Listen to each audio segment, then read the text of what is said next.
Di Tsang's anger. 4. Why? From small to old, all the good things are taken by this Bai Yan. Even after I stole Papa's love away from her after Bai Yu's death, she is still on top of me after all these years. I am clearly the princess of the story. I am the daughter of the Wen clan. Bai Yan is nothing, she's a nobody. So why? Why is a man of such dominance so obsessed with her? I can't accept this, I can't. If only she is dead, if she is dead then I can take everything from her. Her name, her wealth, her man, her everything. The more she thought about those crooked thoughts, the more this Wen Fei started to pant like a savage beast that's ready to lose her mind. Mother, Bai Xiaofan tugs at his mother's sleeve after noticing the oddity in the vile girl's appearance. This girl is staring at you. I don't like it. Bai Yan only grinned at her son's remark because she could already guess what the other female was thinking. Leave her alone, she won't be able to escape her fate anyways. Naturally she wouldn't forget this Wen Fei who stole Dan pills off of Bai Yi. The wealth she left behind was for her foster sister, not this nobody who dares to touch her property. Meanwhile at the same time, when Shan has become speechless by this stage, his eyes popping out in horror at Di Tsang. It's obvious to everyone that the coward takes this man as a messenger from hell, a reaper coming for his own life. Baddie father, how are you going to deal with them? Kill them, or? Bai Xiaofan asks using his usual innocent voice, but every word was a nerve-wracking sentence of death for those involved. Other members of the Water clan will be coming soon, we will take them all over there for their punishment. I've prepared plenty of torturing devices for them already. Oh. The steam bun was clearly interested in those supposed devices got all shiny in the eye. Ignoring his son's misbehaving tone, Di Tsang gives the Tian clan and Fu clan a glance before turning back to his wife. Yen, you don't need to get involved with these loose ends, I will deal with them properly. I don't want your hand to be stained with their filthy blood. Okay, if that's what you want. Bai Yan accepts the proposal and closes her eyes like she's thinking back to the past. Nothing I do now will bring Mama back. Likely able to sense the inner pain swirling out from his wife's demeanor, Di Tsang hurriedly shifted the topic away. Why don't you introduce me to these people around you? I still don't know who they are yet. Coming back from memory lane, oh right, this is my Aunt Bai Ran, she's my mother's younger sister. Her son the flirty-looking one is my cousin, his name is Ling Lang. The younger girl is Smile, she's the youngest of the Ling family. My uncle Ling Yun over, his dad Ling Kaiyuan and a general of this country. Sister Bai Yan. Bai Yi suddenly reaches over to tugs at her older sister's sleeve, her face all pitiful and full of grievance. Did Sister Bai Yan forget about me? Oh yes, and my younger sister Bai Yi, she's my mother's apprentice and my chosen heir here. I intend to pass everything to her. The Ling family doesn't intend to get involved with the martial world, so it's pointless to consider Bai Ran. Forcing the issue would only harm this family. After all, the old general represented the government, the line mustn't be mixed. Since she is the heir of your choice, then, let her inherit the Water clan too.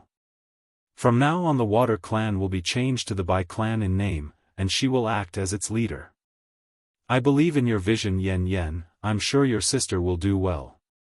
That said, Di Tsang immediately revealed a blinding smile like a good dog wagging its tail. In light of how light in tone that speech was, its content was a bombshell for those in the hall. This would be especially true for Wen Shan the coward who gawked at the great demon king like he's watching a fool. This man, he's going to hand over such power and wealth like it's nothing? Is he a idiot? Wen Shan's mental breakdown. 1. Sister Bai Yan. Bai Yi looks a little flustered as she spoke in a small and timid voice. I'm afraid I don't have the ability. You may not have the ability now, but that doesn't mean you won't have it in the future. I'll give you time to grow. Stalling in her eyes, Bai Yi had to take a moment to absorb this.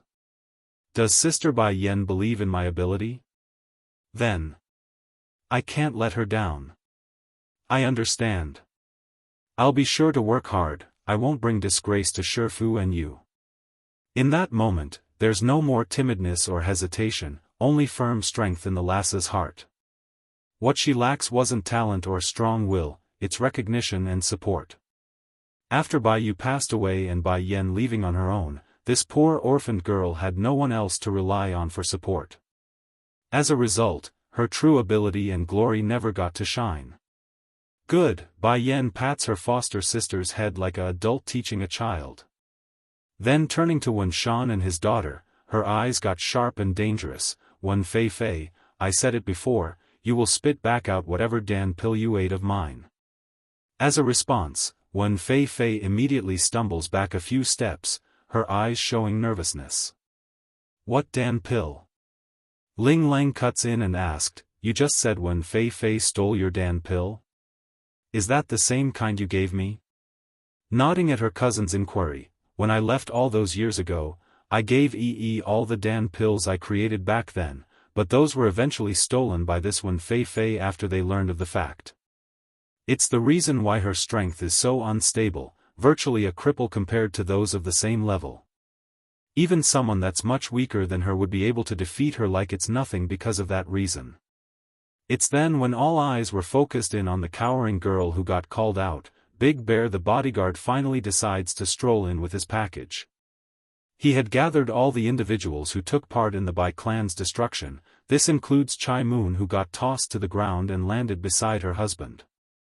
Naturally, the clueless madam wouldn't know what's happening since she was suddenly dragged out from her home. Nevertheless, it didn't stop Chai Moon from getting herself back up and speaking again at those familiar faces. Husband, what's going on here? Just now this man just barged into our home and tied me up. Who is he? Wen Shan did not look to his wife though, only locking onto his own daughter using that cold hard voice. Fei, is what she said true? Among the inheritance left behind by Bai Yu, there's really those Dan pills and that you ate them?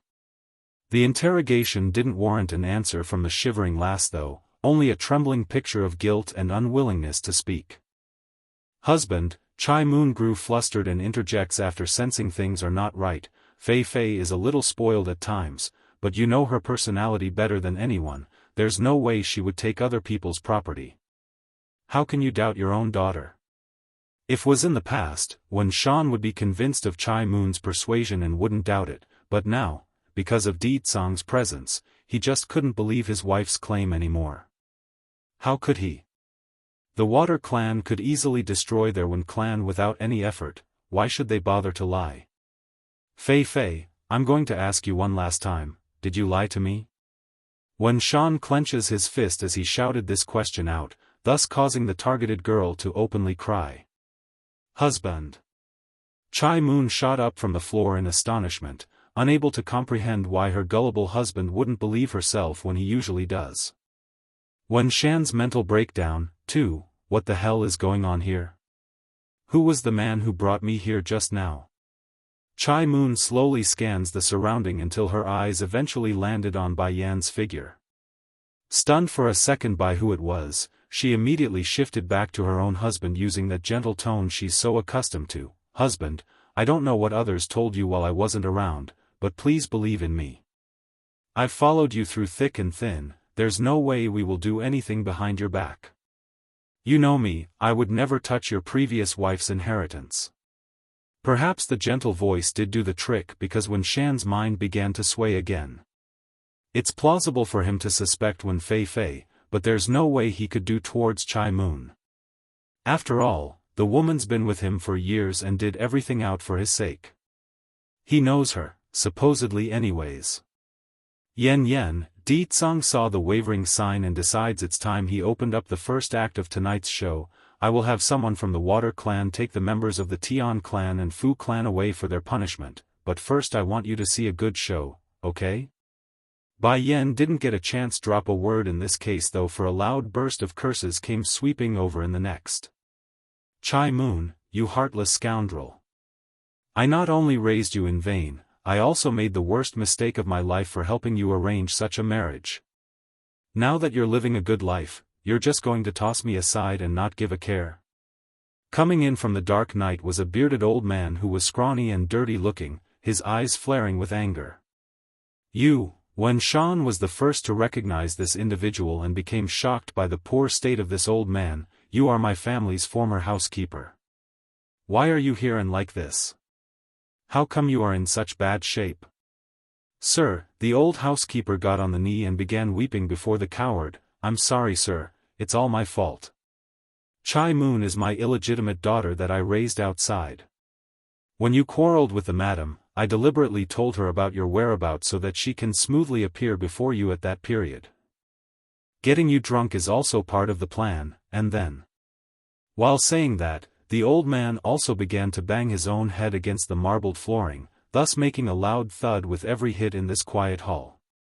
Without surprise, Wen Shan froze on the spot after getting this newfound piece of information.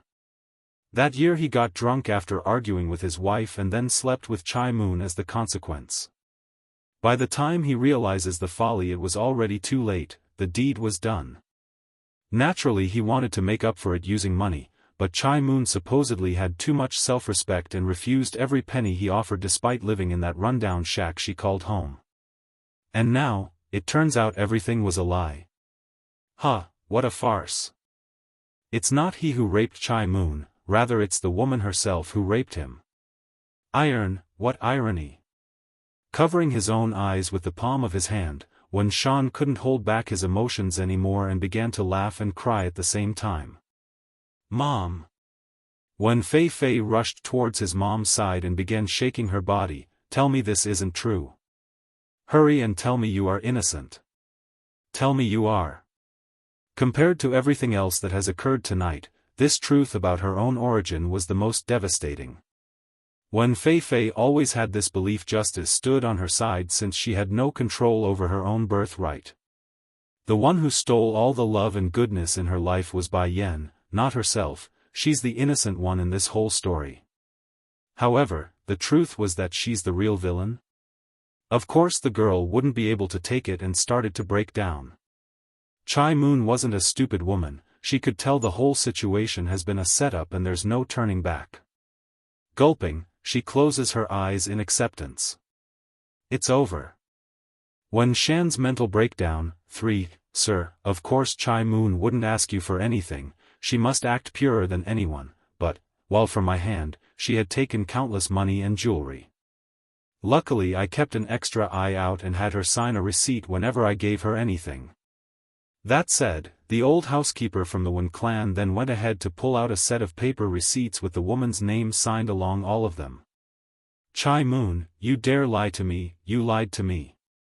He's furious enough to strangle this wife of his, which he did by choking by the throat. This is too funny, to think I was actually duped by a fraud like you. Woohoo! Chai Moon's face had swollen into a beet red from the lack of oxygen as she cried for mercy. She wanted him to spare her life out of consideration for all the years they've been together. Sadly for Chai Moon, aside from anger and more anger, there's no other emotion in the coward right now, let alone feel pity. Then again, such behavior was to be expected from someone like Wen Shan who only cares about himself. Years ago the main reason he took this second wife in was because he felt guilty for not doing anything after sleeping with her, yet all of that guilt was no more than a sham to deceive him. Of course he wouldn't give mercy, he pretty much never loved Chai Moon to begin with. When Fei Fei saw what's happening with her parents there, how could she not?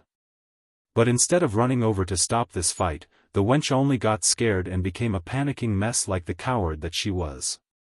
The girl only wanted to flee right now and get the heck out of this place where it's dangerous, not once did she ever thought about running over to save her own mother. At least for Tian Furen, who was placed in the same situation earlier, she pounced in without hesitation to protect her own father as the first reaction. From that aspect alone, the daughter of the Tian clan was far better in terms of character than this one Fei Fei. Bang! When Shan finally lets go of his choking hold after releasing some of his anger, but not before slamming his wife to the ground. And as if that wasn't enough, he followed it up with a cruel stomp at the stomach area where the ribs are and made an audible cracking sound. Something definitely broke in there. Because of you, Yen and I now have this deep misunderstanding between us. If it wasn't for you, our bond would never have come to this point today. This is all you're doing. The way this coward said it, it's as if the relationship between he and Bai Yan wouldn't have changed and remained harmonious. Sadly for him though, that idea couldn't be further from the truth. On that day where he abandoned his daughter's mother, his own wife, this coward would never be able to bend that bond. In fact, he's not even worthy of being a parent based upon his actions thus far. Yen, Di-tsung figured it's about time after getting this far into the show. How did I do? Do you like the show I prepared? If you do, then I would like to get some sort of reward tonight when we get home. How about it? Bai Yan promptly shot a look at her playful husband to behave. So you brought them all here? Of course, it would be far too easy to let them die just like that without any interest. They made you suffer for all those years. The grievance you endured cannot be settled by merely taking their life. I will make them fall to the lowest depths before ending their lives. You are my wife, no one is entitled to make you suffer.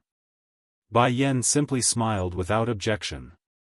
Indeed, these people must pay for what they've done and suffer for it. Even without Di-tsung exposing Chai Moon tonight, she herself would have done so in another way.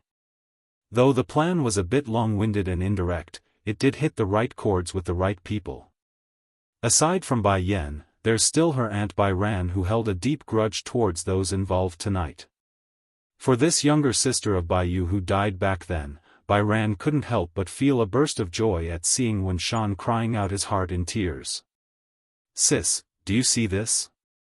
The one who turned his back on you is now paying the price, and those who destroyed the Bai clan is also going to die.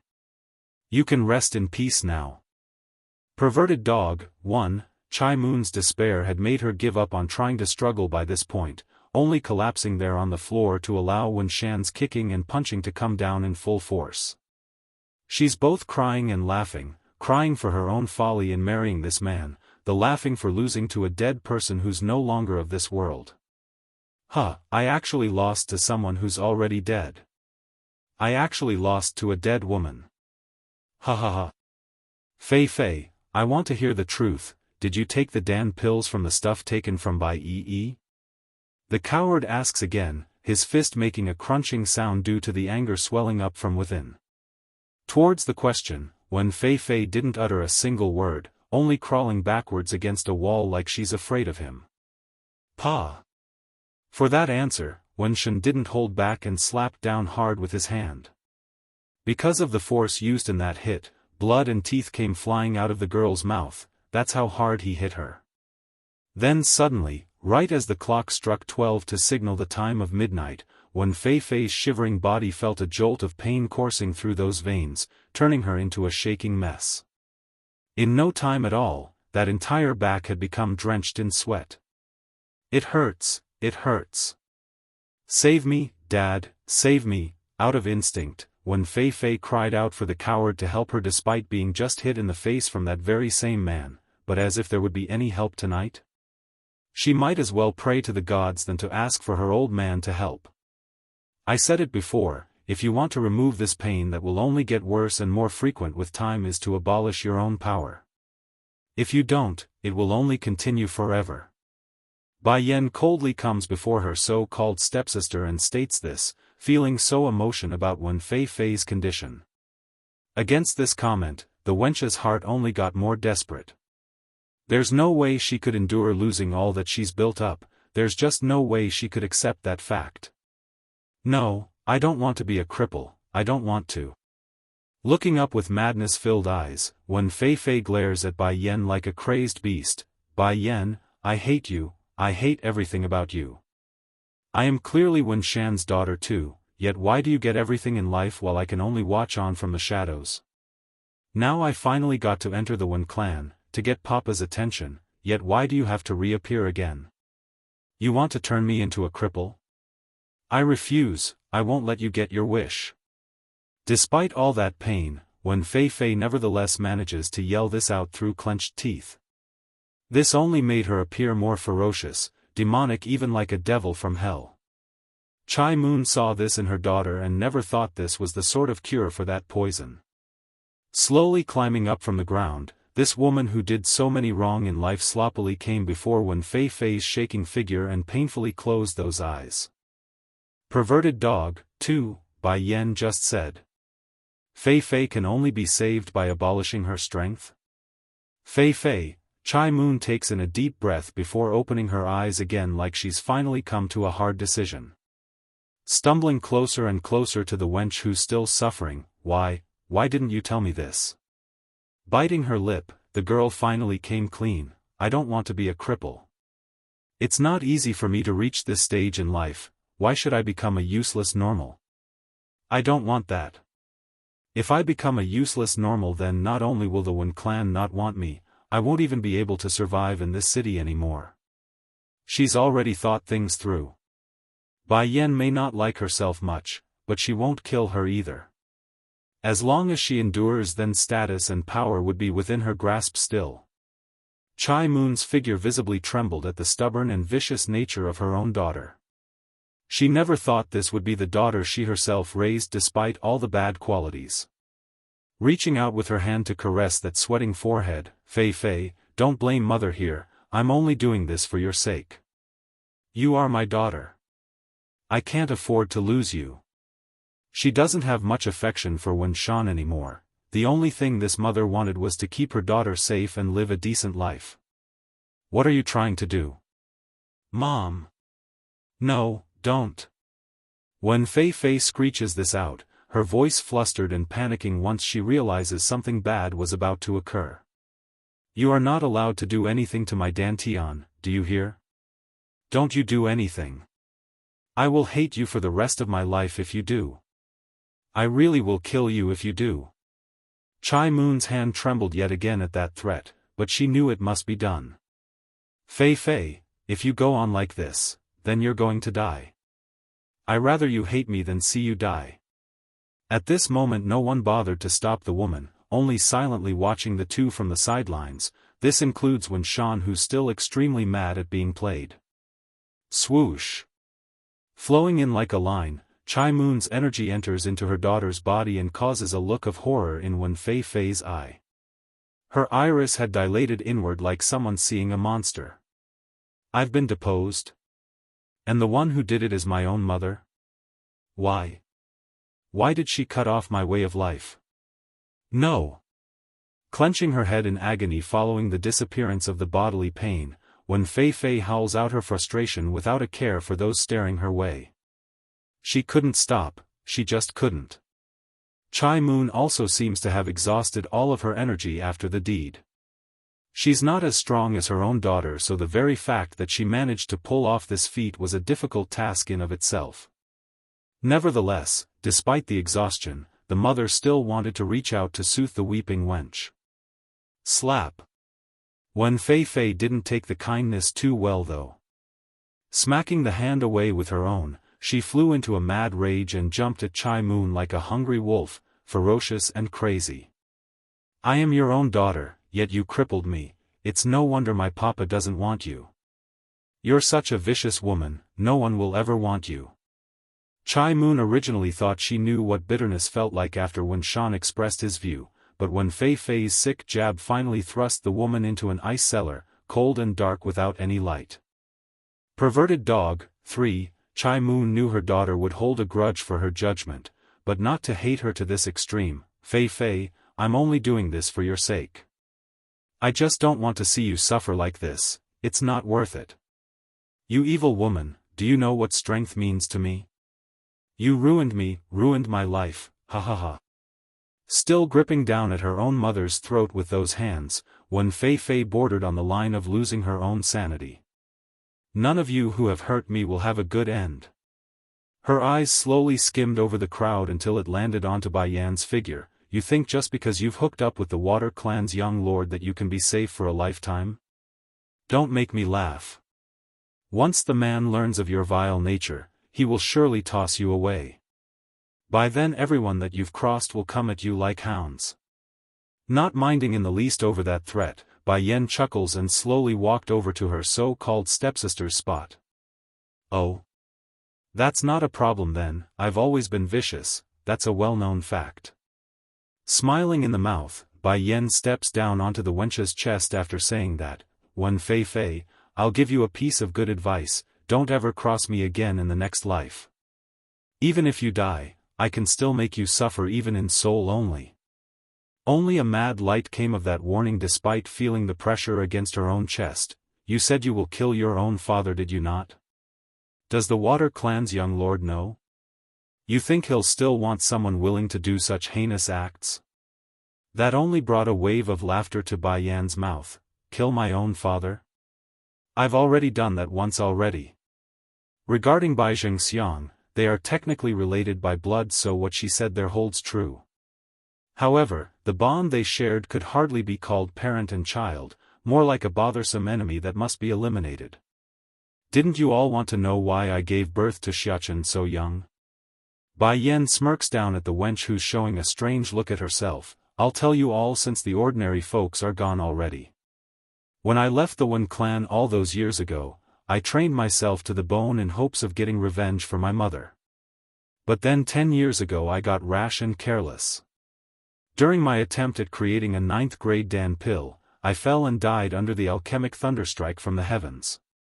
Bai Ran the ant had the greatest reaction in the way her heart trembled from this newfound information. She nearly cried out and threw herself at the lady to weep for Bai Yan. "Fortunately, I didn't really die, I instead got transferred to another world with my soul and landed into another body with the same name. Over there, martial powers and spellcraft reigned supreme with only the strong standing at the top. As it so happens with fate, I also had another biological father on that side. He's very similar to Wen Shan here, but even more annoying and repugnant. To remedy the problem, I destroyed that household with my own hands." Though the lady herself never once met the coward's eye when revealing the grand truth, but everyone could tell this detail was meant for him, which resulted in him shivering all over in fear. "Whoever offends my wife deserves to die anyways, who wants to object?" Without indication, Di Tsang had already come before his wife to wrap his arms around her shoulder when asking this of those gathered. Bai Yan ignored her husband's comment and turned to Tian Wind, who's now cowering on one corner. "Didn't you claim to know who my son's real mother is just now? Funny thing is Xiaofan was never born in this world, he's born after I got reincarnated in that magical world. Me and my son only had each other for many years, that didn't change until my husband eventually found us, only then did it become us three." Perverted dog, for, in reply to that sarcastic comment, Tian Furen only felt fear while her old man Tian Wind wanted to hide his head in shame. "It's just laughable, that's why." Without knowing the whole story, the idiot would dare make up a story about his daughter being the mother of another woman's child, who wouldn't be embarrassed at being called out? Pleased with the response there, Bai Yan returns her gaze back to Wen Shan's figure. Sneering, "Wen Shan, do you still remember what you said to me back then? Your words affected me greatly back then, it made me believe all men are like you, only willing to choose power over family." Wen Shan utter a single word, only cluelessly staring at his former daughter like a lost pup. "Mother, how can Batty father be that kind of a person? In fact, people like that coward over there is relatively rare." Bai Xiaochen had come over with a chair to offer Bai Yan a seat. "Just look at Grandaunt Bai Ran and her hubby, didn't they stand up to these people in order to protect us? In the steambun's mind, that's how a man should be. What Ling Yun did was the norm, the bare requirement of a husband. If a man couldn't even protect his own woman, then what use was there for such a being? They might as well go die and do the world a favor." "Yes son, people like Wen Shan are a rarity, unfortunately I didn't discover that truth until much later on." Giving her boy a rub on the head as a reward, Bai Yan's lip had formed a dazzling smile of warmth and satisfaction. "You know mother, Batty father actually did a lot for you. Back when you two first met again after I was born, he would keep trailing you despite your constant rejections. Then when you told him to be nicer to Auntie, he did that and changed his attitude. Afterwards it was us going to the demon realm. He's the boss back at home, and since you're the boss in this family, he specifically declared you in charge before everyone." Of course, that's not how Bai Xiaochen actually felt in the beginning. He was small, didn't understand what it meant to be in love, thereby mistaking Di Tsang's action as bullying Bai Yan. However, he's grown older now, understood more and realizes it's not the sort of bullying he had in mind. For that reason, he's been won over by his old man's perseverance. And later on when you said you wanted the celestial realm, he attacked it for you too. Then there's Godfather. I know Baddie Father doesn't like him, but he endured his existence because he knows you are in favor of Godfather. Now it's this time on Earth. When Baddie Father found out you came over to this side, he immediately joined us over here, even if that meant going back 8 years before our arrival. Tian Furen literally popped her eyes out at this shocking revelation. She never thought the truth would be so outrageous that it's bordering on the line of novelty. Does the Water Clan's current master know their son has been replaced by someone else? In comparison to the wild thoughts of others, Bai Yi only had the welfare of her older sister in mind. For that reason alone, she's aching inside for her because this Bai Yan was no longer the same one from her memories.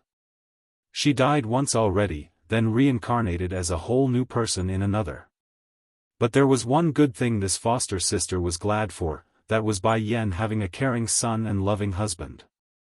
That way she wouldn't have to worry about her older sister being alone again even after she leaves.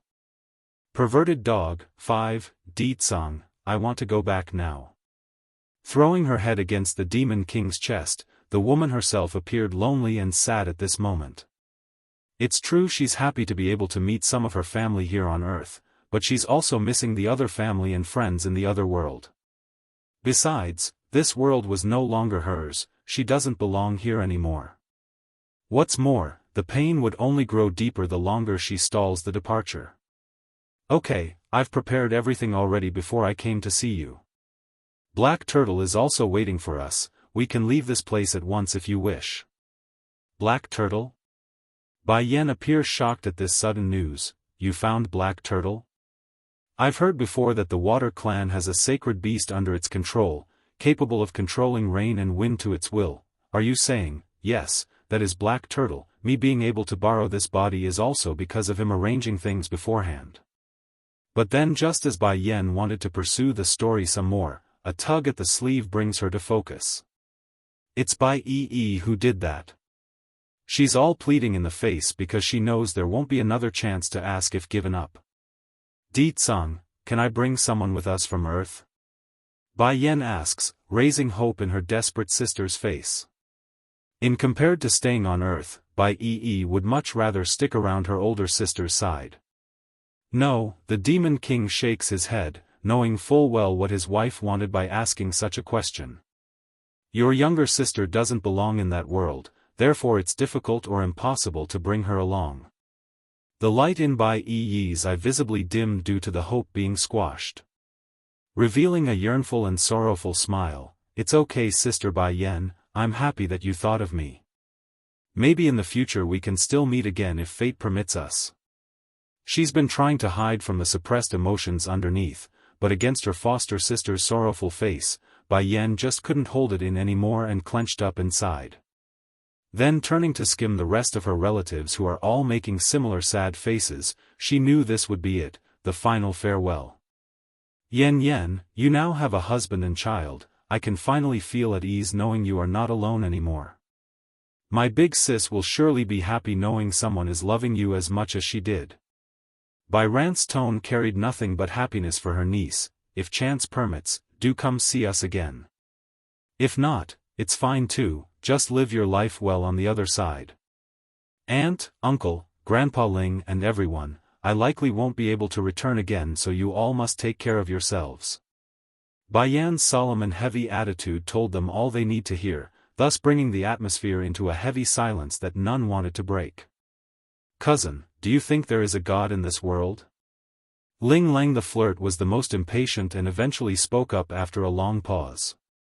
He couldn't bear to not see this newfound relative again. After all, he did fall in love at first sight without realizing they're related there. Bai Yan nodded, yes, there is. Then, what if we managed to reach that godhood? Would we be able to meet again then? Bai Yan's first reaction was a startled face at the level of ambition this cousin of hers had. She knows that even if the flirt did reach that kind of power, it wouldn't necessarily mean he would be able to come to the same celestial realm as she was in. They're different worlds, that means there must be a different celestial realm as well for immortals here on Earth.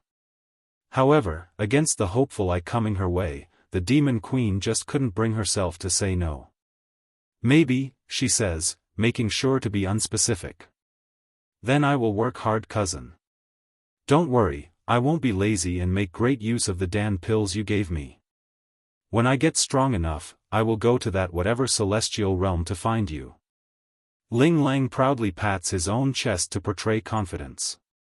Giving each and every one of her family and friends one last glance to signal it's time, Bai Yan returns her attention back to the husband. Di Tsang, we can set out now. After we finish arranging Yi's takeover of the Water Clan, we will immediately leave this world.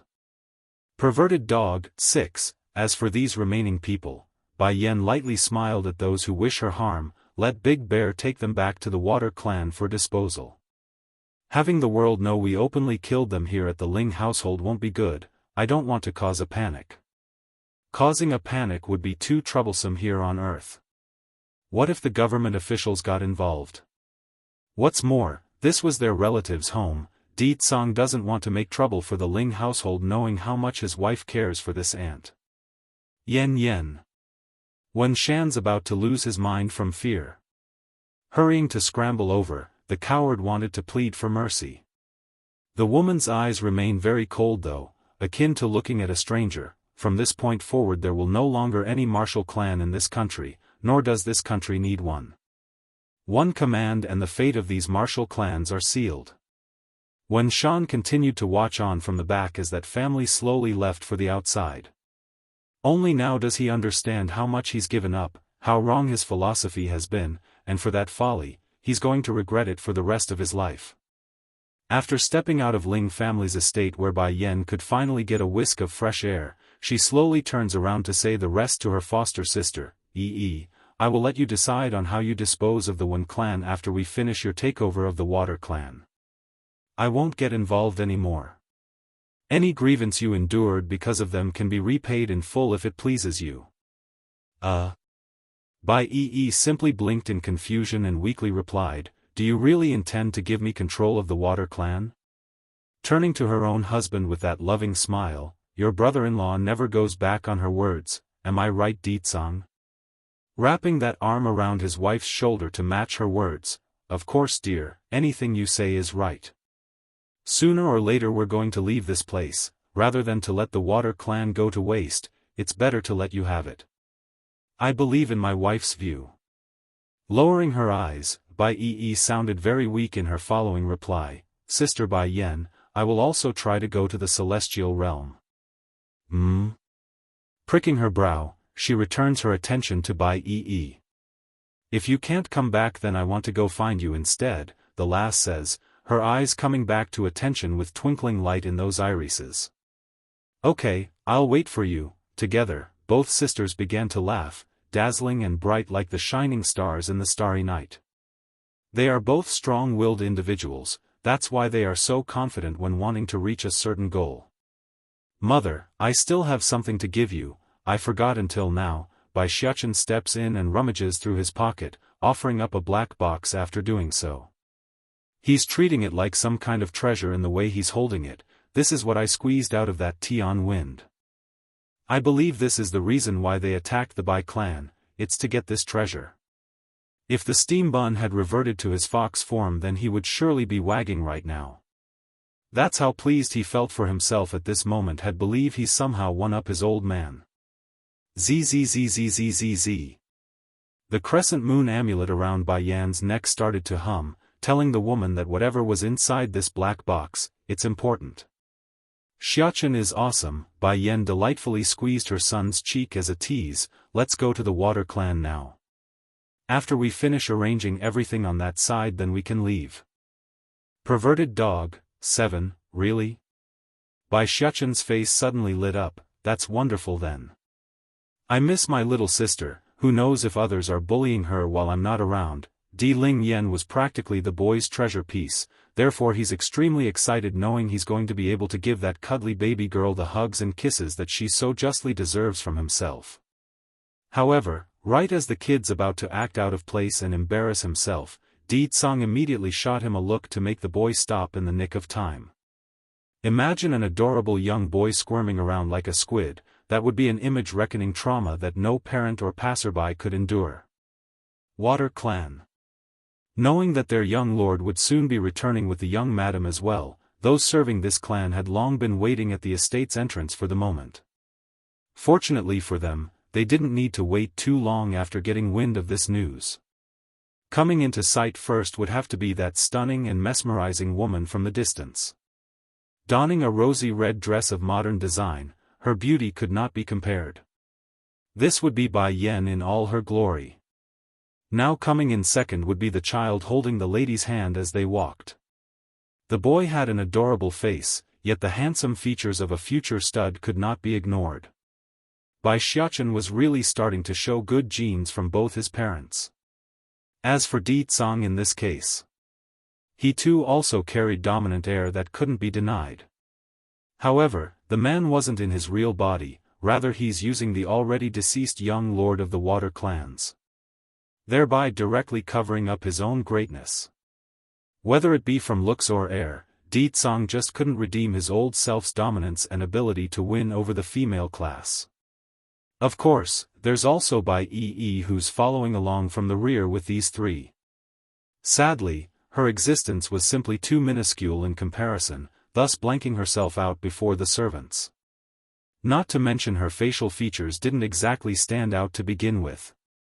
Though she's definitely on the good-looking side compared to most females on Earth, but that doesn't change the fact that the last doesn't carry the same level of pull as her older sister Bai Yen. It's no wonder the young lord is so obsessed with that woman. Turns out she's that beautiful, who can replace such a fine beauty? Some of the servants thought, not realizing their own gazes were currently an offense to the great demon king who's puffing up steam in the background. Did everyone gather like I ordered from the phone? Di Tsang sourly asks after coming before the crowd. Young lord, everyone is here aside from your parents. Good, the demon king faintly smiles at the good news, then I will announce the reason for gathering you all here. This girl behind my wife is her little sister. She will henceforth be the heir of the Water Clan. Exactly like a grenade, his announcement bombed the minds right out of these unsuspecting poor souls. It's too much for their poor heart to listen to such a poor-tasting joke.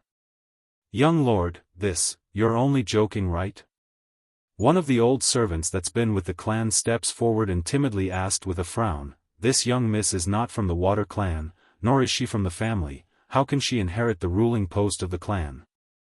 For the sake of all, I believe this is not the right course to take. Sweeping his gaze down at the old fella who dares to object to his own decision, Di Tsang coldly shoots him down. What is there not to take? My decision will not be changed. Also, from now on the Water Clan will be renamed to the Bai Clan, she will be your future mistress and chief. If Di Tsang's decision earlier was a baton that knocked them off their senses, then this last piece would be a hammer, smashing their sanity until stars started spinning around their heads. The young lord already drove his own brother out of the clan, why would he give away his own inheritance to some outsider? What would the chief and madam say if they know their own son is acting this way? They would likely faint from being too angry. Yen, I know you are tired, so go inside and rest first, let me handle the rest here. You won't have to fret about the matters relating to the Water Clan. Moving his finger to help correct the loose hair strand from his wife's forehead, Di Tsang happily gives Bai Yen a reassuring smile before turning back to the hesitant crowd. Later, there will be a bunch of people being driven over here. Put them in the prison cells and let them have a taste of the torture devices in there.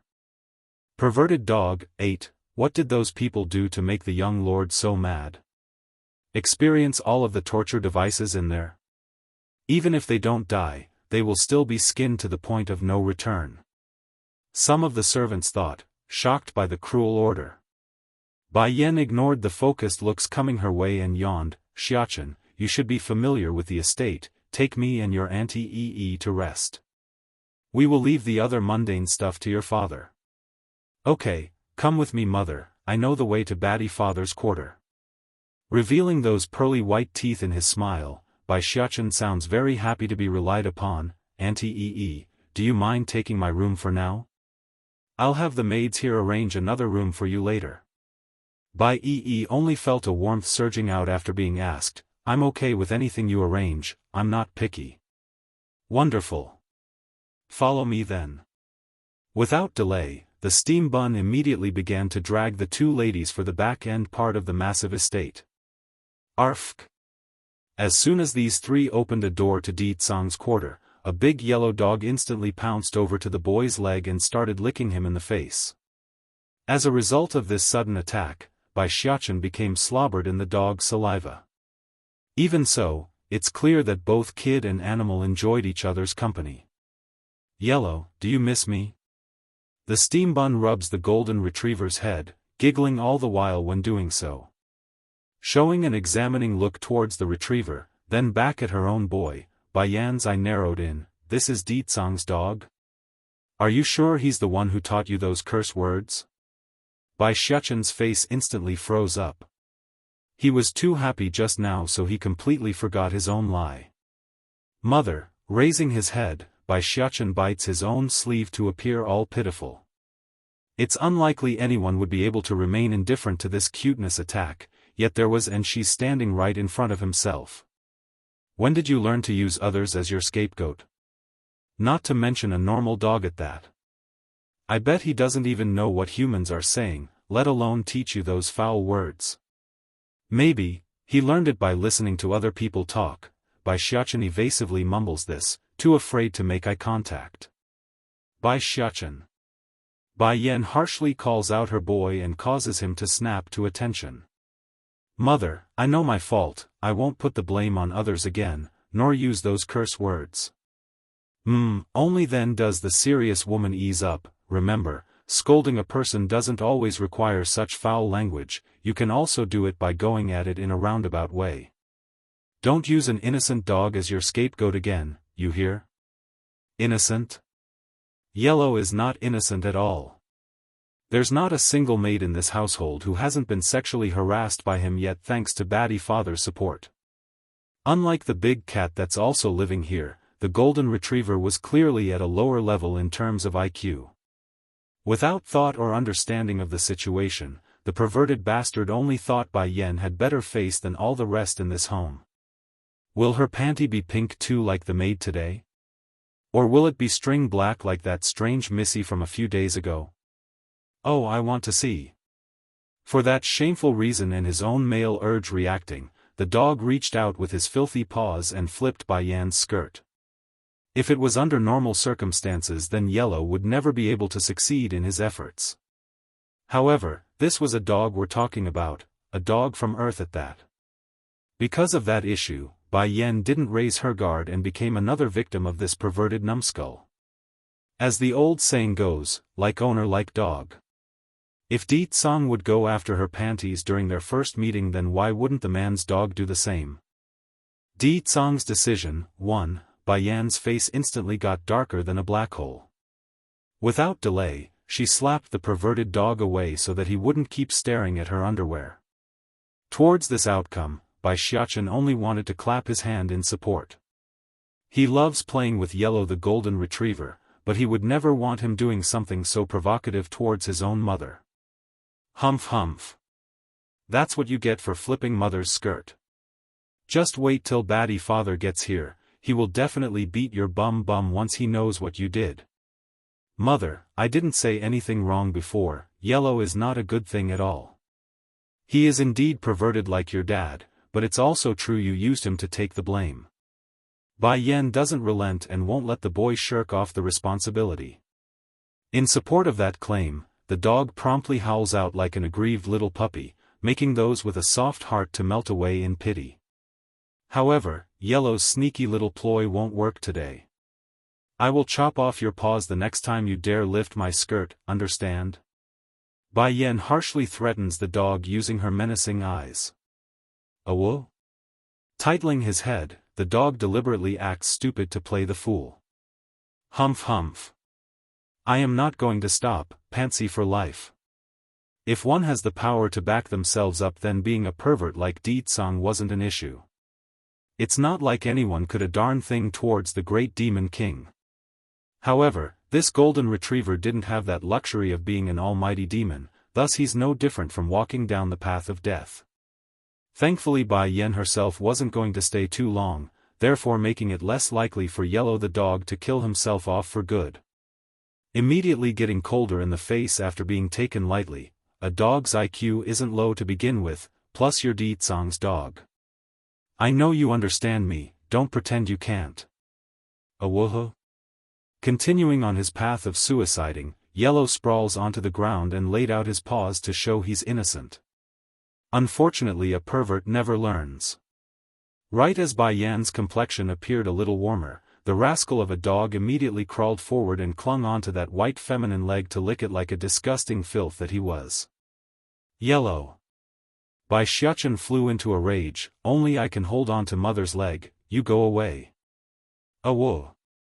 Since Yellow knew the boy wouldn't do anything to himself, the perverted mutt didn't relent and only showed off his devious smirk of victory. Outraged at being dismissed, the steam bun quickly ran over to give his friend there a light kick. You let go of my mother's leg. Mother's leg belongs to me only. It's mine. If you keep doing this then I won't play with you anymore, I'm only going to play with Tangerine, cat, from now on. Whoa. Despite his unwillingness, the perverted mutt nevertheless relented since he does value being able to play with the steam bun. But bad habits die hard. Right before letting go, Yellow made sure to give Bai Yan's leg another lick to satisfy his own cravings, thus thoroughly grossing out the lady from the hearts down. Where in the world did this perverted dog come from? He's worse than Deetsong in bed. At least Deetsong would know when to hold back his urge when I warn him. Mother, are you short a leg bracelet? Throwing himself at her leg this time around, Bai Xiaofan looks up with his bright innocent eyes and asked. If I can be hanged on mother's leg then we won't ever need to separate. Twitching in the corner of her eye due to the unrelenting clinginess of both dog and child, Bai Yen was starting to doubt her own choice in life. When did you learn these words? Is it after coming to Earth? Mother, I am a big learner. That's a confirmation. Pulling her overly clingy son off the leg, Bai Yen gets all serious in the voice. I am not short of a leg bracelet. Deetsong's decision, too, Sister Bai Yen, seeing the boy's aggrieved expression, Bai Yi just couldn't help but step in to help. If not, why don't you do as he wish? I think he's going to cry. I am not some 5-year-old child anymore, I won't cry. Bai Xiaofan proudly states this after swinging his head around. If he was still 5 then he would use those tears to win the situation to his own favor, but he's 8 this year already. Even if he doesn't care about his own face anymore and reuse that old trick, such a blunder would only bring shame to his own mother. As a filial son, there's no way the steam bun would fall so low. He won't tolerate such indignity. It's getting late, let's rest first. That said, Bai Yen pricks her brow at the dog who's wagging its tail like he's anticipating something good to happen. Yellow, you go watch the door and keep outsiders out, I do not want to be disturbed during my sleep. If you don't do this job well then I will tell your master what you've done. Without question, there's bound to be those who want to test the water with her after arriving. Towards those annoyances, she's not in the mood or going to bother with entertaining them. Awoo. Yellow may be a perv, but he's a good loyal perv of a guard dog. Unless someone knocks him out, no one was going to get through him today. Sister Bai Yen, this dog is so smart. Bai Yi saw the rely and praised Yellow. She always liked animals and wanted to keep one since young, and, he's so cute. Cute? Bai Yen smirked upon remembering that embarrassing moment with her skirt lifted. Don't you mean abominable? Good thing he's only a dog, otherwise his paws would have been lopped off by now if he's human. Pricking up his dog ear, Yellow immediately got riled up after being praised. He's very happy, and when he's very happy he needs to convey such feelings for others to see. Therefore, the perfect gesture would be another go at the lady's skirt, this time being by Yi's. Ah! Exclaiming in great fright, the poor unalarmed lass became a huge strawberry red after having her panty flashed for all to see. Thankfully nobody's around to see this, or at least any stranger, there's only her family here so it's okay. Breathing a sigh of relief after confirming the idea with her own eyes, she puffs up those cheeks. Sister Bai Yan, Yellow is such a pervert. Now it's the golden retriever's turn to be confused for real this time. He only did that to show his affection. What wrong did he do? Imagine that, the pervy mutt actually didn't have any ill intent or dirty thoughts, he's only overly affectionate.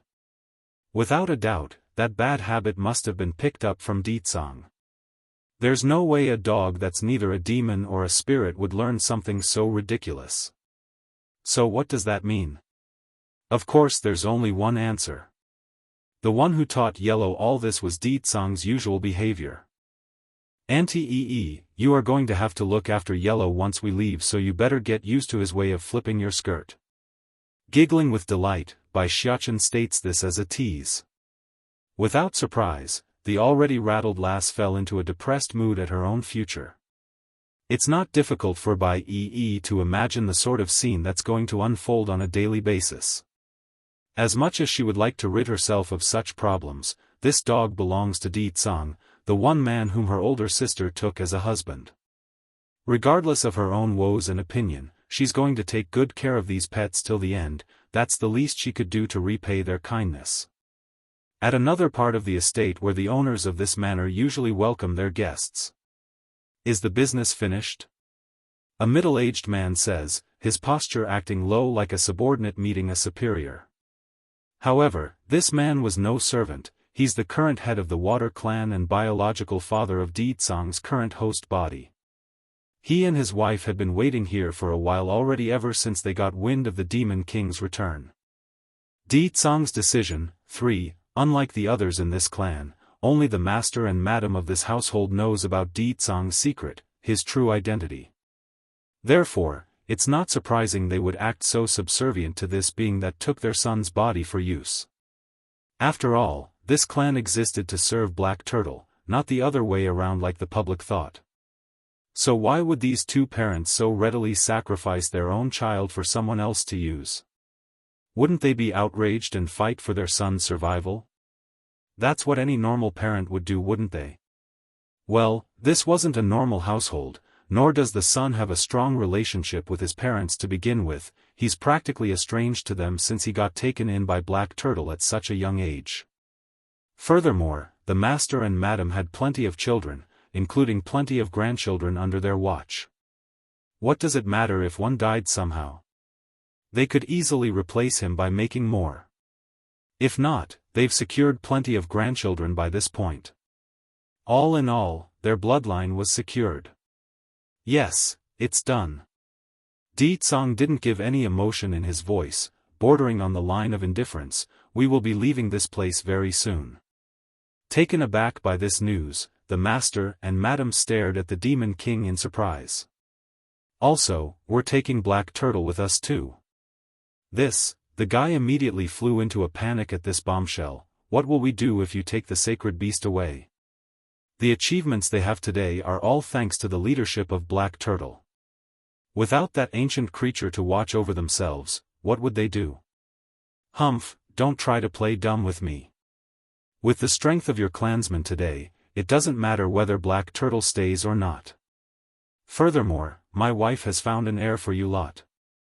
She is my sister-in-law, my wife's younger sister. As long as time's given to her, she will grow to become the strongest here on earth. Ditsang states this like the decision's made, ignoring the hesitant look coming from the two humans. Yen left a lot of her Dan pills for Bai Yi, coupling that with her initial talent, she's bound to become the strongest in this world where it's lacking in spiritual energy. I'm not here to ask for your opinion, I'm just telling you about it, and don't forget that your clan was no more than a weak household that needed protection. Everything you have today is thanks to Black Turtle. The current head of the Water Clan finally came back to his senses at that reminder.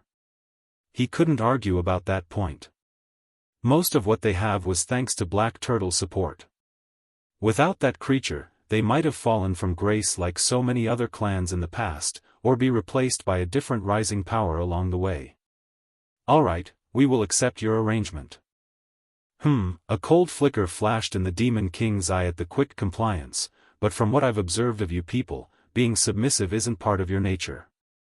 Black Turtle definitely played a part in helping the Water Clan climb this high, but the insidious and sneaky ploys from you lot also had a huge hand in it, don't you agree? Showing an awkward face, the master of the house decides to be blunt. Then what do you intend to do? I will imprint upon your souls, this seal will last 10 years. Once that time has expired, whether or not you follow my wife's little sister is your choice. However, during that period you must protect her with your all. This is the demand I have of you people.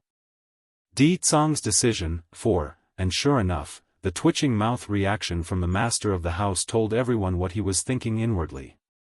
He indeed wanted to go back on that oath and kick Bai Yi out as soon as these people are gone. Why should they give up their wealth to some unknown insignificant girl anyways? That's ludicrous. 10 years from now, can we really be free? The mortal eyed the Demon King with skeptic light, making sure to keep watch for any signs of untruth about the deal. If we couldn't keep the wealth gathered through generations, then I need to make sure we can at least be free afterwards. With our current ability, gathering more wouldn't be an issue like this man says. Besides, most in the clan is already sick of the reclusive lifestyle of this place. Without the sacred beast watching over our heads, relocating to the big city would be a piece of cake. By then all of us can enjoy a lofty lifestyle in the Big Apple. 10 years is enough. 10 years is enough for Bai Yi to grow. Her future must be forged using her own hands, no one can fight in her stead. If she still can't secure the wealth I handed her, then there's nothing more to be done. A person that doesn't strive to be better doesn't deserve the best, that's how life works. The Demon King doesn't mind giving his sister-in-law a helping hand, but he's not going to protect her forever. That's not within his means nor wish to do so. However, the properties of the Water Clan, whether it be wealth or power, you have no right to take any of it away afterwards. In the future the Water Clan's name will also be changed to the Bai Clan.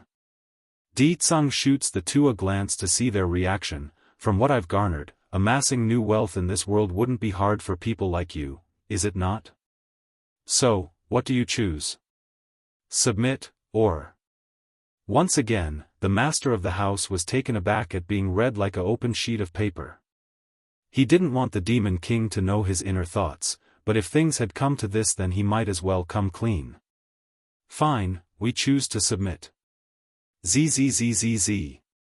As soon as they agreed, the master and madam immediately felt a buzzing sound in their heads, causing them to clench up due to the painful ringing from a spiritual level.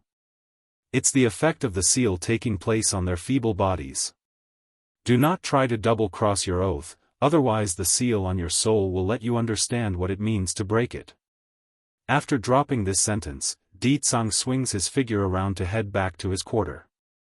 Bai Yan's suspicion was spot on.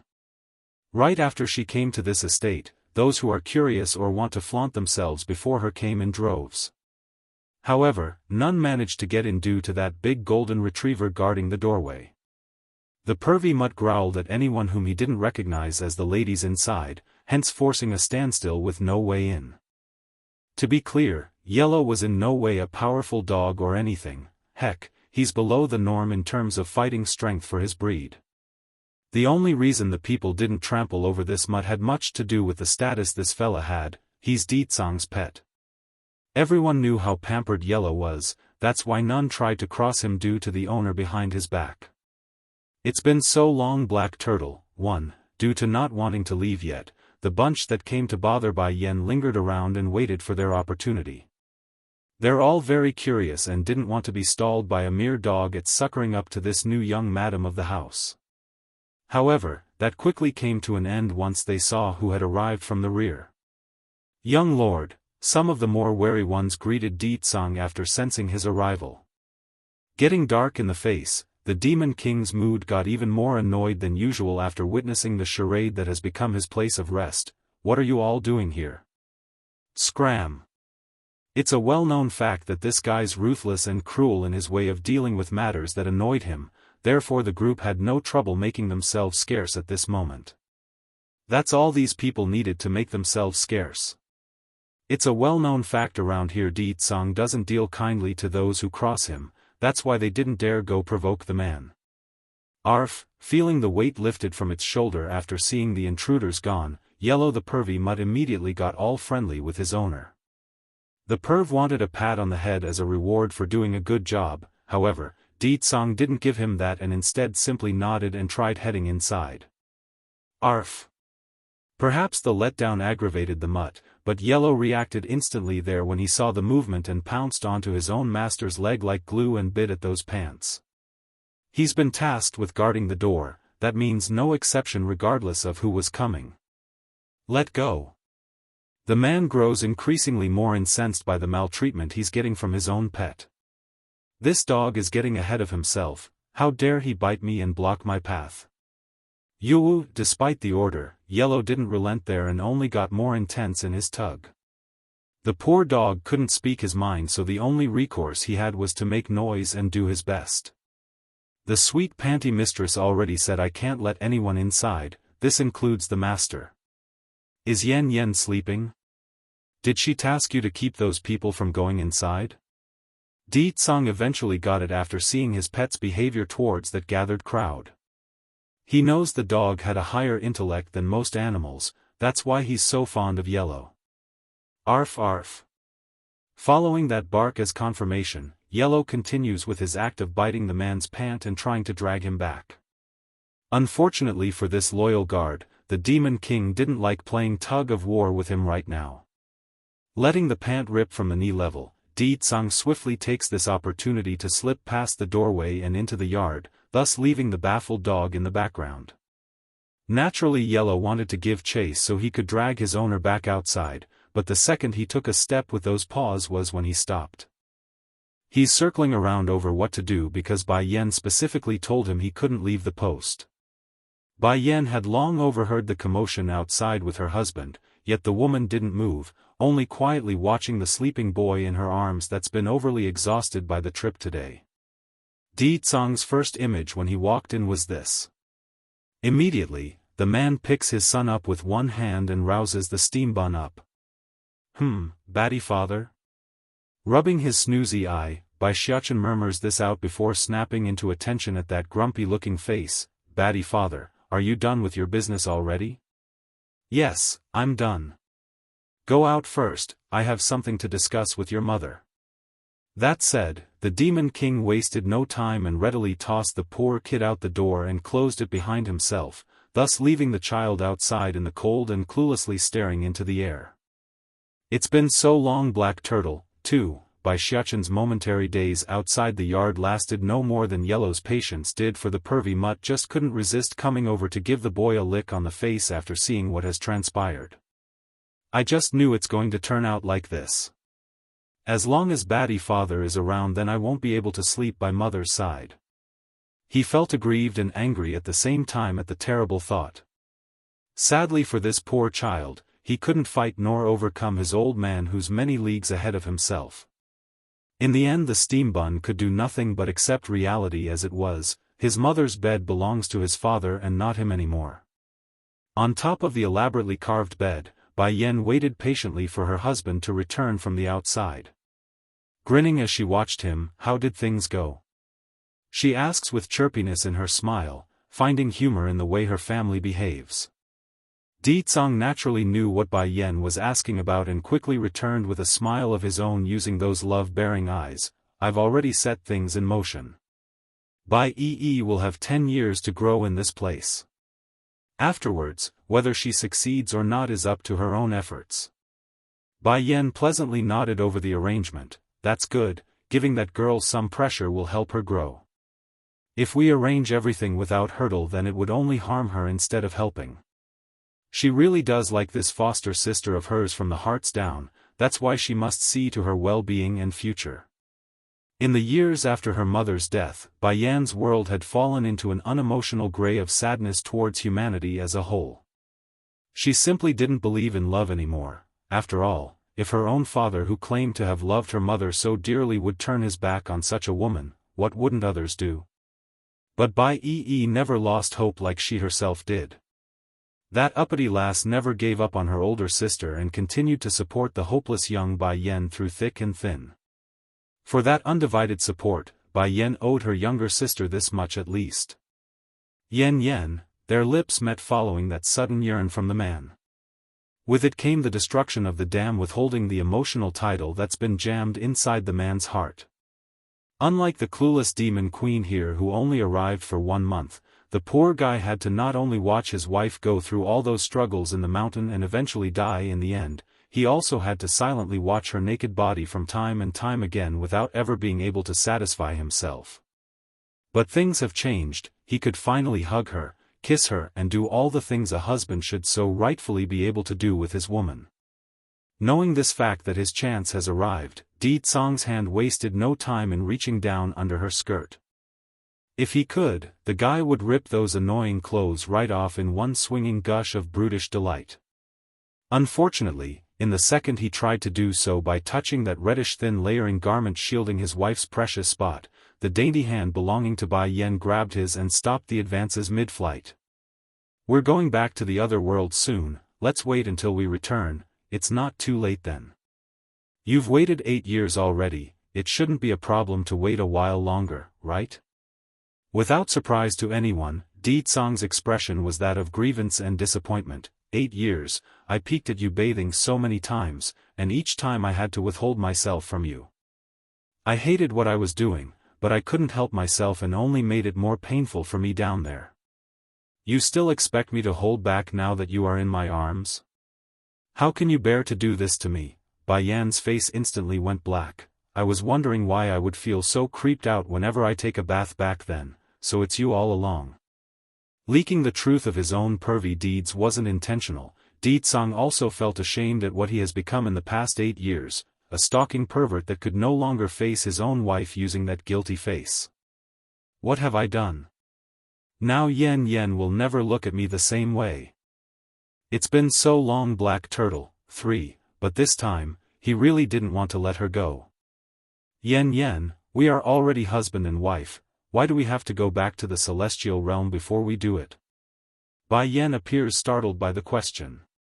There's no doubt the man before herself was Di Tsong, the man she loves, but that physical body belonged to another. It's not like Bai Yan could say she hated being touched by other men aside from him specifically, right? Di Tsong, this body is not yours, the uncomfortable lady bemoans going down this tunnel in their conversation. If I accidentally get pregnant then the child won't be yours. Of course, there's the alternative option of using a condom to avoid pregnancy, but that doesn't change the fact she doesn't want to be touched. That's not a problem. As long as I know the child is mine, then what's the issue? But I care. Bai Yan's voice her protest before softening up the tone. I know you endured 8 years already, but can you do a little more for me? When we get back to the celestial realm, I promise to double my compensation, okay? It's a promise? Taking a bite at his wife's lip after the childish remark, Di Tsong whispers this like a lost cause that has become this once great demon king. When do I not keep my promises? Bai Yan felt flustered at having her apple eaten and quickly tapped at his chest in a shy manner. Alright, I'll be sure to make you can't get out of bed once we get back. Forming a charming smile that could hypnotize the entire world, the man gets all devious in the eyes, but first, I want a little interest for making me hold back. Leaning in, the demon lets loose a bit of his desire and lets their tongue battle it out within their mouths. He wants her nectar, every drop of it to elaborate his love. Due to not getting his way of gobbling up his wife, the couple didn't spend much more time inside the room afterwards. Therefore, it was quite the surprise when Bai Yan suddenly discovered her son and the pervy mutt carousing outside against the door when she swung it open. Mother, father. Bai Xiaofan immediately scrambles up from the ground after falling over from the lack of door support, his expression showing that of a guilty party being caught red-handed. Arf arf. Yellow on the other hand didn't have such awareness though. After that quick bark, the perv swiftly came over to Bai Yan's side for a good petting. however. As the owner of this dog, how could Di Tsang not know his personality? Without waiting for his pet to do what he always does when facing a fine beauty, the Demon King just slapped him right out into the air and left a comment for his wife. "It's better if you stay away from him, he's a bit perverted." Oh. Crying out after being hit twice in one day, Yellow felt so aggrieved by the maltreatment. He's a dog, not a punching bag by the master and mistress. Ignoring the protesting cry of his pet, Di Tsang instead shifts his focus to Bai Xiachen, who's been eyeing himself. "Have you heard enough?" Not enough." Then I will find you a wife of your own once we get back. You can go hear all you like afterwards from her instead." Staring up in shock, the steam bun felt so wronged yet so powerless. "Mother. Does Batty father not want me anymore? He's going to sell me out to a bad woman, yoo-hoo. Humph, I don't want a wife, I only want to cling on to mother for the rest of my life." Giving her son a rub on the head to calm his tearful face, "Although you are still small now, it doesn't mean you won't eventually grow old. Marrying a wife is part of life, the earlier you find a suitable partner the better. The marriage can come later. It's been so long, Black Turtle." 4. Bai Xiachen's grievances almost flooded into a river. For some reason, he's got this feeling that his precious and most beloved mother has now shifted her love away from himself ever since Bai Yan married Di Tsang. "Di Tsang, after we speak to Yi and arrange the rest of things here, we will go back right away." Bai Yan states this smilingly at her husband. Yuh. The golden retriever that's been moping around seemingly sensed the mood and immediately got all sad in the face. He immediately snuggled up to the boy to emphasize what he wanted. Understanding his friend's emotion by the physical contact, Bai Xiachen was the first to react and reached out to pat the mutt. "Yellow, when we are not around you must listen to Auntie Yi, perhaps we will be able to meet again in the future." Arf arf. Barking with pure sadness now at the confirmation, Yellow didn't need words to convey his emotions there. "Yellow, I'll miss you and Orange, cat, too." "Oh right, where's Orange?" "I'm leaving already, how come he's not coming out to say goodbye?" It's Di Tsang who answers the boy's question in this case. "I last saw him out chasing after a female cat." A bit choky in his voice, like he's also ready to cry since he got beat by a mating cat, the steam bun begins to lay down his last message, knowing there's nothing he could do. "Yellow, you say goodbye to Orange for me then, I won't be able to wait for him to return. You don't need to see us out either, I won't be able to take it otherwise." After saying this, Bai Xiachen lets go and began to walk away while constantly turning around after a few steps. It's obvious both kid and dog didn't want to leave each other behind, yet there's nothing either party could do in this case. After all, they're not from the same world. The following conversation with Bai Yi went as smooth as it could have gone. Although the younger sister didn't have much confidence in herself just yet at being handed so much influence and power, she nevertheless wanted to try in order to prove to Bai Yan the trust wouldn't be in vain. That meant regardless of the price she must pay in the path, the young lass would do her utmost to achieve that goal. Just like that, everything set and needed no more interference from the couple at this point. They're ready to leave, but not before bringing Bai Yi along to help pick up the deceased body that Di Tsang was using. That's the least the Demon King could do since he borrowed the guy's body for so long. As for the things she got after returning here on Earth, Bai Yan figured it's best she waited until they returned to the celestial realm before using them. It would be too shocking for the people of this world if it's too explosive. Before long, after walking up the mountain for a while, Bai Yan soon saw the image of a handsome man wearing a long white garb waiting at the top. He's smiling at herself, and that told the woman all that she needed to know. Black Turtle, it's been a long time. Bai Yan still doesn't have any memory of that life from the past, but the connection she shared with this person was all the proof she needed in this case. It's a kind and familiar connection, something the woman couldn't quite describe yet couldn't ignore. "My queen, it's been a long time for me as well." Black Turtle slowly came before her and stooped down his body to perform a half-bending greet. In that instant, a series of images came flashing back to Bai Yan's head. It's a man dressed in a white garb swinging a long white sword. He's dashing yet gentle even to the enemies he faced. That's Black Turtle, the proud general under her rule who stood at the peak of a cloud-covered mountain. Black Turtle, coming back from her trance after that brief lapse, Bai Yan faintly smiles at him but with even more closeness in the voice, although I still don't remember everything just yet, but I do understand. You are very important to me. Now that you are back, it's time I brought all of you together. Azure Dragon, Vermilion Bird, and White Tiger, it's time you all met again. Vermilion Bird mentioned this to her before. If Bai Yan could gather all of them again, then she would need to head back to the Demon Mountain. The bird has something for her. Yen, let's go, we will go back now. Catching his wife's hand to lead the way, Di Tsang swings his gaze to the man behind himself to signal it's time. Black Turtle, contact State Teacher, you and him will open the portal. Yes, sire. Arching his fist, Black Turtle complied without hesitation. Madness. 1. Celestial Realm. While a constant threat looms about under this vast starry sky, those inside the Celestial Palace are currently pacing back and forth in unease, their eyes filled anxiety from the deeps down. Is the Lord really not coming back? Keeper Zun asks with a troubled face.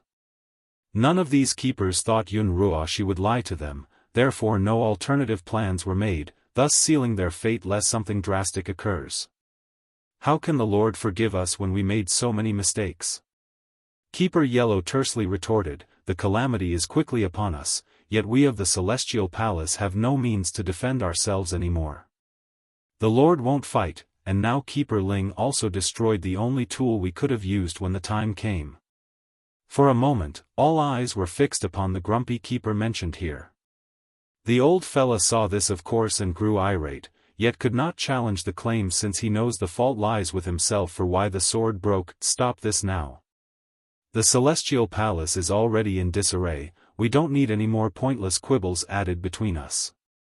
Keeper Zun frowns after stopping his peers from arguing. I thought fate smiled upon us when Bai Yan disappeared that day, but who could have thought another crazy lass would pop out of nowhere and murder so many in the Celestial Realm. If we don't do something fast then the threat will only worsen and cause even more panic in the people. But, what about the forces from the Demon Realm? Another keeper speaks up, his voice getting worried. Though their army have retreated back to their own border and left ours, it doesn't change the fact that they are keeping an eye on us. If we leave the palace then it would be the perfect opening for those demons to destroy everyone. We can't just let them do that, can we?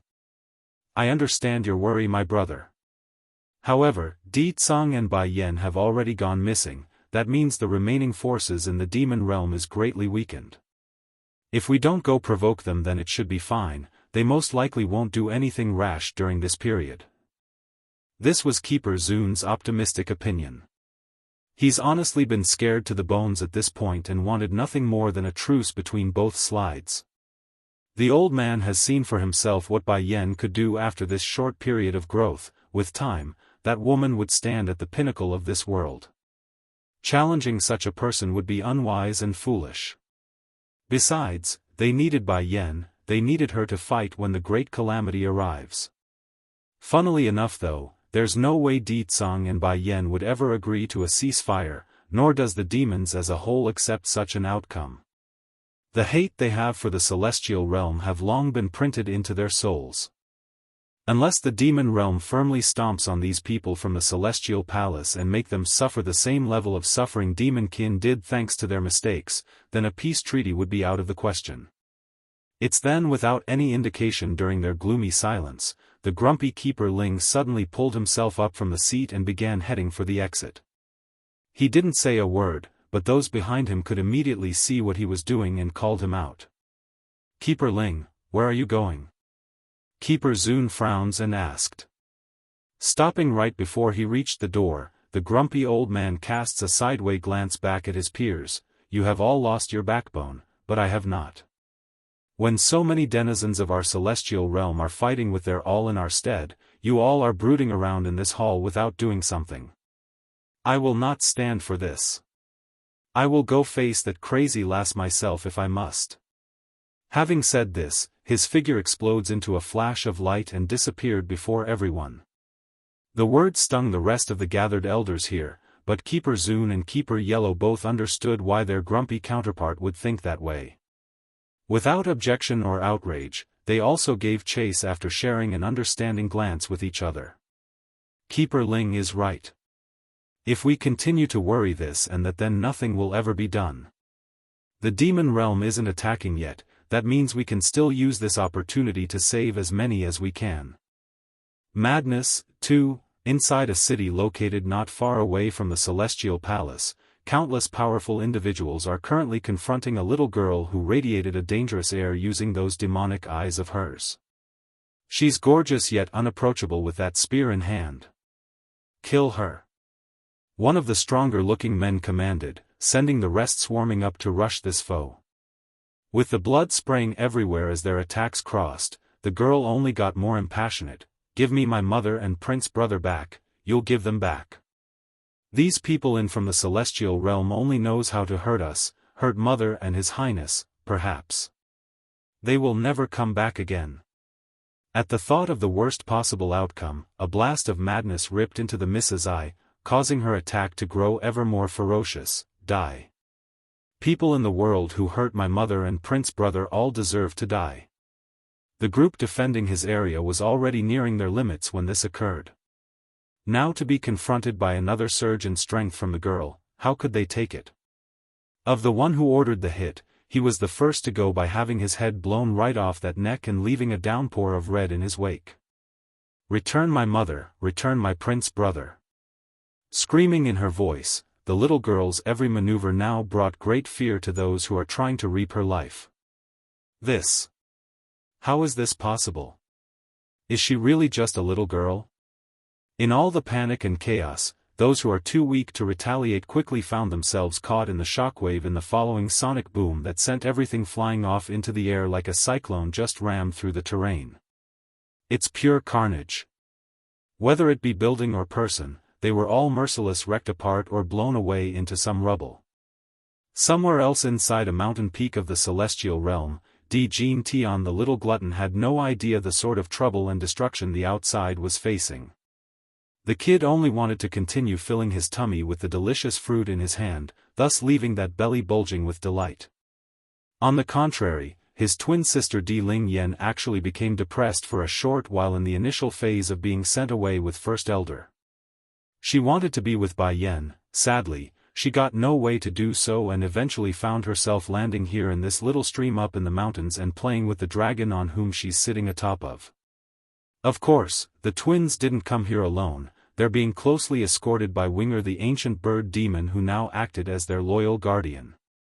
The man felt great guilt after all he's done, therefore he felt the need to protect these kids while the demon realm's main forces retreated back to their own territory while awaiting Deetsong's return. Madness, 3. While the twins were busy enjoying themselves here on this serene mountain top, First Elder was more into contemplating the fate of their kind and the future it beholds. But the quiet times wouldn't last, for in the next moment of his long thought process came a huge draconian roar that rocked the air far and wide, reaching even their location that's devoid of civilized settlements. It's Princess Dragonie's cry. First Elder thought after jumping down from the boulder in which he's perched, what could have happened to cause Her Highness this much grief? This won't do, I must locate her immediately. She is the Queen's goddaughter. If anything happens to her while under my watch, then I won't be able to face the Queen anymore. Taking to the sky to swoop over to the twin spot, Winger, I'm leaving you in charge here, protect the princess and prince while I'm not around. Swinging his head around, Winger didn't need to guess on the reasoning, for he too heard the cry. Is it to do with that dragon roar? Yes, you're correct. I must leave now, so I can't explain. If the Queen and King return, then take them both back to the demon realm. His Majesty will know what to do if I don't return in time. Dropping these orders down, the old demon elder didn't say more and rushed in rapid pace to find the dragoness. Back over in the city, a grave scene has taken hold of this settlement. Those who aren't strong enough or fled at a much earlier time have mostly died by now. They are very scared of the young dragoness who's clearly not in the right mind. You're never going to find your mother and prince brother in this lifetime, ha ha ha. One of the more frightened defenders couldn't bear the intense pressure anymore and began to laugh maniacally. They're all dead, that's why, they're all dead. The others remaining were all immensely shocked by their comrade's outburst. They understood why one of their own would lose themselves like so. After all, the other girl had started the attack without any warning and kept insisting they tell her where that mother and prince brother was. And if they refused, she would charge at them and smash everything in sight. However, there remains a pattern to this, so the last of them could still contend with the fact, but now. One should never provoke someone that's already walking on thin lines in their head, otherwise it would only cause more harm. And sure enough, when the person's words came out, the young lass's iris diluted into a unfocused haze, the sounding cutting off from her world with only the sound of heartbeat thumping. It's a very rhythmic sound, but a knock on her last strand of reasoning as well. Dead? Mother's dead? Brother Xiaofan is dead? Didn't they only said they're missing? Why would they be dead? If they're dead, then what am I going to do? Tears flowed down the girl's cheek like a raging river, unable to be stopped or hindered. Revenge. I'm going to avenge them. Celestial Palace, keepers, this world, they will all pay. Ahahaha. Clasping that head of hers, the young lass roared out in pure madness that's able to shake the very fabric of reality. It's suffocating to even peer at this scene.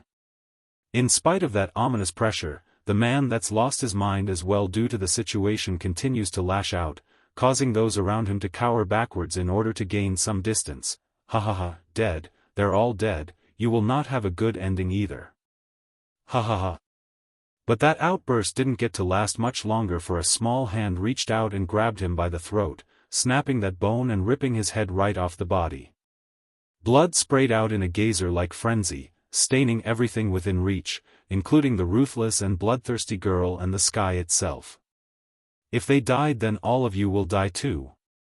Tossing the now headless corpse onto the ground with a heavy thud, the demonic being fixes her focus onto the last of the survivors. The remaining defenders really wanted to cry foul at this point. They didn't lament or care for that fool's death since he caused it, but they didn't do nothing to warrant this level of attention. This damn idiot, if he wants to die then do it alone, don't drag us down with him. Heartache, 1, this is bad. The leader of the group could no longer keep up the courage to fight this fear. Without another thought, the individual ditches his companions and turned tails for the other way in a thin glimmer of hope to save his own hide. However, it's too late. The scorching flame that materialized as he did so came shooting over in a blast of radiant heat, engulfing him and burning him into ash. Acting in a similar effect to a plague, the purgatory flames quickly contaminated the rest of the city after the initial explosion, burning and incinerating the structures in its wake. Fortunately, most if not all of the residences were able to escape in time after having the battle dragged on for so long, otherwise the victims here today would be in the tens of thousands. But this fact did not matter to the young lass who caused all this though. That mind of hers was quickly losing upon itself, replaced only by anger and a murderous intent for all living things.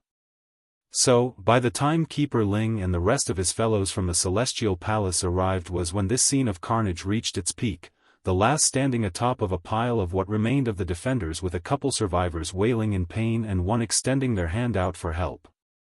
Sadly for the grumpy keeper who attempted to charge in at this cruel scene, the perpetrator didn't give him the chance to do anything, incinerated the last of the survivor like a big slap at his face without surprise. Keeper Ling felt an indescribable burst of anger wanting to explode out of his chest. Fixating his menacing eye at the one responsible, "Little girl, I do not believe there is any grudge between us. Why do you attack and murder so many of us from the celestial realm?" This wasn't the first attack on one of the cities under their management. The only reason they never came out was due to the threat of the demon realm attacking if they interfered. That's why the old-timer felt so angry. He's angry at himself for not acting sooner and allowing this heinous carnage to run so long. You all deserve it. They all deserve to die. You, drawing his sword in one full swing, Keeper Ling didn't hesitate and slashes down at the young lass's head after getting the broken answer. Despite the sudden and sneaky maneuver, the blood-covered girl neither hid nor dodged, only strolling forward as the sword came down.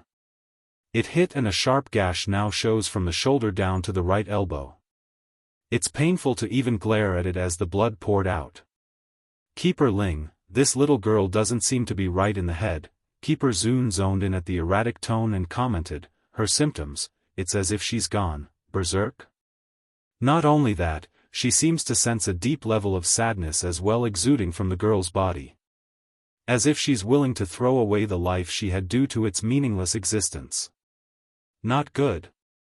The kind keeper exclaims suddenly, she's not only gone berserk, she also wants to commit suicide with us. Suicide? Jolting to attention at the phrase, Keeper Ling, who had the biggest balls among his peers, didn't want to get an inch closer at this point. He's arrogant and stubborn at times, but that doesn't mean he's willing to die for nothing. So, turning to his sword, he slashes out multiple times and shot out energy blade after energy blade. The repeated attack worked. Falling into tatters, the blood-stained dress was cut all over with the deep wounds on that body to showing for it. In light of the savage hits, she doesn't falter and lacked any image of someone suffering from pain. On the contrary, there's only a deeper level of hatred in that dainty little face, which manifested into a deep dark black burning fire that scorched everything in its vicinity. Keeper Ling, don't let her near us. Keeper Zun advises his peer in great shock. Make no mistake, there's no question in the kind keeper's mind that the girl's current state was dreadfully dangerous. Take that black burning fire, it's giving him such a bad feeling that he instinctively. Heartache, too. Keeper Ling didn't relent in his attacks, only increasing in his furor by throwing blow after blow out towards the demonic being. Sadly for him though, that deep dark flame reacted with a mind of its own, burning and incinerating any energy blade he shot at her. Then to counter his own attacks, the pyre of black suddenly took on the shape of a dragon and pounced at himself, whistling over in a mounting charge of death. Run! Keeper Yellow grits his teeth and yells this out aloud, not wanting to keep mixing himself with this freaky girl. He could see the attacks were fruitless. When did the demon realm have another strong one like this? Why didn't we know about this? Seeing Yellow already fleeing for his own life, the other keepers who also witnessed this immediately turned tail and ran as well. However, one of them acted just a tad too late there and got caught by the flaming dragon that coiled into a deathly grip around the leg. By the time any of them realizes this had befallen one of their own, it was already late. All they could hear were the deafening scream of their own brother in this dark damp night as they glanced backwards. As much as their hearts wanted to help, they are aware there's nothing they could do but flee from the scene of carnage. Dragony wasn't going to let them escape, of course. Increasing her pace to give chase, the girl didn't make it far before a hand suddenly grabbed her by the shoulder and stopped her on the spot. As retaliation, she swiped backwards in a reflexive jab at the person. Bang! The one doing this was none other than First Elder, who had just arrived on the site. He did not expect such a strong reaction in that instant and took the hit fully, causing his old body to stumble backwards and shuddering in dismay. But as the old saying goes, an old bone always has more experience than the young. Despite getting hit, the old-timer was quickly able to recover and make sense of the carnage around the ruined city. Princess Dragony, what is going on here? Then seeing the wounds all over the young lass's body, First Elder's face darkened as he peered in the direction of those fleeing keepers. Is it the Celestial Palace who did this to you? Yet no reply came from the princess's mouth, only an indifferent stare at the old elder before turning back to her initial course of giving chase. You can't go. First Elder exclaims, quickly reaching out again to grab hold of Dragony's hand. You are injured. If you continue to overdraw on your powers, then your life will be expended and you'll die. Funny part was that Dragony never intended to live after this fight anyways, thus making the elder's concern moot. Once she kills them all from the Celestial Palace, then she would kill herself regardless. It doesn't matter in the end. Go away. Finding the old elder won't go away, Dragoni releases a sliver of her powers to shove the person away. This appalled the old elder. In honest truth, he never thought the young dragoness would hold such powers that threatened even himself. Above all, he could tell Dragoni was already tapping into the dragon essence inside herself to power this feat. If this continues, then nothing would be able to save her. Like the old man suspected, the situation has gone from bad to worse in this brief period. However, not all hope was lost. Dragoni still had a glimpse of sanity left in her, otherwise the girl would have attacked the old grandpa in force at the beginning. Princess Dragoni, you mustn't go. The celestial palace will be dealt with by the forces of the demon realm. At this rate you will really die. If you die, then what about the queen, your mother? And what about Prince Xiaofan? He is going to be extremely sad if you die. Hurrying to get in front with arms spread, First Elder didn't want to risk letting her get away after seeing that feet moving. And sure enough, the very mention of those two brought a wavering stall to Dragoni's movement. Yet it's not due to her coming back to reason, nay, it's an intensified anger swirling in those eyes like it's going to erupt. Heartache. 3. Those people killed mother and brother Xiaofan, those people killed them. They're all damned and deserves it. I'm going to avenge them by murdering them all. Crying her hearts out, Dragoni's body began curling up into a ball as she clasped her head in agony. There's so much sadness in that voice that it's unbearable. First Elder's heart raged at this like a good senior would when facing a junior's pain.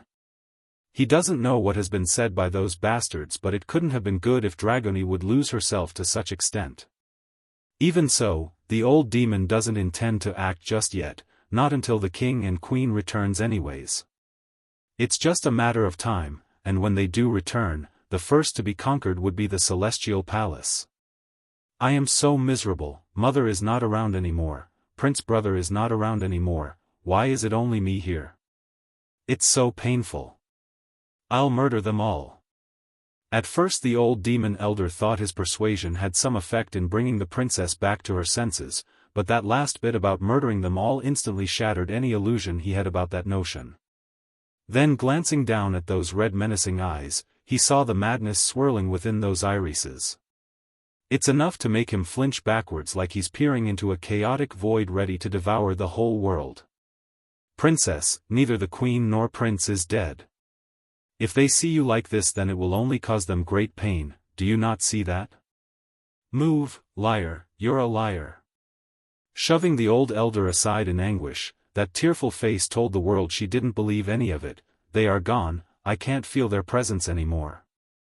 Before I can always sense mother's energy signature no matter where she is, now I can't at all. I'm going to avenge her and murder them all. In light of the shove, First Elder continues to cling onto her like a helpless grandfather trying to save his own grandchild. He knows, unless the queen returns in person and do something about this, there's no stopping the princess from going berserk. But would that be possible? The queen only disappeared not too long ago. What are the chances that she would return this quickly? But then suddenly, as he thought of this, a beam of light gradually appears from the night sky, dispersing the dark clouds like a ray of sunshine. Seemingly becoming aware of this event above his own head, First Elder slowly raises his head to look up. Then that's when he saw it, that incredible picture of a woman and child coming down from the void and causing his eyes to widen in shock and glee. He's trembling with excitement and an indescribable sense of fortune. The familiar red, and that familiar smile, it's everything that he could ask for. Then that boy, that sly yet adorable young face of a boy he would love to cradle in a protective basket. They're the demon queen and demon prince he sought to bring back to help himself. Heartache. 4. Dragoni. Initially Bai Yen expected to re-enter the celestial realm from somewhere closer to where she left off, yet that wasn't the case, nor did she expect to find her goddaughter lying there on the ground all bloodied up and in tatters. What's going on? Who is the one who hurt you like this? She quickly descends from the sky and lands before the stunned-looking lass, her arms open and readying to reach out to help. The dragoness didn't utter a word though at those welcoming arms. Instead, she wholeheartedly threw herself over to the demon queen and wrapped those little arms around the woman's waist, refusing to let go in fear of losing her for a second time.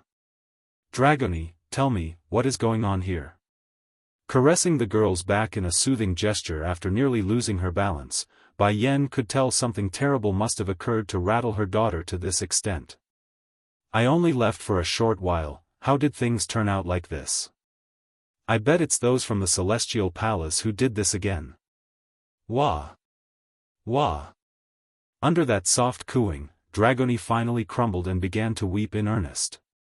There's no madness in the eye, nor cold menacing hatred for the world in that sob, only the pitiful crying of a sad little girl who suddenly got her world back.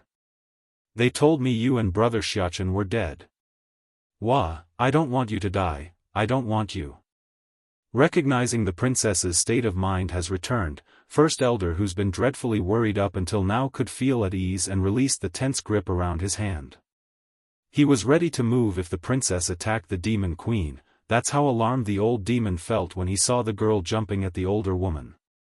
Likewise, Bai Xiaofan also saw the unstable mind of Dragony who continued to cry. He didn't know how to show his emotions right now aside from clenching his fist in frustration. He knew it's not his fault, but he could disregard the guilt and felt inside for not being around for the lass when she needed him the most. "I will definitely make those who hurt her pay." The steam bun vowed inwardly, his eyes firm and strong. "Dragony, I will not die, Xiaofan will not die, and we will never leave you." Bai Yan says using her soft gentle voice reserved only for the kids. "How can they claim I'm dead before my daughter? With Dragony's personality, she would never be able to take the trauma. I will never forgive those bastards." "Really?" Dragony finally lets up her damp mood and looked up to face the demon queen. "You're not just trying to coax me? You'll really never leave?" The girl's really afraid, fearing right down to her core. No one knows the crumbling feeling of her world disappearing during these past few days. Unlike her childhood where no one loved her, Bai Yan was the only sunshine in her life. Without that light, there's only darkness and despair. Really, inhaling deeply, Bai Yan forcibly presses down the swirling emotion from within to show a reassuring smile. "When did mother lie to you? Now take a medicinal pill and recover first, okay?" "Heartache, 5, okay," Dragony obediently nods after being offered a shiny green bead. If only those keepers could see this right now, if they did then they would surely be popping their eyes out. The way the dragoness behaved was like a 180, a stark contrast to the world-devouring version just minutes ago. "Mother, my heart is uncomfortable." Bai Xiaofan sniffled his nose in a choking manner after witnessing Dragony take the medicine from Bai Yan's hand. "We mustn't let those who injured her go." Clenching her fist, Bai Yan was of the same opinion. "Dragony, who hurt you?" Looking up with those teary eyes, the girl answered without hesitation, "It's the people from the Celestial Palace." "The Celestial Palace?" The demon queen's face darkened some more, her eyes narrowing into a slit. "Those bastards still haven't learned yet? How dare they hurt my daughter? In that case, I will be sure to settle the old and new debt altogether." "Dragony, does it still hurt?" she asks in aching pain, both for herself and her sweet daughter. The question actually brought a momentary daze to the little girl. Truthfully, Dragony herself didn't feel any pain despite all the physical injury on her body, rather the pain had hailed from the mental side, the soul. Now that Bai Yan has returned, that pain was also gone. "It doesn't hurt," the dragoness shakes her head before turning to the teary steam bun. "Prince brother, did you cry?" Startled at being called out, Bai Xiaofan hurriedly wipes his watery eye to put on a strong face. "I did not, I am a man, I will not cry." As if he would admit that even if he did. "That's good," said Dragony with a brilliant smile, "it really doesn't hurt so don't feel sad for me. I'm so happy you're back, that did it."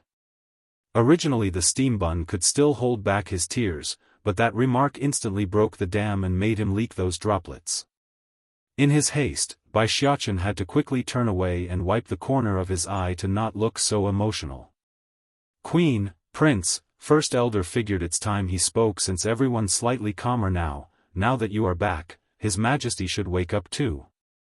Are we going back to the demon realm first? No need to hurry, we can head back home later. First we must settle a debt here. Just thinking of what the Celestial Palace has done during her absence was enough to make the woman's blood boil. Unfortunately for Bai Yan's plan, she miscalculated in this case and the courage those people had. Dragoni's power had completely shocked those old keepers. There's no way they would willingly return to the Celestial Palace. Even if she does barge into that place and attack it, the only ones left defending it would be the other soldiers and guards at station. Queen, the elder frowned, there is one thing I have to tell you first. What's the matter? She asks with a wary face. It's about that Yunruo. The elder's face didn't look very good either. After you disappeared that day, we locked up Yunruo and made her experience all the tortures we had to offer. We also made sure to keep guard of her with several high demons at the cell, but she still managed to escape our grasp. Faintly frowning, Bai Yan also found the news worrisome. Run away? How could she have done that considering her powers? Yes, with her strength it shouldn't be possible. Even if the Celestial Palace wants to save her, those keepers shouldn't be capable without alarming us during the raid. What's more, the way that Yunruo disappeared is very odd. There's not a trace to go by, like she's just gone from the world itself. Heartache. 6. Disappear from thin air. Rubbing her chin, Bai Yan's eyes began to gleam with thought. It's not possible for her to do that. Someone must have helped her somehow, and that individual must be extremely powerful. Perhaps, stronger than those from the Celestial Palace. A bitter taste filled the old demon's tongue at the idea. My queen, this matter is our fault. If we had slain that Yunruo that day, then she never would have been able to escape to continue scourging our world. Elder, the blame is not yours to bear, she says while shaking the head. After all, you didn't know someone would try to save her. What's more, if someone that powerful is willing to move on her behalf, then you're powerless to stop them anyways. You're not their opponent. I'm just curious as to why they aren't moving more openly and remains in the shadow. The elder's heart literally skipped a beat. What you're saying is, the one who did it is a divine lord? Someone that's capable of tearing a piece of the world and making it his own?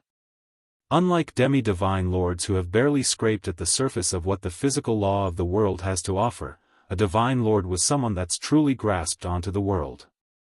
They're capable of tearing through space itself and ruling over a pocket dimension as their own. That's what it means to advance further. It should be. Bai Yan nods and confirms the idea.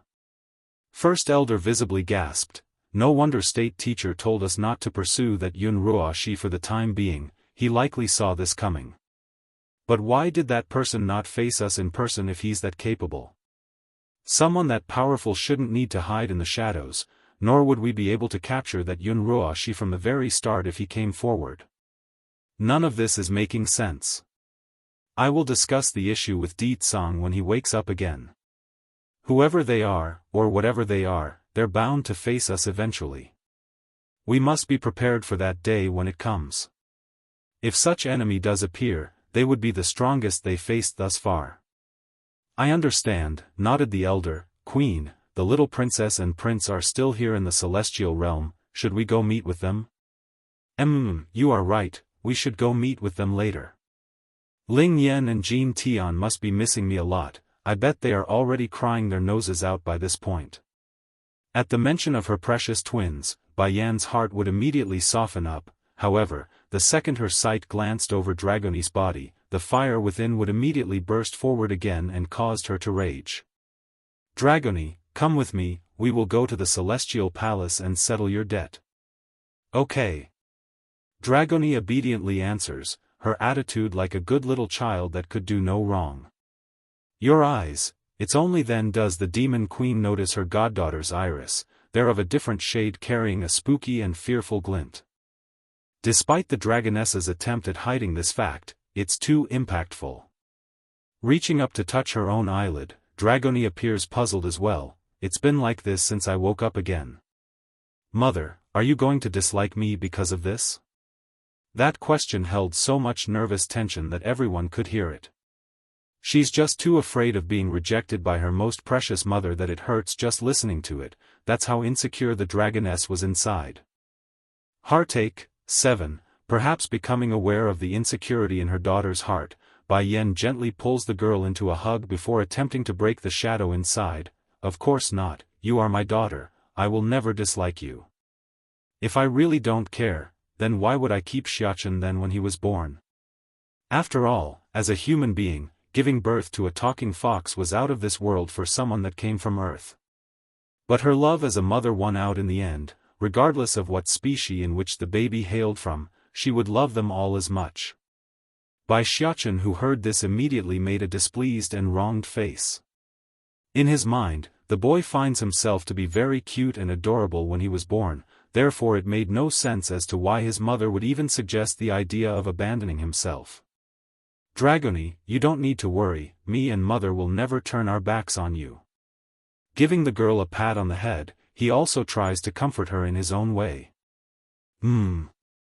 Breaking out into a brilliant smile at the contact, she's truly relieved and found the baggage dropping off her shoulders. It's good that mother and brother Xiaofan won't turn their backs on me. Within a mountain range of the celestial realm, Di Ling Yen was currently having a great time playing atop of the big blue water dragon lying in the pool of water underneath. Your injury should be about healed. In that case, Her Highness should stop providing you with her blood. Winger the guardian bird says after finding the creature's health stabilizing. The idea to use the princess's blood to heal this blue dragon was none other than Di Ling Yen herself. She's a very kind child.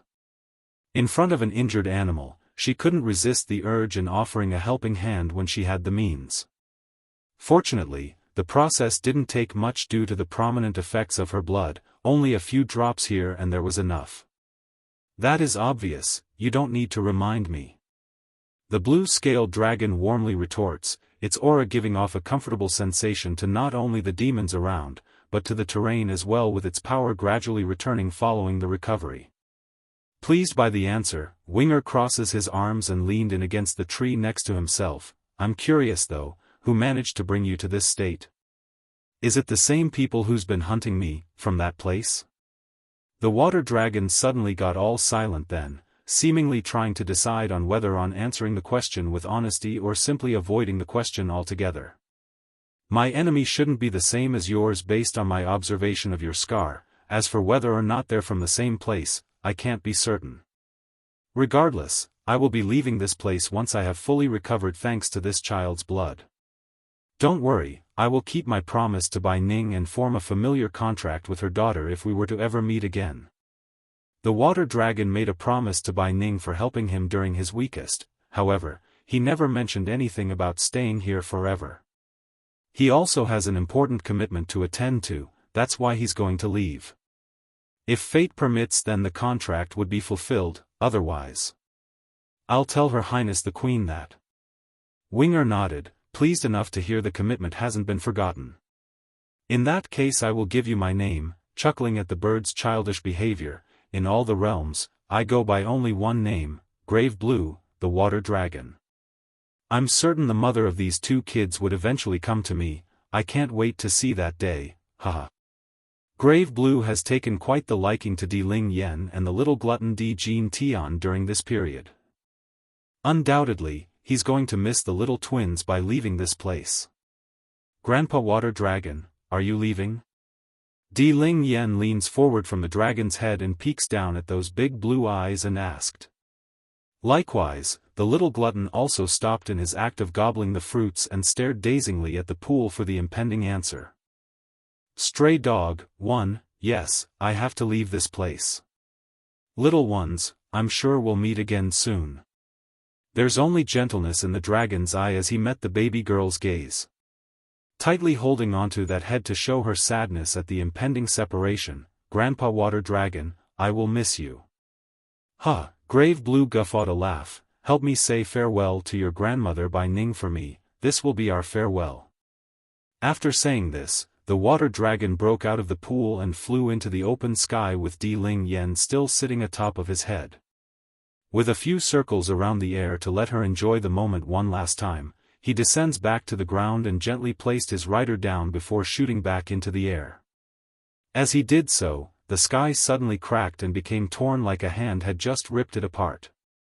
Grave Blue didn't slow down at this, rushing even faster into the void and disappearing from this world in its entirety. Where is Grandpa Water Dragon going? Looking at the direction where the dragon disappeared off to, the little glutton quietly comments, "Why do I feel like he's not quite the same as us?" After saying that, Jean Tian felt perplexed and troubled by what he didn't know. Shaking his head, the baby prince nearly made himself dizzy by doing so. He's simply too young to understand the complexity of his own dilemma, hence his quick ability to forget the issue. Uncle Winger, Di Ling Yen continues to ask using her babyish voice since she's a lot smarter, "Grandpa Water Dragon is gone, does that mean we're going home too? I want to see Mother." Bringing her thumb up to bite the nail, the young child was all sad and aggrieved along the face. "I miss Mother so much."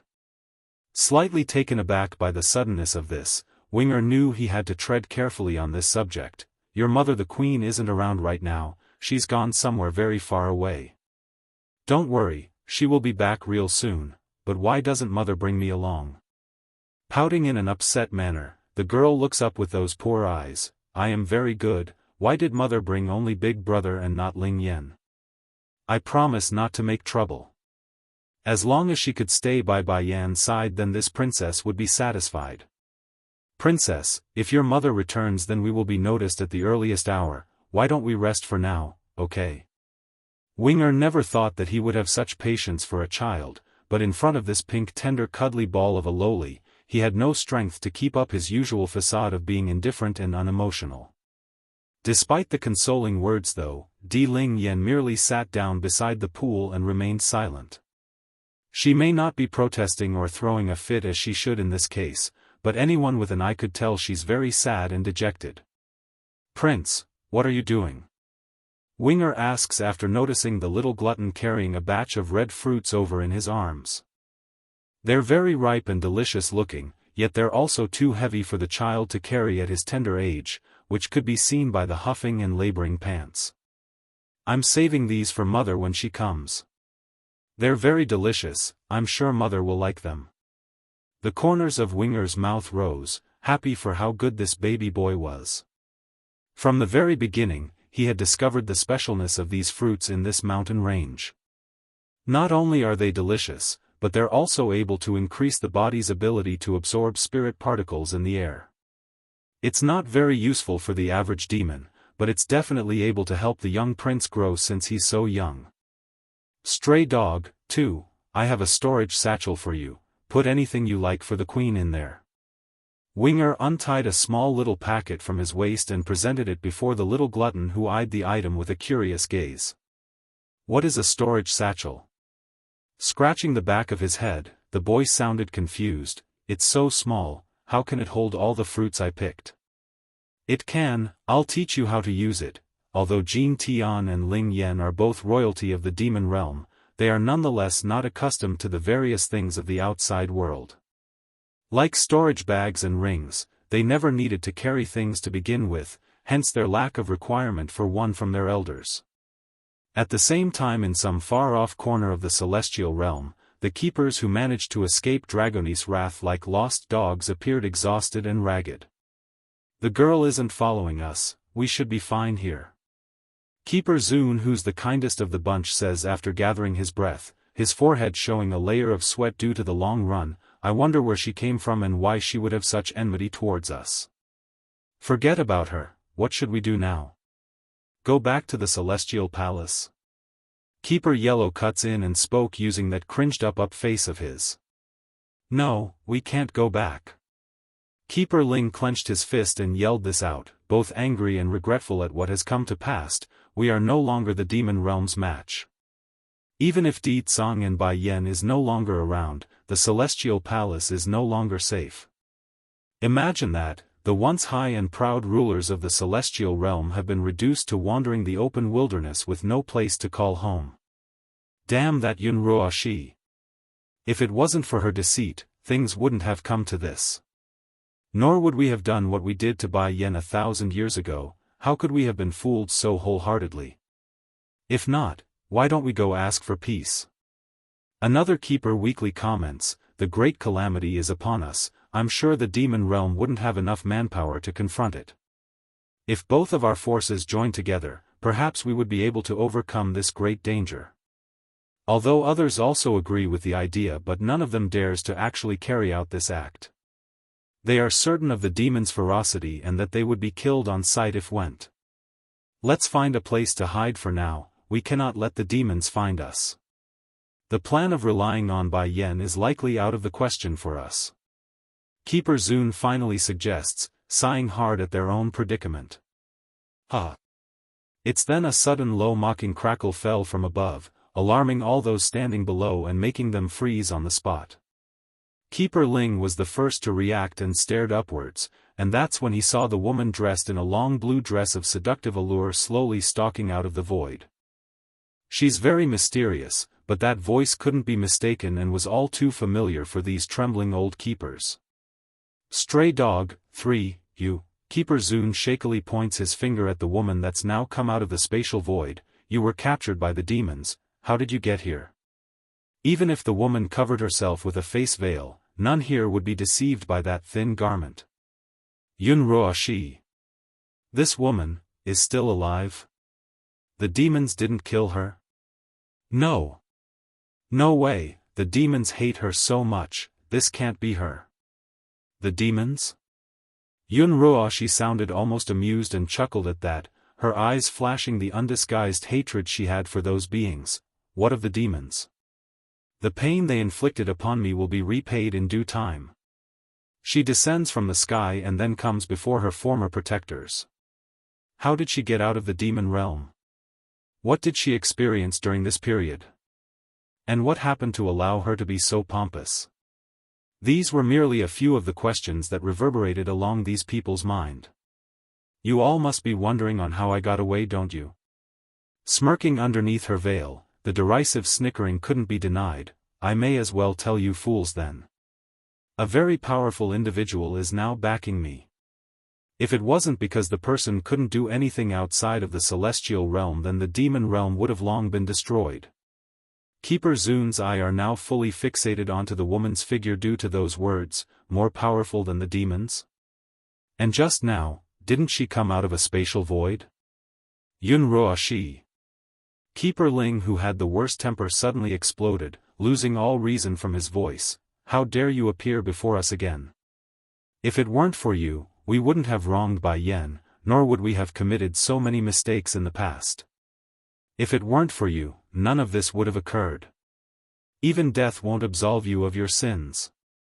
The lying witch only laughed some more at the accusation. That's only because you're too stupid to realize that on your own, I may have needed to heed your faces in order to live back then, but no more. I will never need to worry about you fools ever again. So what if Bai Yen is all heaven's owner? So what if she's better than me? I will still be the final winner, me. Yun Ruoshi, Keeper Yellow, couldn't take this anymore either, his eyes showing great pain for seeing the true face of this witch. For a millennium, we loved and cared for you with all we had. How can you say such disgusting and grotesque things to us? Do you know how much we all lost? No, the world lost because of you. They may hate this witch after learning the truth, but I truly did love her like their own child back then. There's no lie in that part. But that heartfelt outburst only made Yun Ruoshi laugh even harder, like her stomach's about to burst. Love me? If you had known I wasn't all heaven's owner, then would you have treated me like you did? Well, we would never mistreat those of the celestial palace, regardless of their status or background. One of the keepers defensively cuts in. Almost hysterical in her voice now. So why did you give me up as soon as you knew I wasn't all heaven's owner then? Not one of you tried to save me that day outside the city, not one. Now you hypocrites dare to lecture me by saying your emotions are true. Which part of me is inferior to Bai Yen aside from having poorer luck than her? If I hadn't framed her about being the destroyer, then would you have removed her for me? Keeper Zun's figure visibly shook as his heart trembled. so it's you who spread that rumor?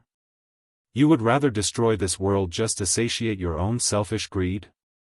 All they knew was Yun Ruoshi pretended to be the Crescent Moon Amulet's owner, nothing about her spreading rumors about Bai Yan being the destroyer. They actually thought the rumor came from somewhere else entirely and didn't connect this point. Humph, she deserved every bit of what she got. I am clearly the more sensible one in the Celestial Palace, yet you all only had an eye for her. Not only did the old coot favor her over me, that old bastard also refused to take me as his apprentice, yet you all claim to be good to me anyways? Stray dog, for, even up to this point after all that has transpired, Yun Ruoshi still firmly believes she's not at fault and that it's others who had wronged her. Without exception, the expressions of these old-timers were all very angry yet sad at the same time towards the rebuttal. Yun Ruoshi, even now do you not understand the crime you've committed?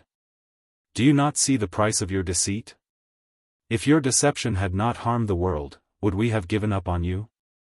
Keeper Zun couldn't suppress the urge and lashed out despite his usual kind nature. For you, we not only torched Bai Yan at the altar, we also murdered those around her and the unborn child in her belly. We did all that because of your scheme, your lie. Words can't even be used to describe the heinousness of her act, yet she still got the nerve to say we're the ones at fault. I'm not wrong. The fault has never been with me, it's all you peoples. Showing madness in those erratic eyes, the old witch suddenly snatched the veil covering her own face and removed it, thus revealing the scarred features underneath. Do you see this? This is all done by those demons. What Bai Yan owes me can never be repaid, and I will make sure she and her kind suffer indefinitely for the damage she instilled upon me. Ignorance. Keeper Zun shakes his head in disappointment, unable to comprehend how someone could twist logic to such a state. Enough. I'm not here to discuss the fault of you fools, I'm here to make a deal. Somehow regaining the sanity back into her voice, Yun Ruoshi's tone suddenly got extremely cold and menacing. I can help you deal with those from the demon realm, however, you must submit to me and become my slaves. Outrageous. Keeper Ling lashes out in volcanic proportion since his temper was the worst among his peers. For thousands of years, the rulers of the Celestial Palace have never submitted themselves to others, let alone to a traitor or a demon. The very idea was a slap in their face, a direct insult to their dignity. Yun Ruoshi, we will never join you, now scram. Keeper Zun also shouts this out after having his last line crossed. He knows they aren't able to move against this woman anymore, but that doesn't mean he or his fellow keepers wanted to meet her again. You don't want to kill the demons? The witch slowly marched forward in an almost threatening manner. Don't forget what the demon realm would do if they catch any of you. Without the Celestial Lord's help, no one can oppose Ditsang the Demon King. Now I'm offering you all a way out, a way to live. Also a way to exact revenge for a little price. That does it. Keeper Ling, who's been suppressing his urge to attack, finally lost it and rushed at the witch with all his might. Instantly, he punches down at her shoulder and sent the woman flying, causing a mouthful of blood to spew forward as the consequence. Get out of here. Keeper Ling exhales deeply to gather his wits to withhold a second strike. Don't let me see you again, otherwise I won't be so merciful. This woman cheated me the worst. How dare she demand us to become her slave? Dream on. State teacher and Di Xiaofan, 1, Yun Ruoshi's face instantly changed for the worse after getting hit and returned to that hateful and spiteful expression. Humph, I've given you all the chance, don't say I never offered it since you don't want to cherish this opportunity. Snarling as she cursed at them, also, you fools don't really believe that Bai Yan can resist the great calamity, do you? Don't make me laugh. I can't wait until you all come crawling to beg for my help. Figuring her continued persuasion would be futile, she roars out another laugh of contempt before pulling herself out from the ground. She didn't bother to look back while departing and stepped into the open spatial crack, allowing it to devour her figure and disappearing altogether like she came. Yun Ruoshi really is ignorantly stubborn, one day she will regret her own deeds. Retracting his gaze after saying that, Keeper Zun turns back to the others once he managed to calm himself somewhat. We need to find a place and continue our training. We must prepare ourselves for the incoming danger. Even if we can't repel whatever is to come, we must do everything in our powers to fight. Let's go then, we wasted enough time here. Keeper Yellow agrees with clenched fist. He also doted that old witch in the past, so he's very much outraged at the last remark from her. Of course, there are those who couldn't get over the situation, and that would be Keeper Ling, who had the worst temper among the group. The old guy loved Yun Ruoxi the most here and blindly believed in her stories from the very start, hence his inability to move right now. The poor guy kept staring into the now closed void and needed to be dragged away by his peers. Demon Realm. Under the shadow of this blood-red moonlight, the whole world seemed so lifeless and gloomy, yet that was not the case in the castle making up the home base for these demons. "Sire, you're finally awake." Asking this was none other than State Teacher, who's been watching over the Demon King's slumbering body. "Where is my wife the Queen and my son?" Opening his eyes, Di Tsang's first word wasn't about himself, rather it's about Bai Yan and his children. "My king, the prince and queen disappeared while they were in the celestial realm. That means they will reappear over on that side as well." State Teacher replies in a humble manner, his mouth showing that perennial gentle smile of a fairy. "Brother." Exactly then, while Di Tsang was still organizing the information he's given, a reckless figure suddenly barged into the hall and broke the stale air.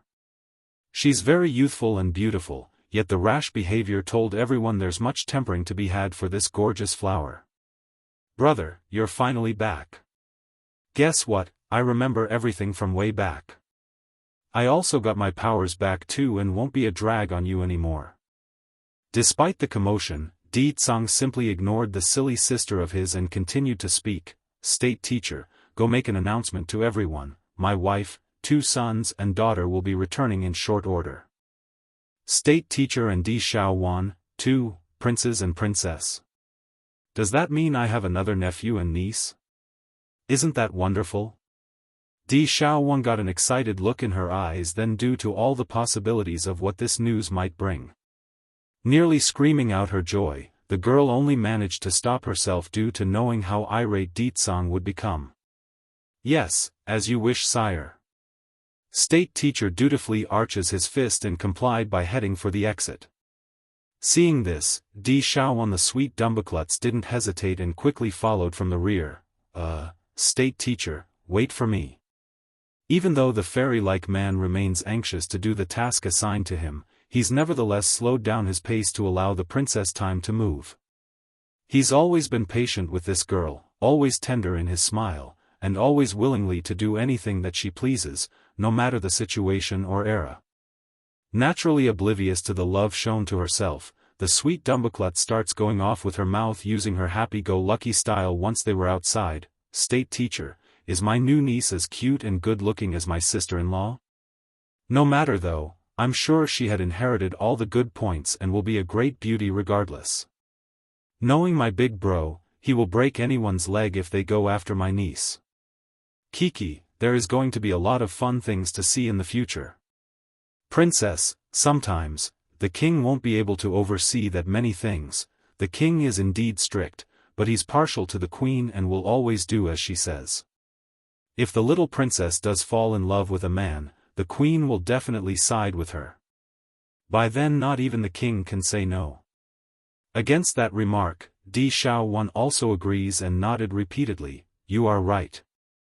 The demon realm is so big, there's no way my big bro can watch over everyone. Besides, the real one in charge is sister-in-law, he can't get a say. Aren't you worried of your brother hearing this?" The guy rubs his temple in a helpless manner due to the level of courage this princess had towards her own older brother.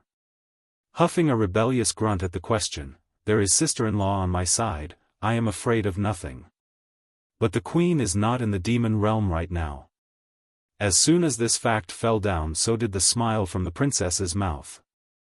It's frozen, just like the courage in which propelled those words coming from Di Xiaofan's mouth mere seconds ago.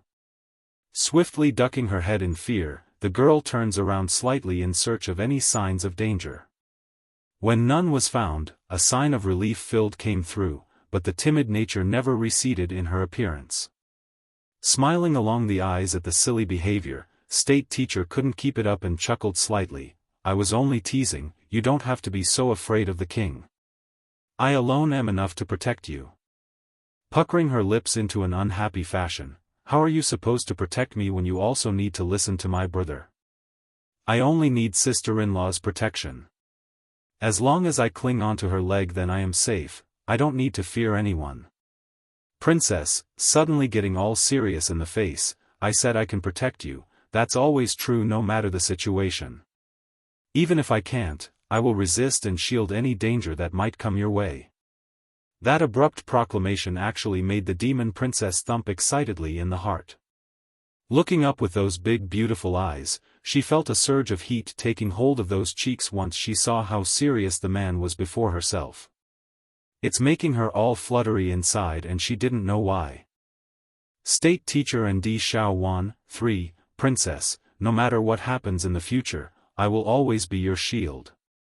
Know that you can depend on me, I will always be there when you need me the most. That said, state teacher presses forward a few steps to corner the girl against a wall, his eyes full of desire and strength. With this girl's IQ, I must be more direct, otherwise she will never understand my feelings. What if some other guy comes around and snatches her away? I crushed on her for a millennium, I won't let some nobody come around and snatch her away while under my watch. Stumbling backwards at the close contact, Xiaofan found it difficult to meet that gentle face. In her desperation, she actually turned tail and ran away without actually uttering a single word. It's embarrassing and humiliating for someone like her who has always done as she pleases. Towards this outcome, state teacher could only make a helpless smile. Looks like I scared her with this push. After escaping from the main hall, Xiaofan didn't stop running until she's completely out of breath and red in the face. She's at a total loss and it's making her frantic. This is strange, what's wrong with me? Wiping some of the sweat off the forehead, a bewildered light filled her eyes. Did he just make a move on me? No way, that's impossible. We are so close, how can he have that sort of feeling towards me?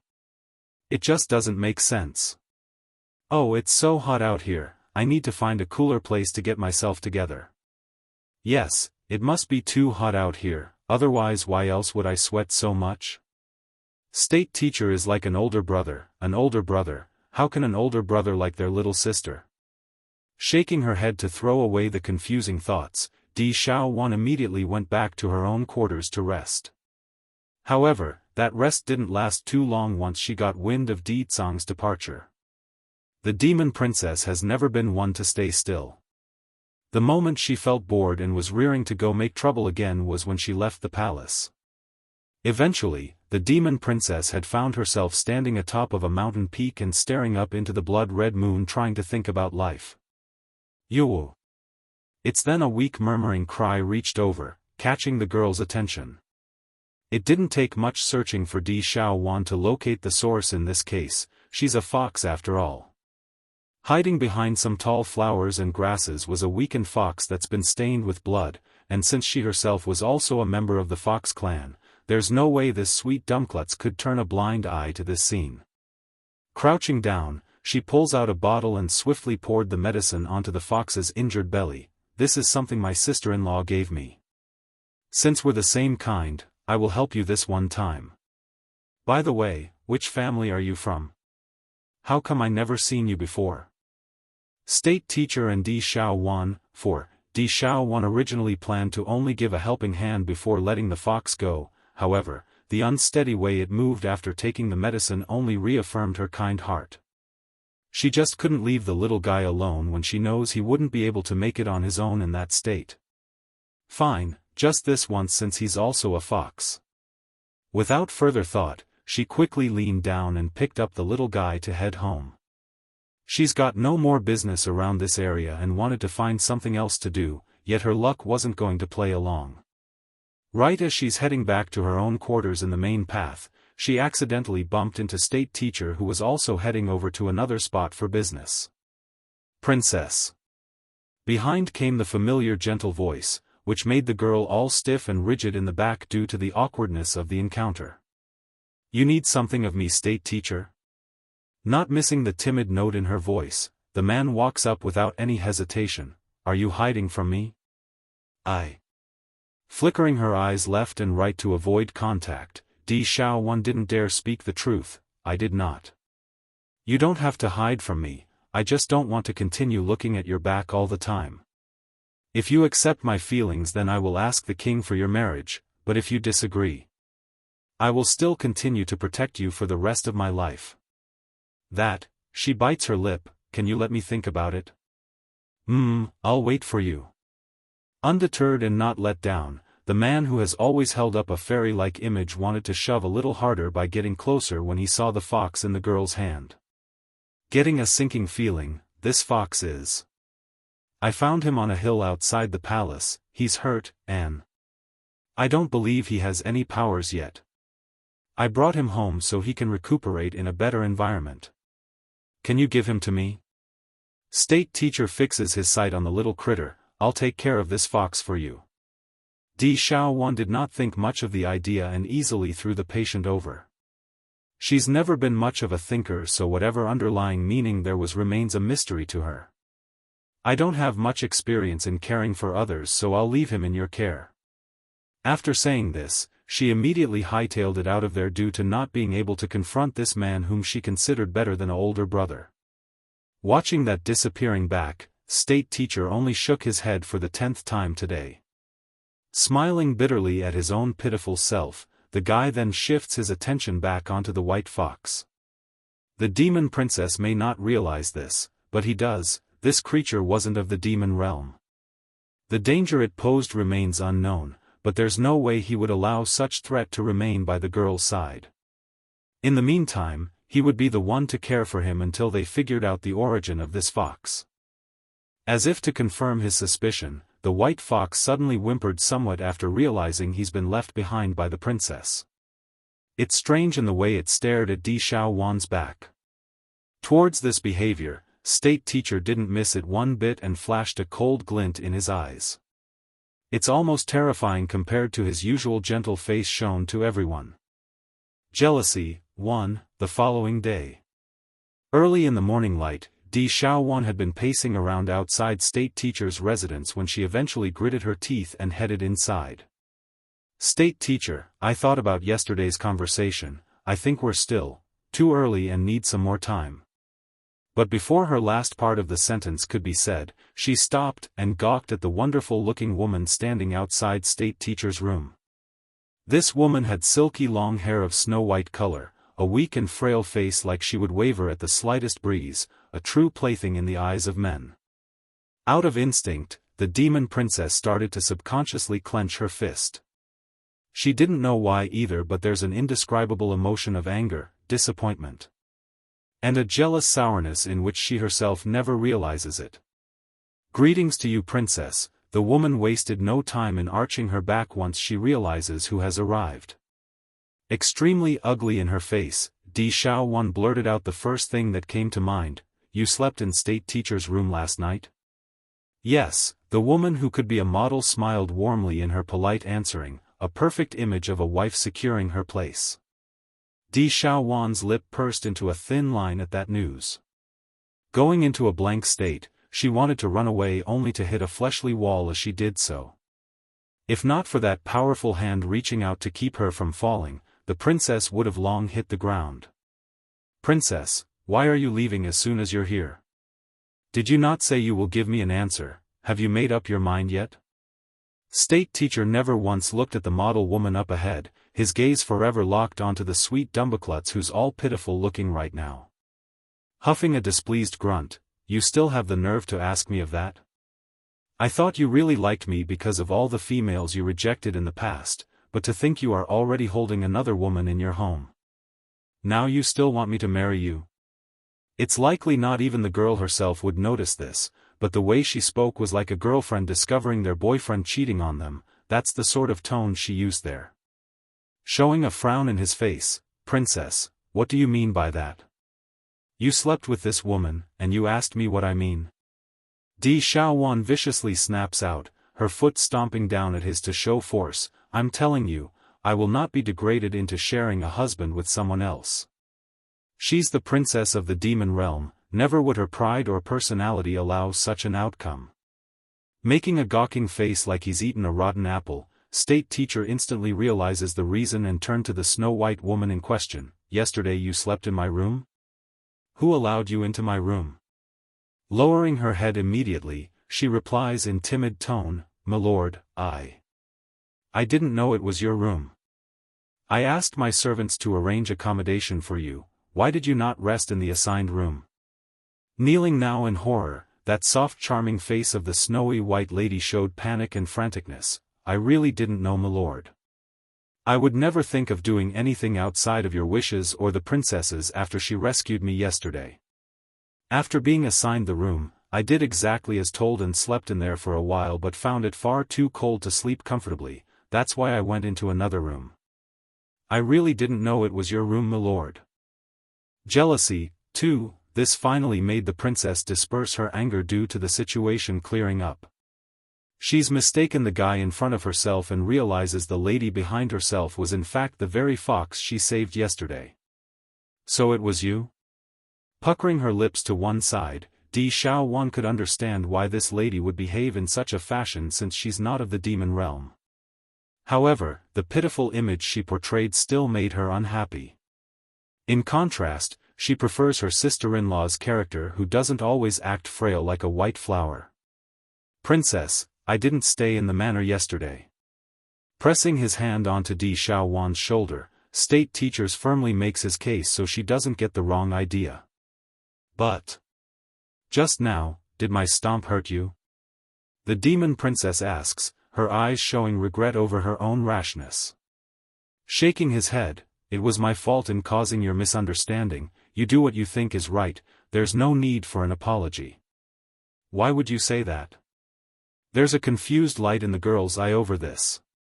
"I did not arrange everything properly, that's why you got me wrong. You saw her coming out of my room, that's also my fault for not being more attentive." Caressing the sweet Dumbuklut's hair like a lover trying to console his sweetheart, "In my eyes, everything that you do is right, this includes your mischievous nature. I also like that about you. A little hurt by you only warms my heart." Flushing red like an apple, Di Xiaowan promptly took a step back to keep herself from showing that beating heart. She's almost losing herself due to the swelling emotions due to that heartfelt confession. "State Teacher, why are you so nice to me? For all these years, regardless of what she did, this man would always shelter her and clean up any trouble she made along the way. If in the past she resisted his approach due to not knowing his love for herself, then right now Di Xiaowan could say she's no longer of the same emotion and could somewhat accept the possibility of being his wife." Pushing forward since he could see there's an effect to his words, "Because there is only one of you, only one Di Xiaowan. If I'm not good to you then who else am I supposed to be good to? Before I was too stringent, causing myself to painfully love you from behind in secret. Now I don't intend to hide my emotions anymore. Xiaowan, when your brother the king returns, I will ask him to marry you to me, is that all right?" Skipping a beat at the marriage proposal, the demon princess could literally sense the butterflies tingle from within. "I haven't promised you yet. Xiaowan, you like your nephew Prince Xiaofan a lot, right? Children at that age are the cutest, we can also have one of our own. At that point your son can stick to you day in and day out." "Really?" Looking surprised in the eye, the girl swiftly got all excited in the face with hopeful light. "Okay, I also want a child like Xiaofan who is obedient and good." Unbeknown to this sweet Dumbuklutz, her personality and gene would never be able to produce a child like the steam bun. Unfortunately, by the time she realizes this point and the deception by State Teacher, her own child had already been born and became a bratty troublemaker that likes to pick on her instead of helping her. Jealousy, 3. Caressing her chin in happy thought, "Out of consideration for the child's sake, I will temporarily agree with you. But if you dare take a concubine or sort, I will definitely break your leg." Di Xiaowan then waves her fist at him in a threatening manner to act all ferocious. However, it only made her all the cuter in the man's eye. Xiaofan, when have you ever seen me touch another woman? Unintimidated, state teacher happily clasped the girl's fist and causes her to go silent. It's as the man says, he's been alone for many years, never once touching another female in all the long years he's crushed on her. If I can do it before then I can continue to do so all the way into the future. My eyes only have you. He reaffirms his stance by using that serious face. The demon princess openly giggled at that confession. Then I believe you. Seeing Xiaofan finally accepting his advances, state teacher's mood flew into an elated clarity, his face smiling like the spring breeze on a warm summer's day. However, not everything was as nice as it seems on the surface.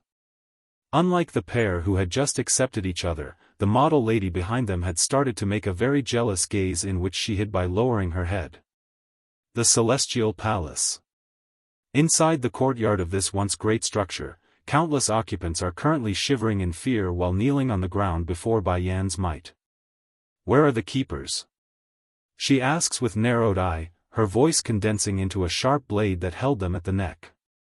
The lady's aura was simply too immense right now, crushing and sending fear into these defenders who had lost all will to resist. To be fair, they are not cowards. If it meant fighting or being mocked as such, they would surely pick death over mockery. However, the keepers have already announced to the world that Bai Yan's the true owner of all heaven. Without her, there wouldn't be any hope for the celestial realm during the impending calamity. Your Highness, we really don't know where the keepers have gone. After they left that day, none of them returned. Don't know? Bai Yan sneered in a sarcastic tone, so they are turning into cowards and refusing to show their faces? They hurt so many of my family, do they really believe they can escape my wrath? So what if those old fools regret their actions? The crimes they committed on me and my family is unforgivable.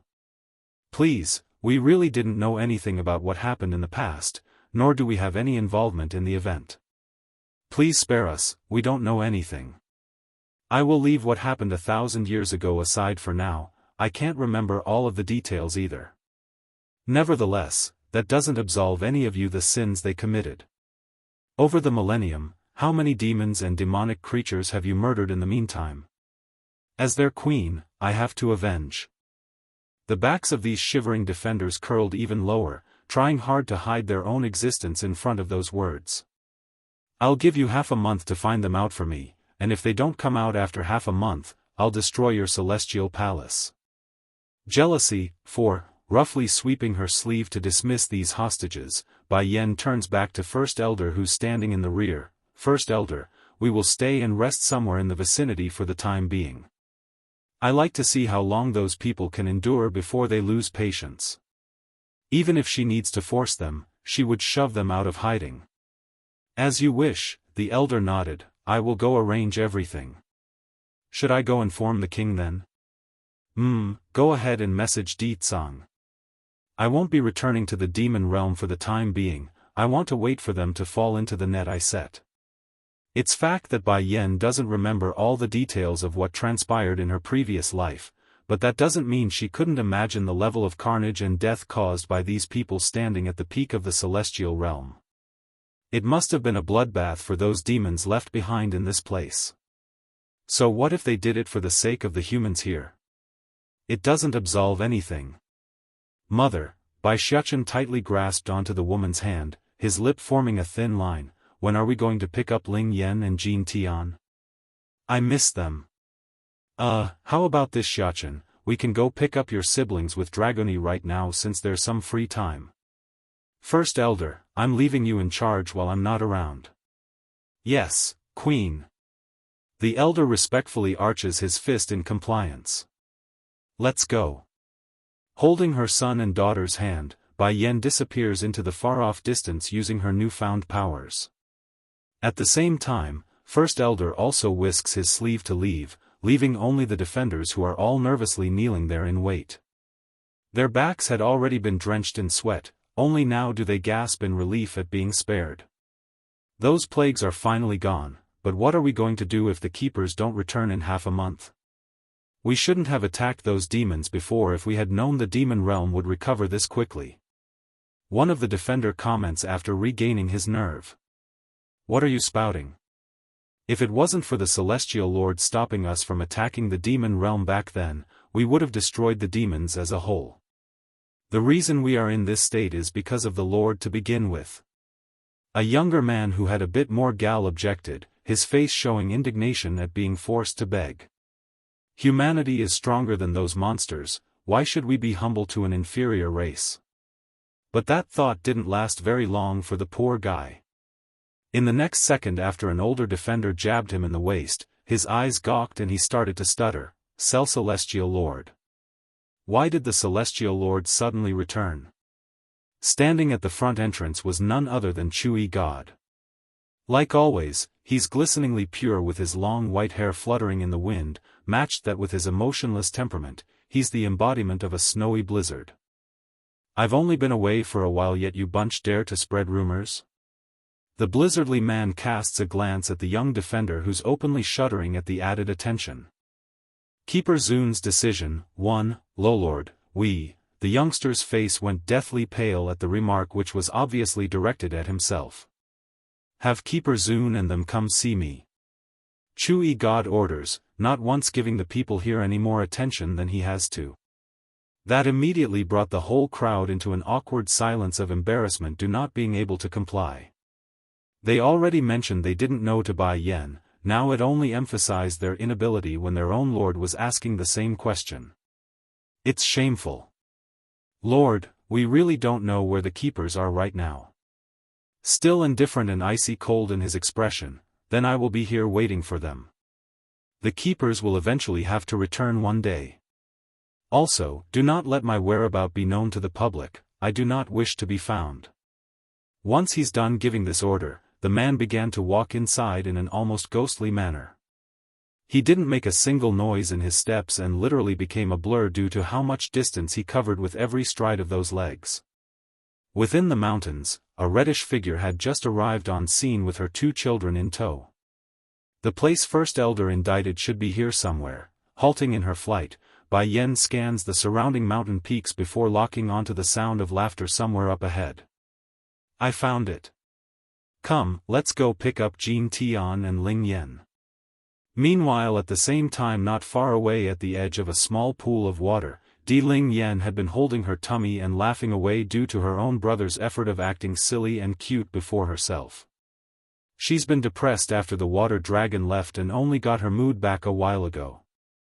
Then out of nowhere, the lass's laughter ceased, replaced entirely by the look of surprise along that face once she noticed the new arrivals in the sky. Not waiting for the little glutton to react to his sister's odd behavior, Ling Yen promptly got up from the ground and threw herself at the woman who has now landed by their side. The baby didn't hesitate to wrap those small little arms around the lady's leg to gain a sense of comfort due to being all lonely inside. Wah! After 3 seconds of silence, that's how long the little demon princess could endure before breaking out into a tearful cry of grievance. Ling Yen, mother is back so don't cry. Wrapping her hands around the crying baby girl, Bai Yen happily lifts her up to soothe that mood by patting her back and making a lolling sound. She knows her disappearance for so many days has affected her daughter, so the demon queen felt a strong level of regret and guilt for being a poor mother. Mother. The little glutton finally caught up with reality and toddled over as well. But unlike his twin sister, the baby boy didn't have such a big mood swing, so he didn't cry and only smiled at who has come. Keeper Zun's decision, 2, Mother, I took good care of my sister during your absence. I also told her many jokes and happy things. Looking up after clinging onto the woman's thigh, the little glutton appeared all hopeful in the face like he's looking for a praise. Jin Tian is awesome, Bai Yen praises him, roughing up his hair as compliment. Of course, Ling Yen is also awesome. The both of you are my pride. Every child of hers was her pride, so she's not just saying it for fun. Mother, Ling Yen puckers her lips, those eyes still rolling with tears, do you not want me anymore? Why did you leave me at this place? You must have found another baby fox outside, that's why you don't want Ling Yan anymore. Bai Yan's forehead inevitably twitched at that comment. She's got an aching suspicion that the sentence sounded familiar, as if someone already said it before. Subconsciously, the lady sneaks a glance over to the steam bun who's next to herself. Thankfully Bai Xiachen had his attention fully fixated on that little sister of his right now, otherwise he might just be able to pick up on the weird look he's getting. Don't cry Ling Yan, mother did not abandon you, we only had something to do. Aren't we back now? We're here to pick you and Jean Tian up. Bai Xiachen says, moving his hand to wipe off the peachy baby's tear whom he cherished as the greatest treasure. Not looking so sad anymore after hearing Big Brother's consoling words, the baby princess faces her own mother for confirmation. Really? Mother is here to bring me and second brother home? You're not leaving us again? It's the first time this baby girl's been away from her mother for so long. A child needs their parent around, especially at such a young age. Of course, it's true. Bai Xiachen continues to soothe his little sister using that extremely gentle voice. On the other hand, the little glutton's been staring up at his family hoping for some attention as well. When he discovered there's none to be had, the chubby little baby boy immediately broke out into a crying fit to get that. Startled by the outburst of tears, the steam bun furrows his nose and asked, "What are you crying about?" "I also miss mother and Big Brother. I also want Big Brother to hug me." Bai Xiachen's expression got very serious then. "Have you forgotten what I taught you before? Men do not cry easy. As a man, how can you cry so easily?" Taken aback by the lecture, the little glutton only then remembers the lesson, that, "Okay, I won't cry anymore," softening up after seeing how aggrieved and pitiful his little brother remains on the surface. Bai Xiachen moves forward to give him a hug anyways. "Jean Tian, you will be the king of the demon realm one day, you can't act so weak. But you did well in taking care of your sister while we were away, so this is your reward." Giggling in happy note after getting the praise he wanted, Jean Tian hurriedly wipes his tears away. I am a man, I won't cry, I will protect mother and Ling Yan. Now that's a good man of our demon realm." Patting his little brother's head as a praise again after hearing what he wanted, "I'm looking forward to your success. I will also tell father to pass the throne to you as soon as possible." "Really?" Jean Tian's eyes shined with light, forming a crescent shape to emphasize his own cuteness and desire for that position. He couldn't wait for that day and started to suckle his own finger like a little glutton that he was. However, the deception told to him about being able to eat as much food as he pleases once he's king remains a lie. By the time the poor boy realizes this pit set up by his own family, it's already too late and he's working his butt off day in and day out, starving himself thin compared to this lovely childhood he enjoys today. "Jean Tian, Ling Yan, I want to introduce you to someone." Bai Yan went ahead to bring Dragony over to her side for the introduction. "This is your older sister, her name is Dragony." Keeper Zun's decision. 3. Dragony nervously rubbed her little hand as she took in the two adorable babies. On several times already, she wanted to pinch their lovely face due to how cute they were. The only reason she hasn't was due to fear of breaking them like a toy doll. That's how delicate those two are in her eye. "Hello, Sister Dragony." Ling Yan politely greets the girl, her little face bright with smile. On the other hand, Jean Tian only had a dull look as he surveyed the older girl before turning back to Bai Yan with a question. Mother, how come Big Sister's name is not the same as ours? And, why is she so pretty?" Although the appearance of the young dragoness couldn't be compared to Bai Yan's scale, she's nevertheless starting to shine in her own way after growing older during this period. "Mother," Dragony urgently spoke, "can I touch them? They're so cute. Will I accidentally break them if I do?" Black lines instantly filled Bai Yan's face. "They are not dolls, how you break them? Feel free to touch your own siblings, they will be all right." "Okay." Dragony instantly breaks into a huge smile, carefully extending her hand to first caress the baby girl's cheek. I touched it." At contact, she froze into a stiff iceberg as her heart raced with incredible excitement. In the past the dragoness also had her own family, an older sister as well, however, that family could never be considered a family. Forget about being close, they wouldn't even let Dragony get close, let alone have any physical contact, and now she finally has a little and adorable sister. Unfazed by the cold finger touching her own cheek, Di Ling Yan only stared up at the girl with her own curious gaze. This big sister is so strange. She clearly wants to give me a hug, why is she not doing so? I want a hug. Afterwards, Dragony continues with her gesture and gave the little glutton a rub on the head as well. This time around, the dragoness became even more excited, bordering on the line of melting away due to her own joy. Sister Dragony, can you give me a hug? Di Ling Yan finally couldn't stand it anymore and suggested this. She's biting her own thumb in hope of getting her wish. Okay, Dragony sounded flustered at first but quickly came back to herself. Crouching down, she plucks the peachy girl up into her arms and drew a burst of giggle from Di Ling Yan as they snuggled their cheeks against one another. To one side where Winger's been standing the entire time appeared proud as he silently watched this scene. He also picked up on the desire from the dragoness and saw how easily the baby princess was able to lock onto that emotion as well. As expected of the queen's daughter, she's already showing such a huge heart despite being so young. Such a sensible and intelligent girl, how can Yun Ruoshi ever think about hurting her in the first place? It's getting late, let's leave now. Scanning her 4 children, Bai Yan felt so pleased to have such a big family. Xiaofan, you are in charge from now on if I'm not around, can you do that? Of course mother, you count on me. Puffing up his chest, the steam bun proudly answers the call. Pleased by her eldest son's reply, Bai Yan went ahead to reach out with her hand to hold on to Dragony and his for departure.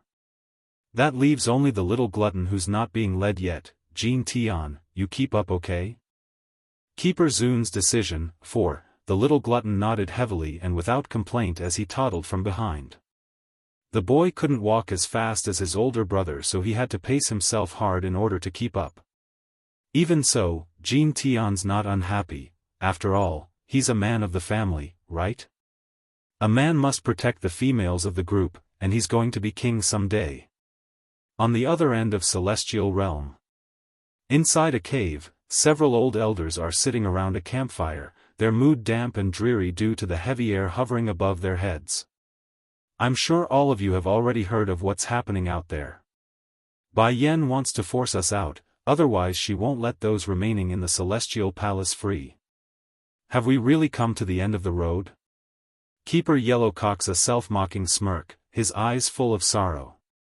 Those of them who were once high at the top has now been reduced to rats scurrying around in the caves. How could he not be sad? If not, how about we seek Yun Ruoshi, the one suggesting that never got to finish his words though because Keeper Ling, who's the grumpiest of the bunch, promptly cut him off with a punch against the cave wall. Shut up. Did you forget she's the one that placed us in this state? I will never forgive her, never forgive what she did to us and everyone else.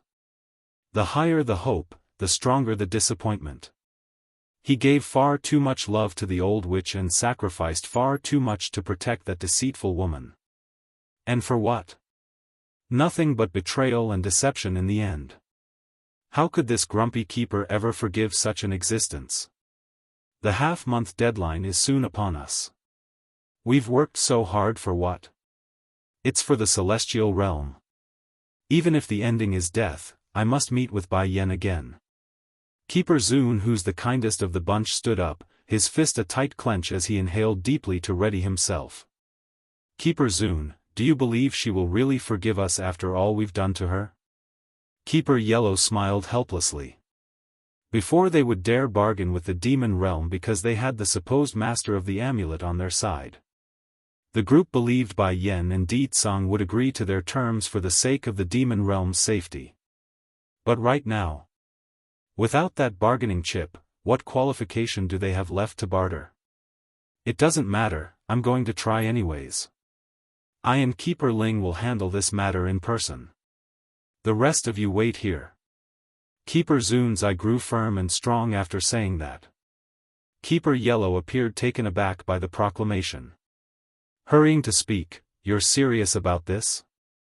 I still believe we should retain our strength for the impending battle. No, we can't wait until that day comes, the risk is far too high. If I and Keeper Ling's life can be used to persuade Bai Yan in saving this world, then our death would be more than worth it." Then, under the watchful eye of others, he strode out of the cave like a brave soldier meeting his maker. Keeper Ling didn't cower away either. Without looking back, this grumpy elder who's known to have an attitude followed suit. What do you all think? Will Keeper Ling and Keeper Zun be able to change Bai Yan's mind and drop her hatred? The one who suggested to turn to Yun Ruoxi before spoke again. Keeper Yellow, the de facto leader remaining, sank in his eyes at the idea. They have both made the decision to die if they must in their venture, there's no telling what will happen. I do know Keeper Ling must be there if there's any chance for this plan to work. It was he who killed Bai Yan, and it was he who killed the unborn baby in her belly. If Keeper Ling dies, then maybe the hatred could be lifted. As to why Keeper Zun also went, I'm sure you know the temperament of Keeper Ling. Someone must be there to help douse the flame somehow during the talk. Negotiation? 1. Inside an inn that's located not far from where the Celestial Palace was located, Bai Yan lies comfortably atop of a soft comfy bed as she snuggled with the small meat bun in her blossom. Jin Tian very much enjoyed this intimate moment with his mother, of course, but as he blinked and blinked due to the comfortable massage he's getting, his tummy just had to give in to his hunger and began to growl again and again. This causes his small happy face to pucker into a grieving frown. "You're hungry already?" Bai Yan asks with a tenderly smile after hearing the noise. Biting his thumb as he nodded, "Mother, I am hungry, go ahead and ask your big brother to take you then, Mother here has something to do while you eat." Loosening her hand around the young baby, Bai Yan didn't find it disappointing to lose her soft marshmallow. In return for the freedom, the little glutton did what any child would do and happily smooched the mother on her cheek, thus smothering the face with his saliva. He's too excited at the prospect of being able to eat all those delicious delicacies. "Mother, I'll go find big brother then." After you're done come back and be my hug pillow. This little guy's soft body feels so good. Now that Xiaofan is older, it's only normal for him to be the replacement for Bai Yan's huggies. The premise is that Song's not around, of course. And sure enough, Jin Tian didn't disappoint. Even before he left, the way he toddled out of the room was absolutely adorable, and the rolling strides he did similar to a baby polar bear. For a moment, Bai Yan wondered if he's really a fox or not. Foxes don't eat as much as he does and isn't as silly. Suddenly, two familiar energy signatures started to draw near, causing the lady in the room to spartan up in the face.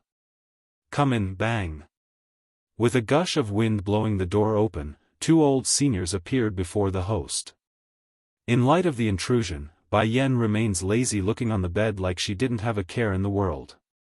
On the other hand, Keeper Ling and Keeper Zun was less assured despite being the outsider. They were dazzled by how incredibly stunning this woman has become after her return. Whether it be the air of temperament, this demon queen has changed and became more magnificent than ever before. If only we didn't do what we did back then. Perhaps Bai Yan would already be the Lord's wife. "Bai Yan, I heard you're looking for me." Speaking first was Keeper Ling. However, his mouth didn't get to run further than this due to his counterpart shooting him an eyeful to be quiet. Everyone knows how rude the grumpy elder could get, so Keeper Zun wanted to shut that down before they start the negotiation. Supporting her head with a hand, Bai Yan coldly smirks at the pair before starting. "It seems there is quite a few missing among you, why did they not come out?" Changing in his face, Keeper Zun inhaled deeply in order to suppress the inner panic. "Your Highness, we are here to talk." Without indication, Bai Yan bursts into a derisive laugh. "Talk? Have you mistaken something about me? I came back to get revenge, not to talk." Keeper Zun's heart clenched into a mass of unease. "Your Highness, I know you will not let us go, that is why we are here to offer our heads. I only hope that once we die, you will forgive the past and protect the celestial realm. Hearing this, Bai Yan finally pulled herself up from the soft comfy bed and confronted the two keepers. First, my enemies are not just with you too. 1,000 years ago, many of you colluded together to murder me and those close to me. What makes you think I will let those people go? Secondly, I can promise to not do anything to the rest of the celestial realm, but, you want me to protect them? On what grounds should I do that? Negotiation? 2. In simpler terms, she's only promised not to attack those from the celestial realm, never did she say those demons wouldn't do anything as retaliation on their own. The debt has been piling up for a millennium, there's no way blood wouldn't be shed once things start rolling. After all, a simple word of forgiveness could never atone for a sin. That would be the equivalent of murder and getting off scot-free after a slap on the wrist.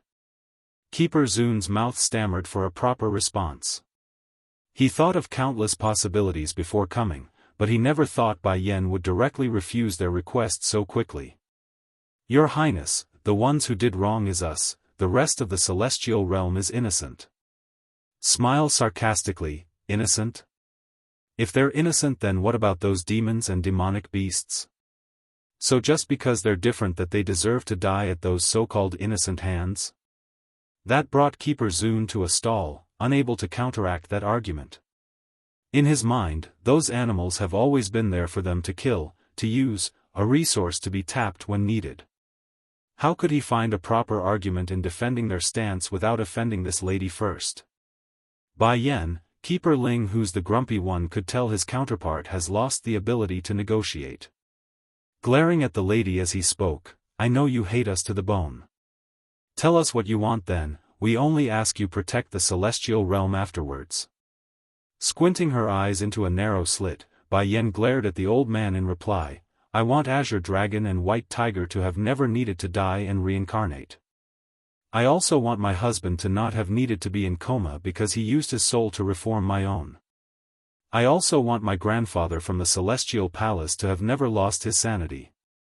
The more she went over the past, the more her hands were clenching into a deathly grip. I'd rather not have had to die and experience the pain of life and death.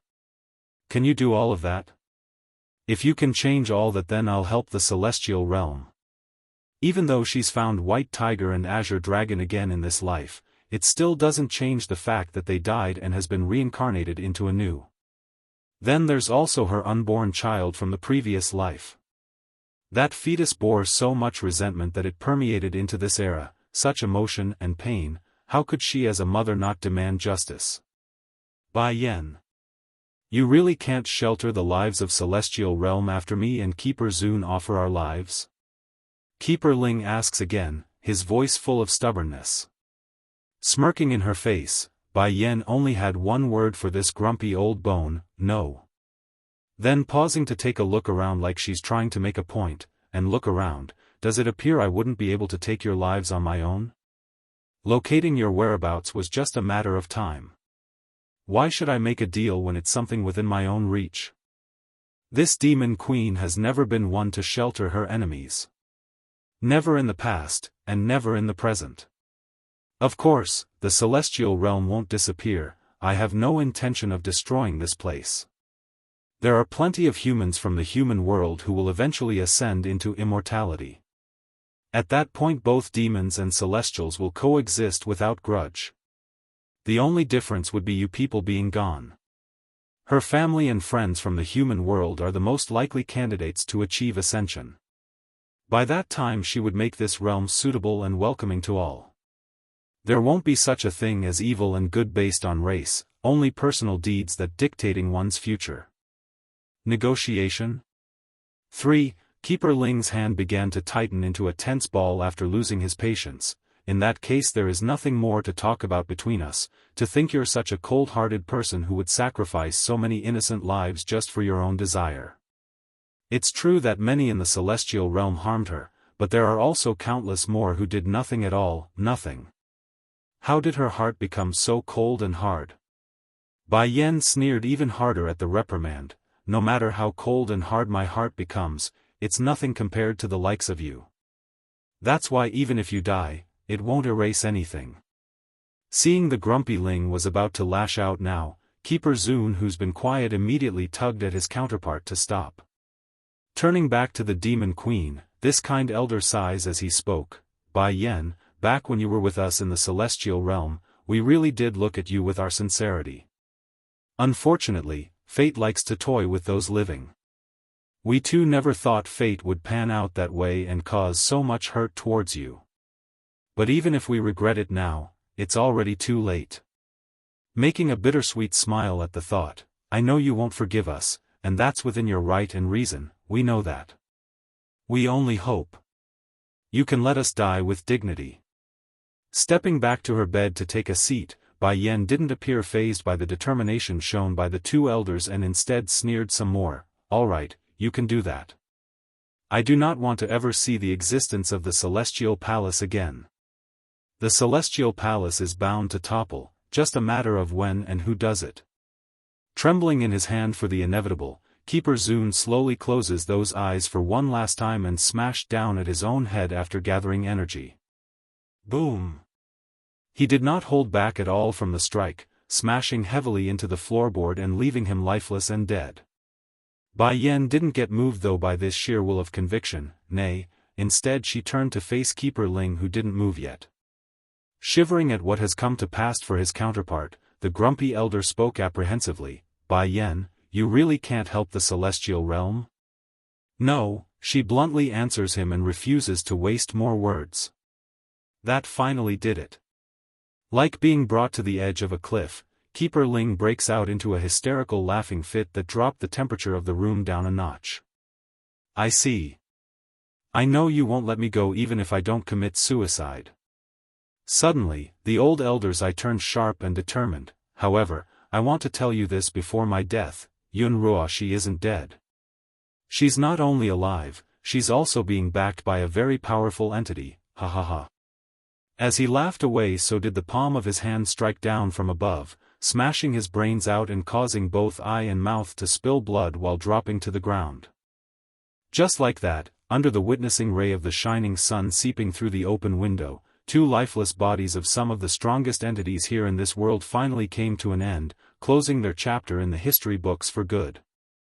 Uncaring as she lazily stretched her arms at the finished sight, Bai Yan spoke with indifference. First Elder, take these corpses and toss them back to the Celestial Palace. Let them deal with their bodies if they want. Yes, Your Highness. Gradually revealing himself from a shadier part of the yard was none other than the leading demon elder. He wasted no time in picking up the still warm sacks of flesh with his bare hands to leave. Alone again now after having her room cleaned, Bai Yan didn't go anywhere afterwards. She knows someone's coming, a familiar someone that she's been wanting to see after returning to this world. And sure enough, after a couple of minutes, a tall standing figure of warmth appears before herself after descending from the sky. Black Turtle. Contract Black Turtle, 1, Queen. Black Turtle arches his fist and greets Bai Yan, his smiling face as handsome as ever.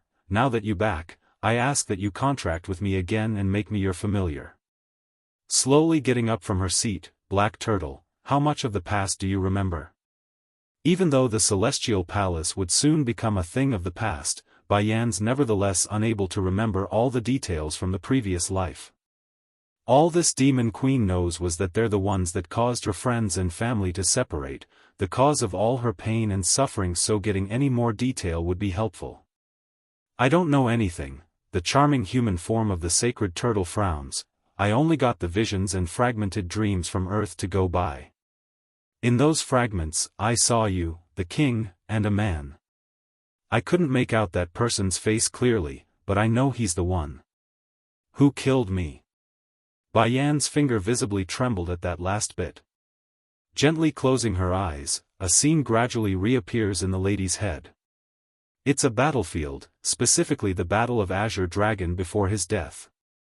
The young dragon general was dazzling and peerless in his fight against the enemy, but that shining son of a man still fell victim to a backstabbing sword from the rear, a spot in which he trusted to be safeguarded thanks to his own allies watching it. Do you mean? Besides the Celestial Palace, we also have other enemies in this celestial realm? Bai Yan understands now the one who murdered her precious friends was someone they trusted. I don't know, shook the guy's head, I can't remember anything. I only know you are my mistress and that person is close to you. As for anything else, I can't remember anymore. Bai Yan did not continue her inquiry anymore, knowing her efforts would be futile since the guy was also a reincarnation like herself.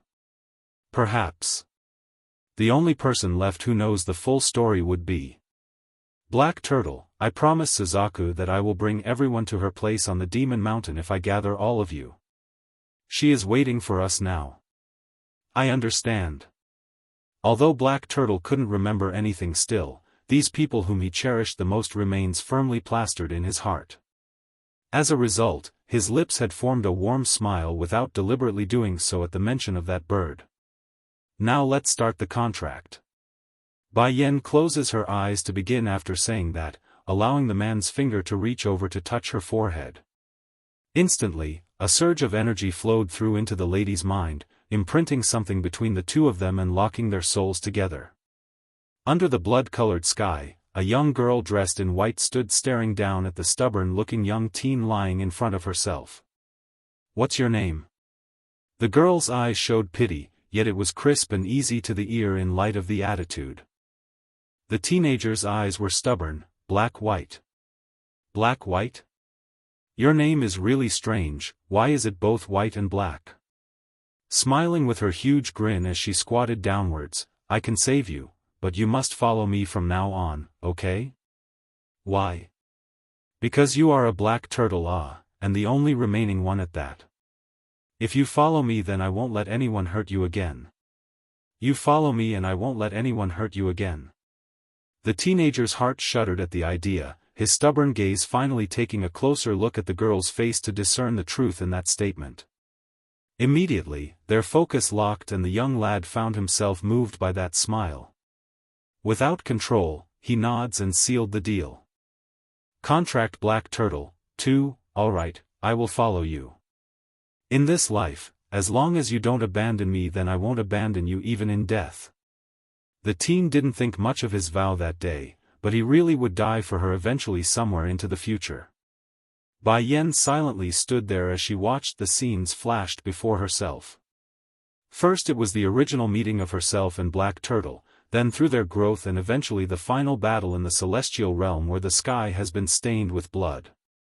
I, Black-White, promised her I will use my life to defend her. Replacing that stubborn young teen with an attitude was now a tall standing and upright man who carried an air of reliability and strength. From the day she took him in, Black-White has vowed to follow this woman for life. That's why in spite of the terrible odds and numerous injuries along his body, this last surviving member of the Black Turtle clan would never yield or submit before the enemy. At this sight, Bai Yan's heart instinctively clenched up and wanted to help. But the lady knew she couldn't move, in fact, she could do nothing here. This wasn't real, she knew that, but it doesn't change the fact that her emotions are swirling out of control. Thankfully sanity had the better grip in this case, otherwise it would beat the whole purpose of falling into this state again of seeing the past. Doing nothing as the battle raged onwards, growing fiercer and deadlier with each passing minute, it soon became clear neither side could really come out on top. Unlike the other three sacred beasts, Black Turtle had the strongest defenses of them all. Even when outnumbered, the attacks aren't able to truly penetrate his skin, that was until he came. From out of the blue without anyone noticing on the battlefield, a powerful force reared its ugly head out from behind Black-White's view. It's a blade comprised of condensed air, a silent yet deadly strike that penetrated straight into the man's heart and plowing a hole right through that chest where blood sprayed out like a fountain in its wake. In light of the lethal injury, the demon general didn't fall, instead, he fixed his gaze upwards and onto the clouds where a mysterious figure floated. In his eye, there's shock, disbelief, but more were that of sorrowful pain at the recognition. Bai Yan followed this gaze of course. In her discovery, the person responsible for this sudden attack appeared hazy and shrouded behind a cover of mist in her view. She wanted to get a better look, finally moving her legs to go forwards. Unfortunately, like all the times in the past, this was when her consciousness got dragged back out from the deep state. Black White, standing there with a solemn attitude after recognizing where she's at, I will find out who that person is, I promise you. She never accepts betrayal, especially those whom she trusts. I believe in you, mistress. Because of the contract they just formed, Black White had changed his way of addressing this demon queen and no longer called her his queen. During this period, you don't need to stay with me, go protect my children instead. If I'm not mistaken, it won't be long before that enemy begins to move against us. The only thing she couldn't put down was her children, especially by Xiaofan, who has been with her the longest. Yes, mistress. Demon Realm. A blood-colored moon hung high in the sky as Chu Yi, the Holy Land's princess, strode through the open streets. She's feeling rather creeped out right now due to the strange chills running through her back. This demon realm is so scary, just like Di Xiaowan's older brother. No wonder that guy's so frightening. Contract Black Turtle, 3, but we have no other option. Lan Xiaoyun, younger cousin, pinches her lips to one side. Auntie Ning already said Bai Yan cousin is in the demon realm, that's why I snuck out of home to find her. Since the day where Bai Yan disappeared from the face of this world, Bai Ning, who's the lady's own mother, had gone back to the human world where the rest of the family resides. There, it's where she came to front with her daughter's miserable childhood and the mistake she had committed on Bai Yan. It's also there where the woman discovered the tragic years her husband endured and of how close the man suffered a mental breakdown. Worst of all, she couldn't even make amends for all the years of being gone due to both being missing.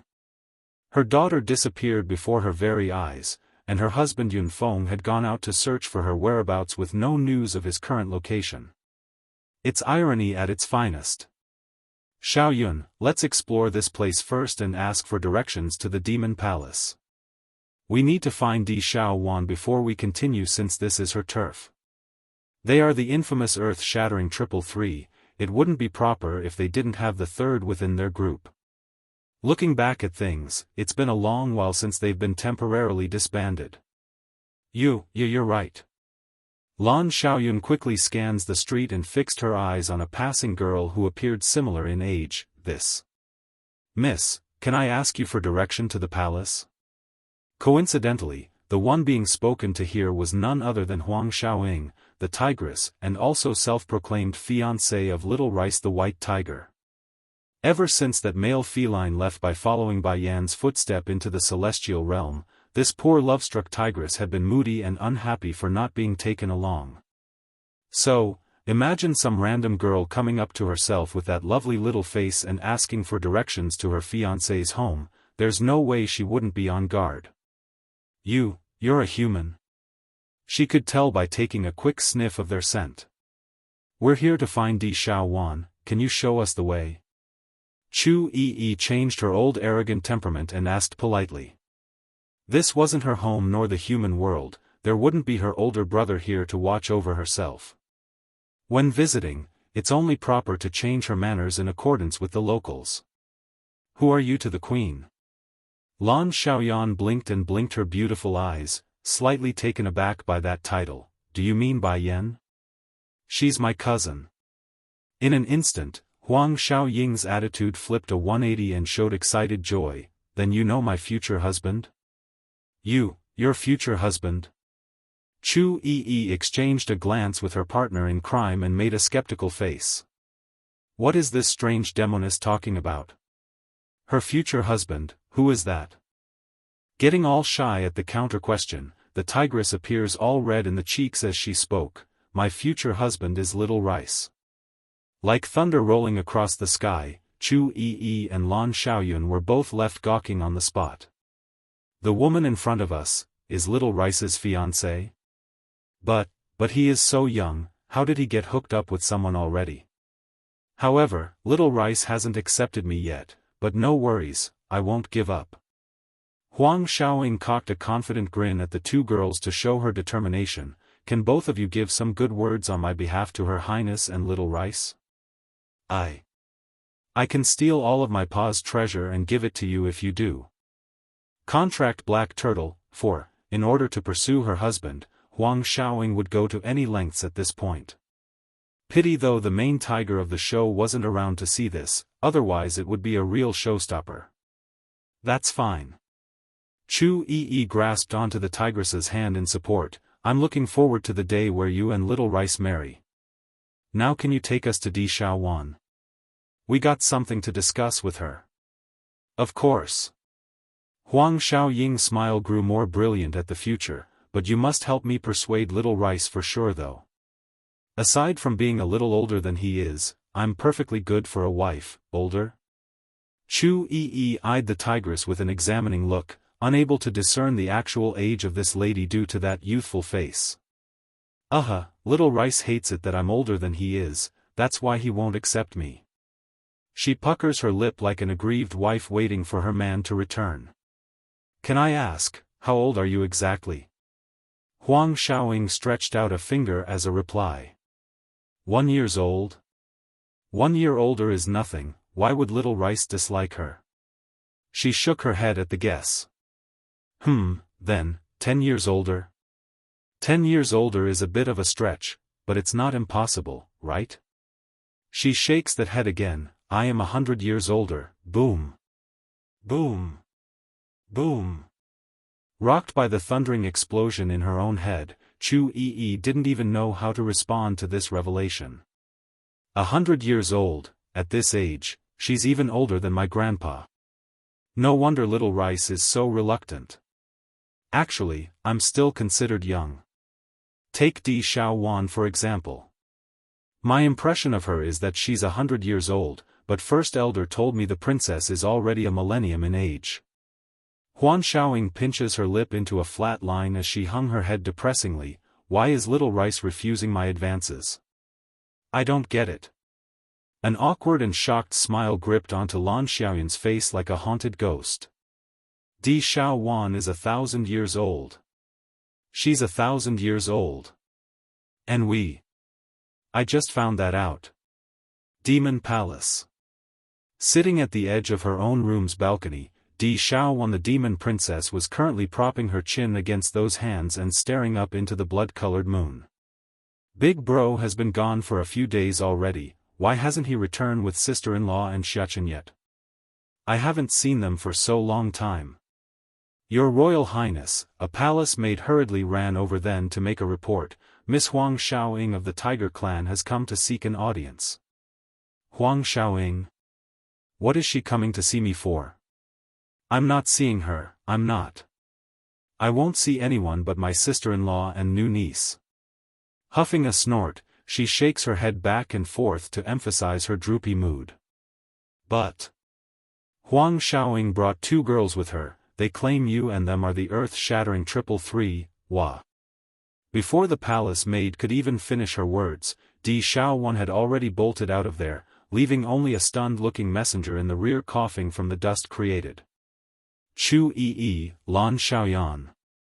Even from afar, the demon princess could already recognize those 2 humans standing there. Without delay, she ran over to give each a hearty hug.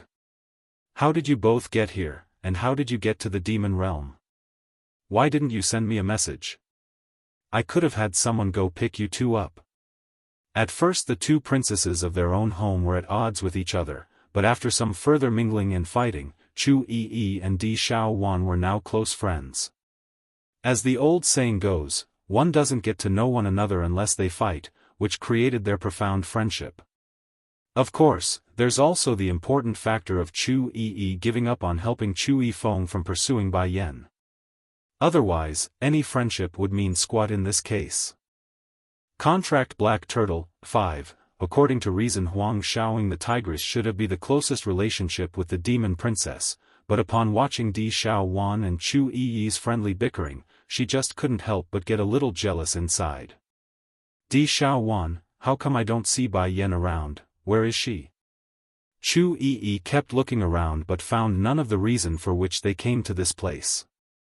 Displeased in her voice, how come she's coming out to meet us? I heard from Bai Yan's mother that she's currently in the demon realm. Stalling for a second due to the question, the demon princess quickly came back to her senses and blurted out the truth. Huh? Why would she say that? Bai Yan is not in the demon realm, she's currently missing. What? Chu Yi's heart flew into a tense shock at the news.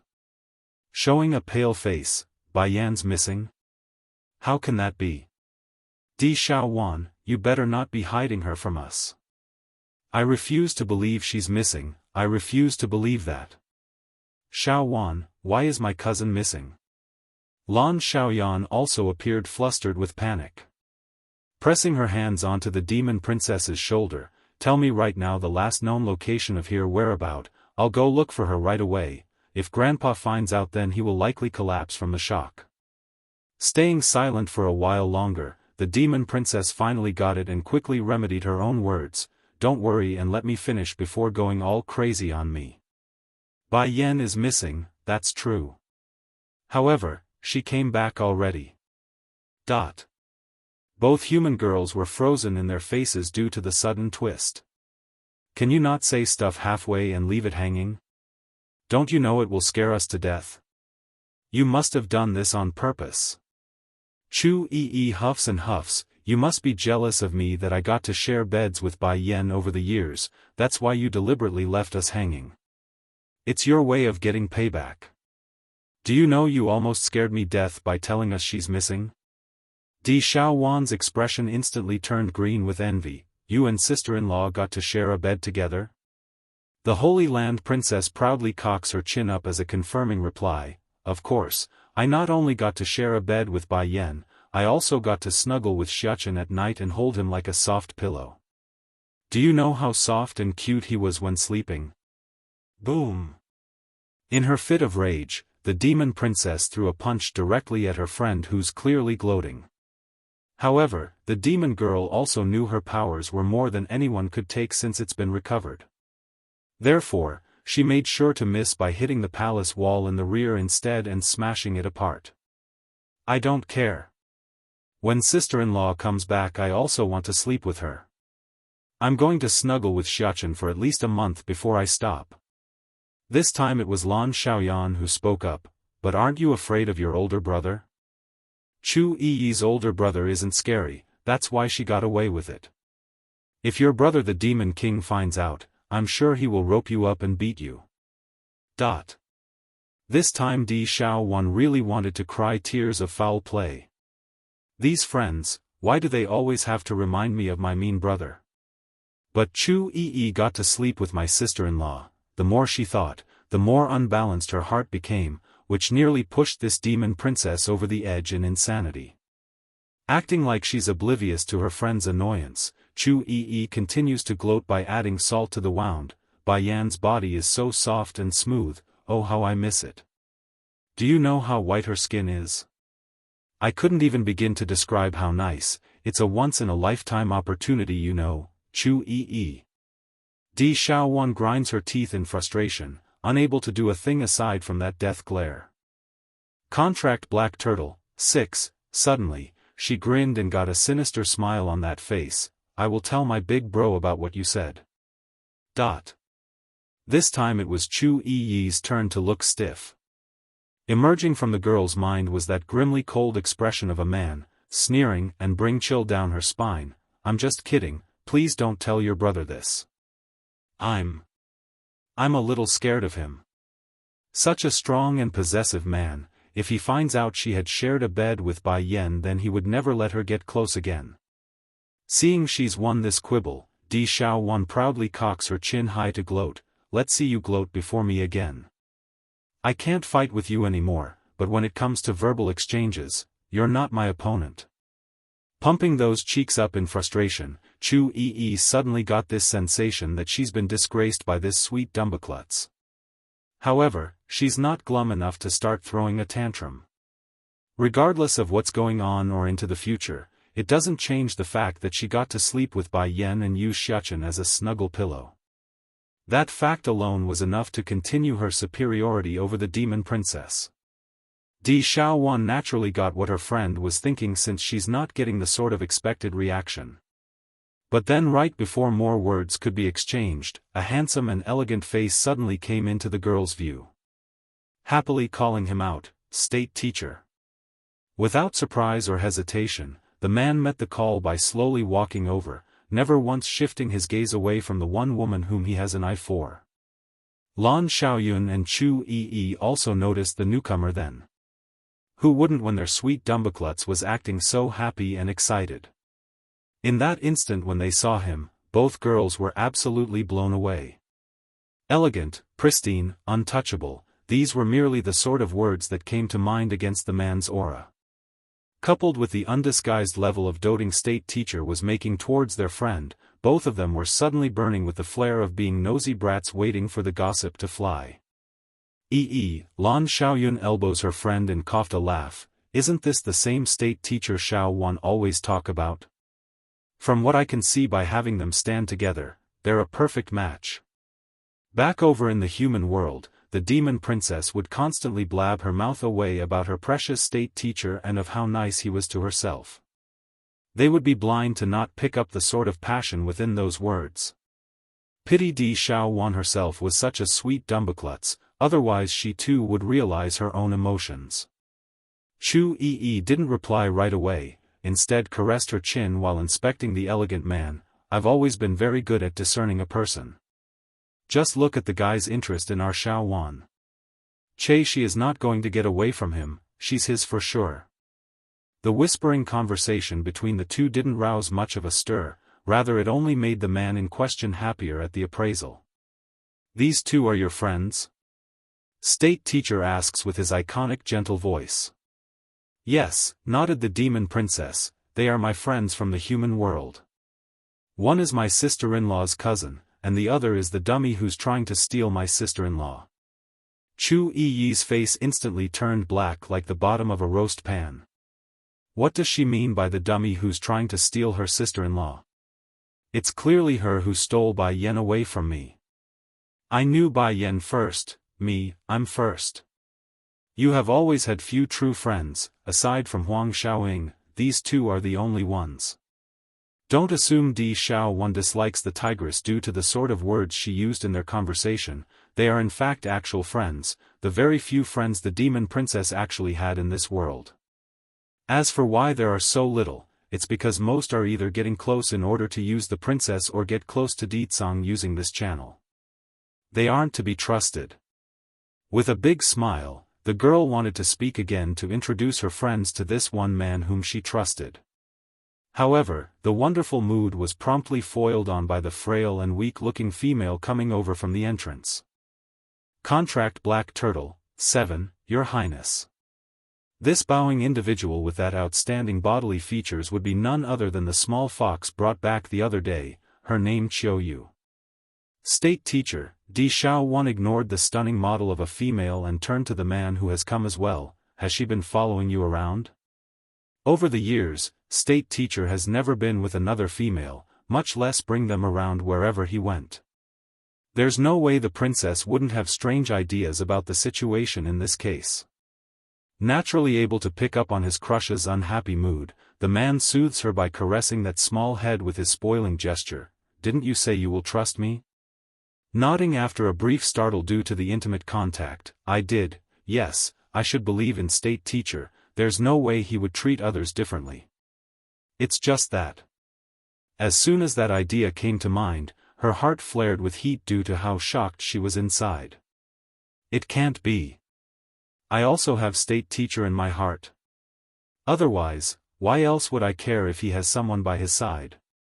I only accepted him because I wanted a cute little baby. Go ahead and take your friends for a good stroll, I got a surprise for you later once you get back.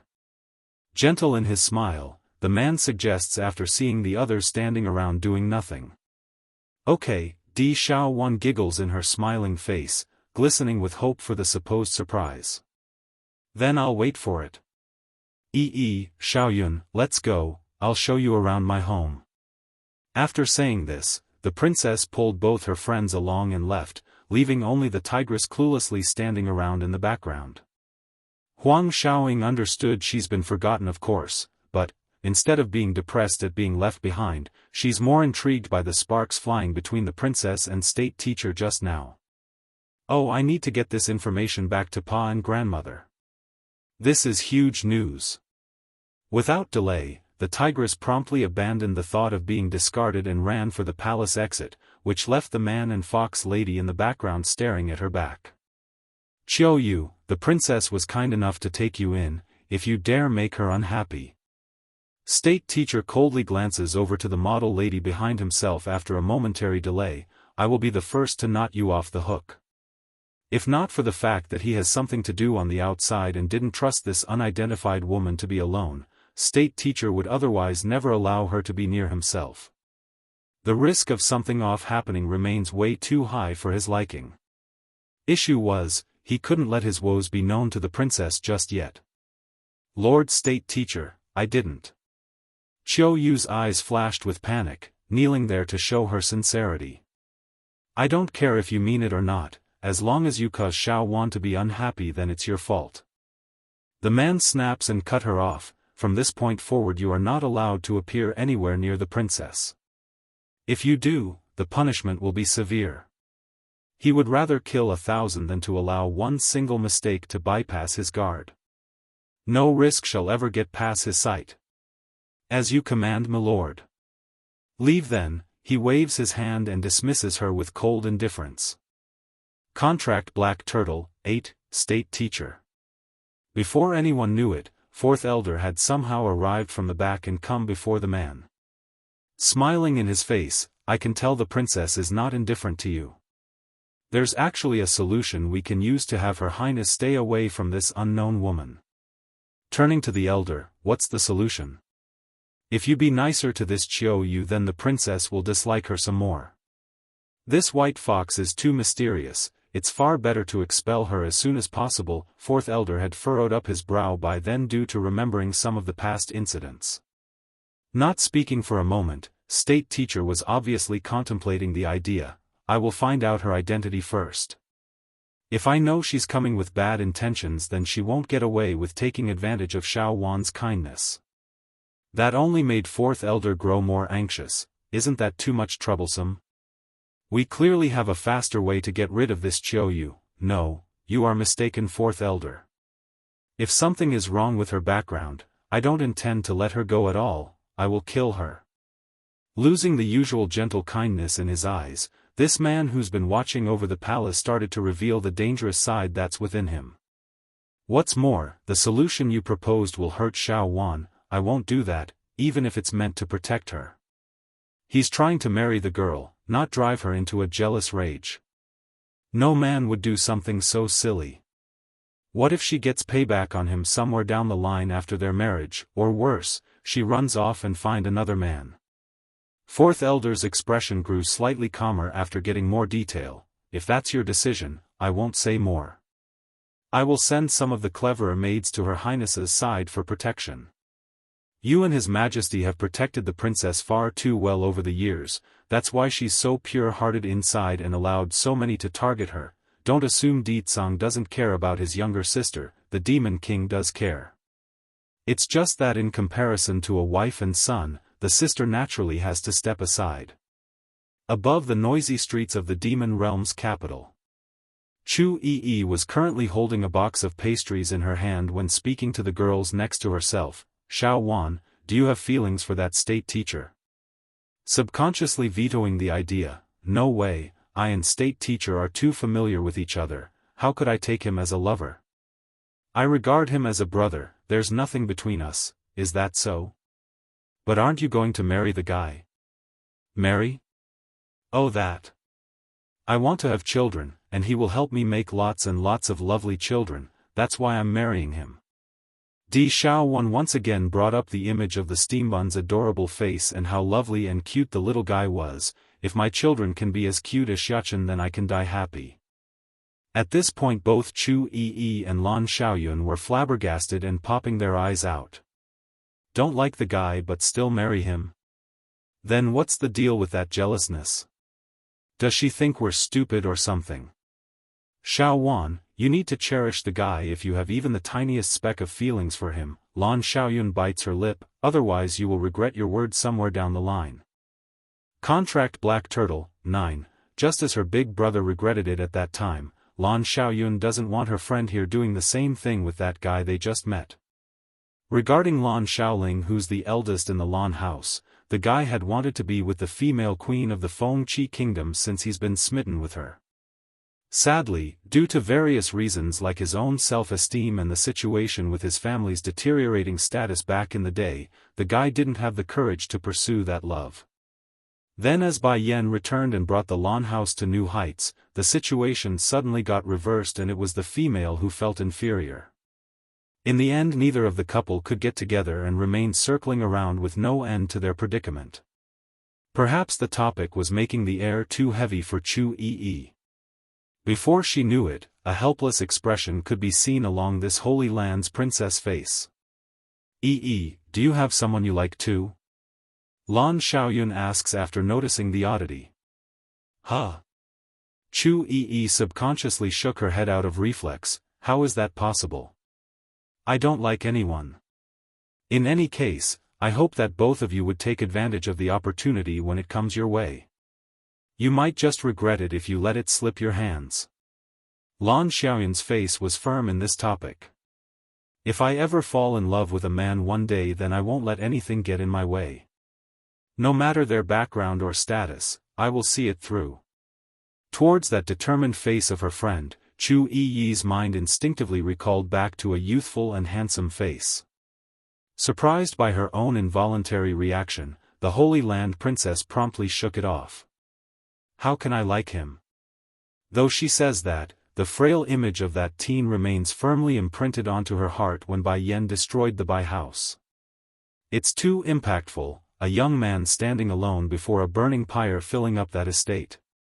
Xiaofan, aching inside after remembering the past, Chu Yi asked the one thing her heart really wanted to know: did your brother get any news about Bai Zhao's whereabout? Not thinking much of that question, which came out of nowhere considering the conversation never went there, the demon princess casually tells what she knew.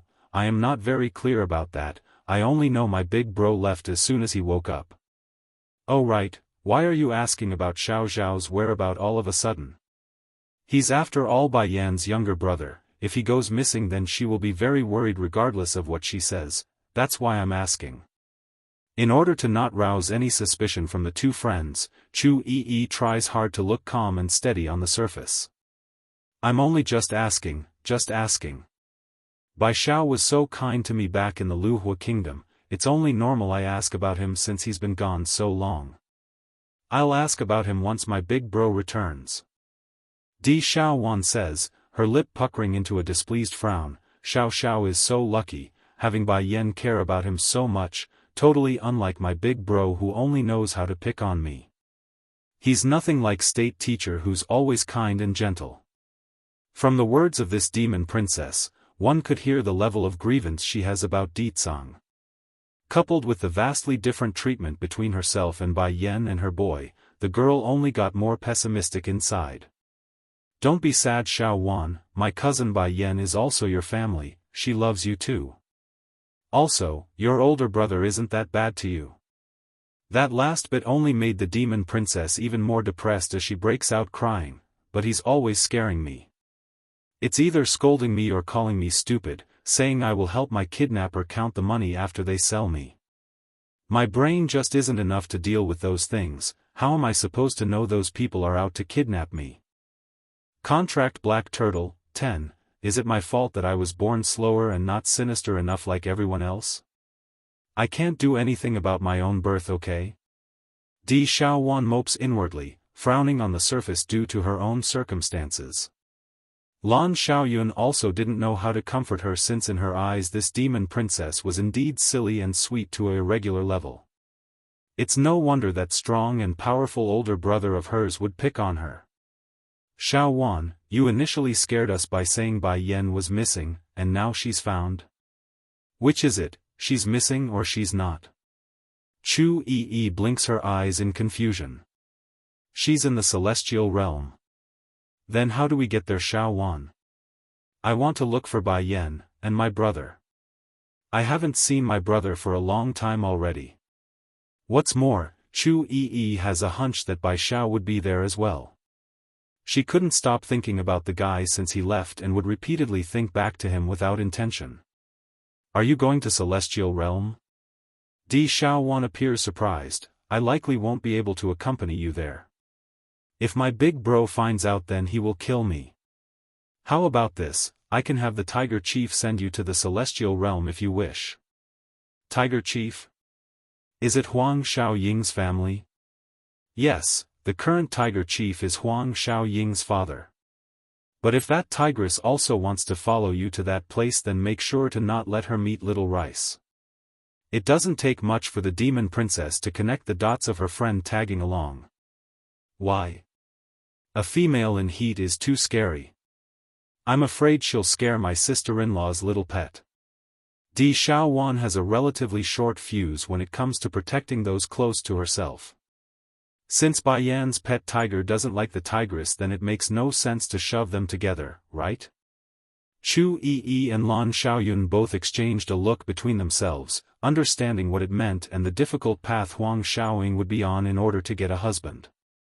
Meanwhile, back over in the Celestial Realm, Bai Yan had just gotten herself comfy in the bed when a gush of wind blew open the door to her bedroom. By the time the Demon Queen opened her eyes, a powerful pair of hands had already pulled her into an embrace. Di Tsang, you've come, Hoarse in his voice, the man's gentle demeanor stroked at the woman's senses. Since you didn't go back to the demon realm, I decided to come to you instead. I believe you still owe me something from before. As soon as he finished that, the Demon King leans downwards and kissed the female in his embrace, all the while swinging the door close with a mere whisk of his sleeve. 8 years. It's been 8 years since he had any taste of this fine delectable woman. Many times Di Tsang would have the urge to rush out of hiding and take her, but every time he would suppress the desire out of his love for her. And now, he's finally able to release all the pent-up frustration rearing to pop from his groin. There's no way he would let her sleep tonight. Big brother, what's father and mother doing in there? And when did father arrive? How come I didn't know? Outside the courtyard was Di Ling Yan, the peachy baby who's eyeing the closed door with curiosity. Hurrying to cover his little sister's mouth, Bai Xiachen quickly pulls her backwards. Be good, Ling Yan, mother and father are making babies right now, we shouldn't disturb them. Otherwise, father will hit people if we do. At first the steam bun also didn't understand the reason for his parents' close intimate exercise at night, but ever since he went to Earth and got his hands on those dirty magazines left around by the mortals in the Water Clan, he's learned some things and matured to another level. But, it looks like it's very painful for mother. How about we not have father and mother make more babies? I don't want mother to be in pain. Bai Xiao, 1, Ling Yan, I know a really fun place we can go, would you like to come with me? Bai Xiachen smiles brightly, his eyes flashing with the cunning light of a fox.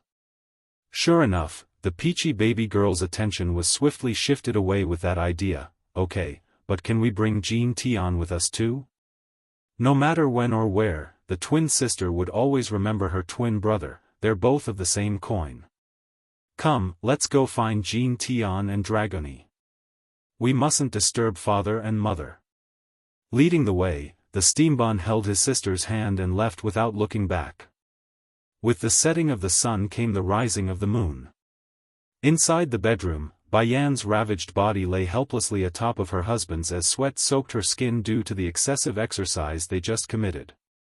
Di Tsang. She grinds her teeth in frustration after gathering her breath. The wife here still hasn't gotten over the intensity and madness this guy did to her despite the pleas for mercy. Grinning mischievously like a sly dirty fox that he was, the evil smile of the man only showed the level of egotistic pride he had in what he's done. Yen Yen, your flavor is so beautiful and mesmerizing, I can never get enough of you. You beast. This guy is a beast, a perverted and mindless beast. Not rejecting the claim, Di Tsang once again reverted back to his animalistic instincts and worked his hip and pushed.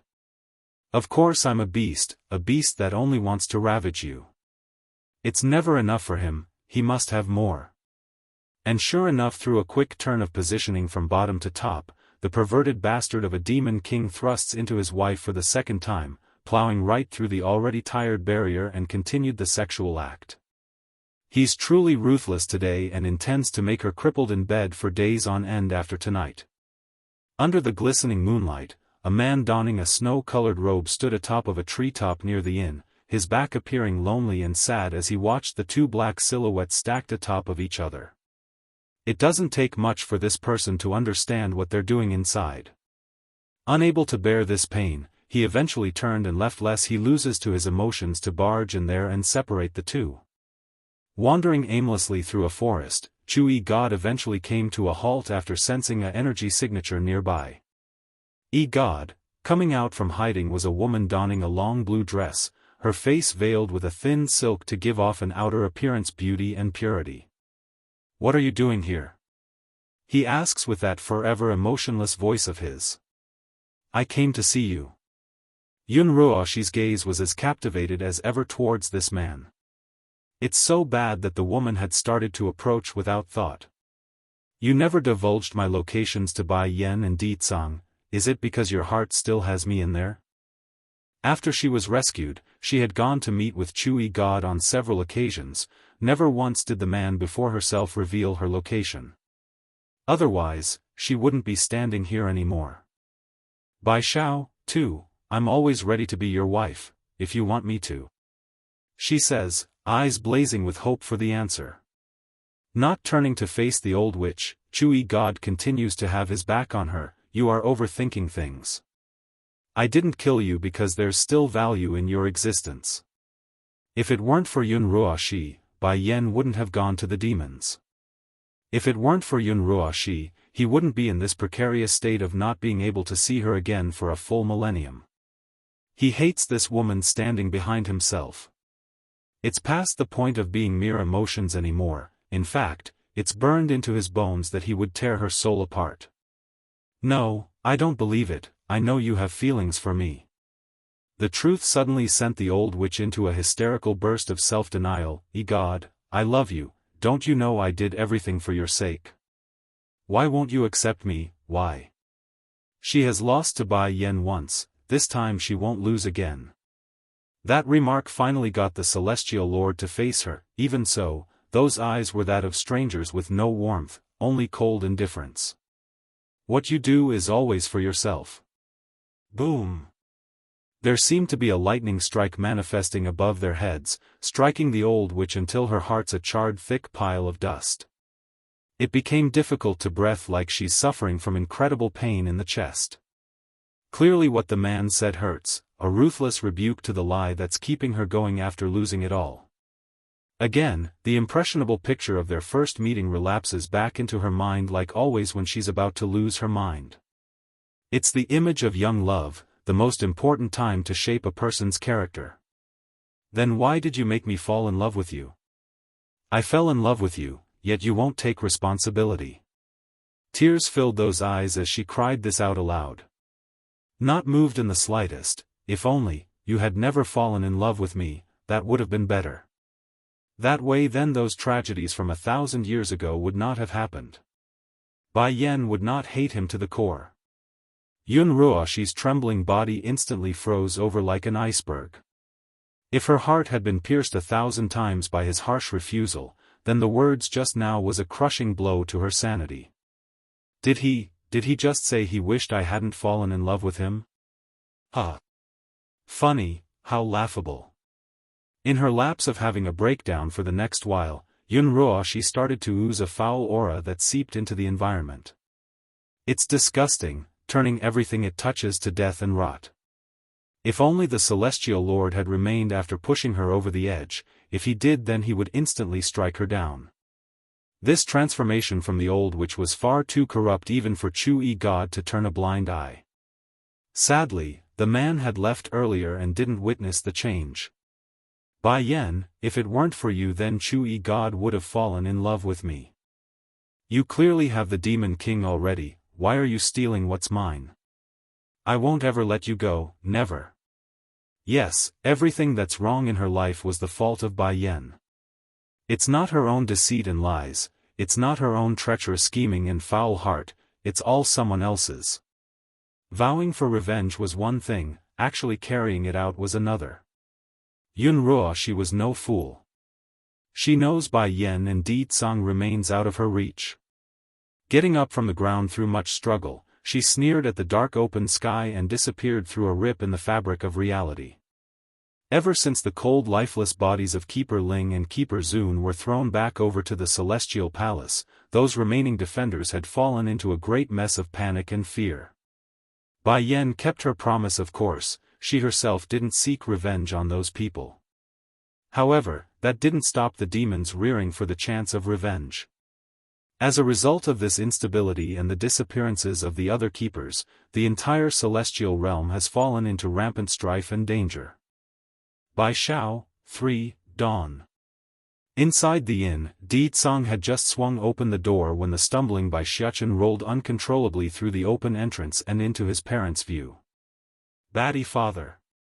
Shamelessly calling out in a bemoaning voice despite being caught red-handed, I am here to say good morning to mother.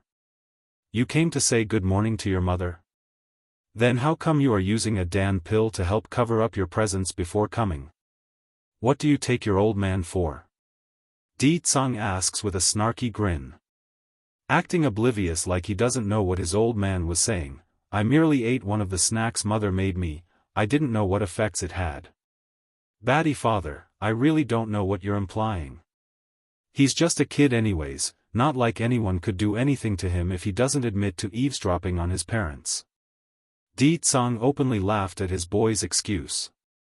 Picking the brat up by the back collar, he pats the steam bun on the head in a praising manner. As expected of our son Yan Yan, he inherited all my good points. Propping her head up by leaning against the palm of her hand, Bai Yan lazily glances over from the bedside, and that is? Shamelessly thick-skinned. Bai Yan appeared so shocked that she's either stupefied by the dumb answer or just dead inside. Does Di Tsang really consider that a good point? Mother. Breaking free from his old man's grasp, the boy opens up his arms and pounced at the bed where Bai Yan laid. I want a hug. Bai Yan heard this of course and promptly answered the jump by catching her boy with open arms as well. She's more than happy to give him a morning hug, just like when he's a cute little baby. However, the demon queen's forgotten there's a husband she must attend to in this case, especially when her own inner dress was partially loosened for all to see.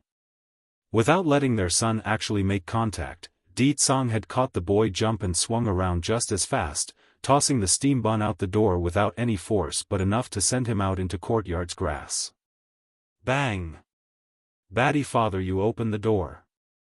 Bai Xiachen desperately hammered away at the closed room using his hands. That voice sounds so wrong that it's difficult to listen. I already gave you and mother some alone time, you can't hog mother forever. I want to be with mother, so you open the door.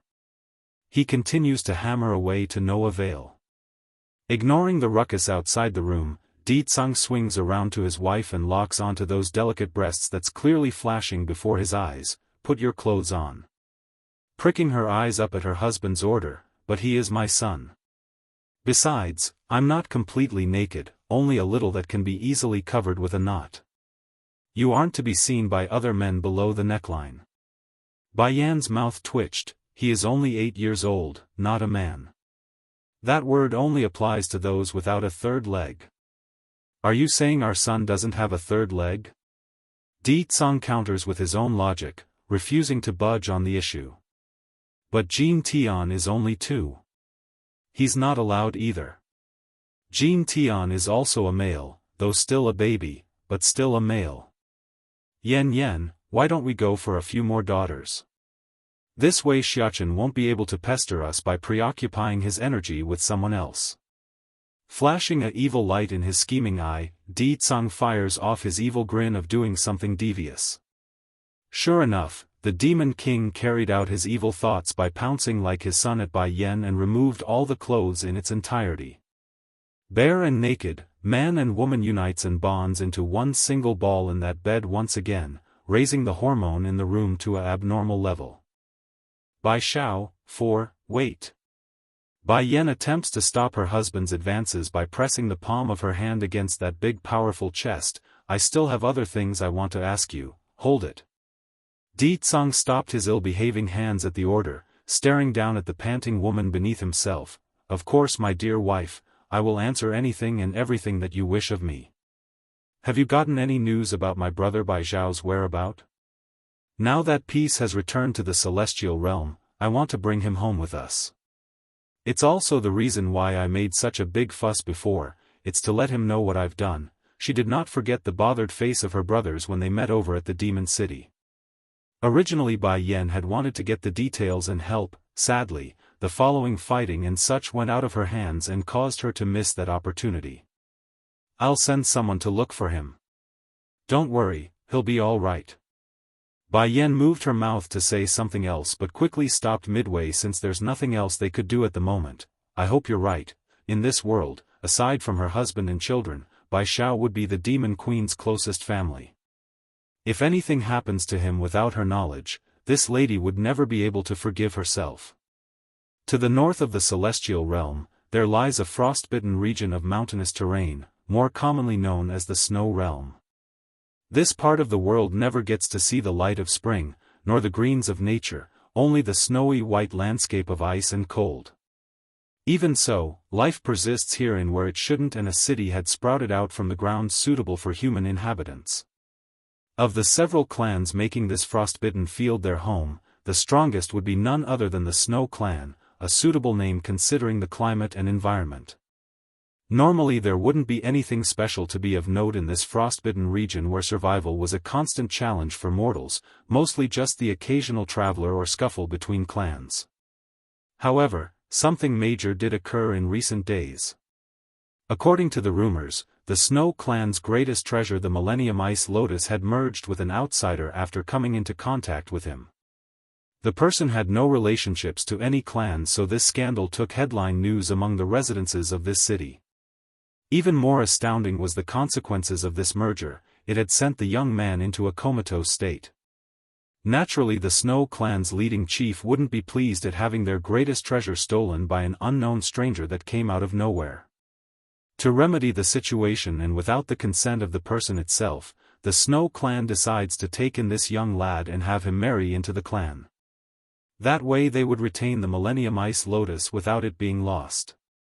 "Snow Lotus, I have decided in this matter, that teenager must marry into our family. Of the girls in our family, only you are the most suitable of age.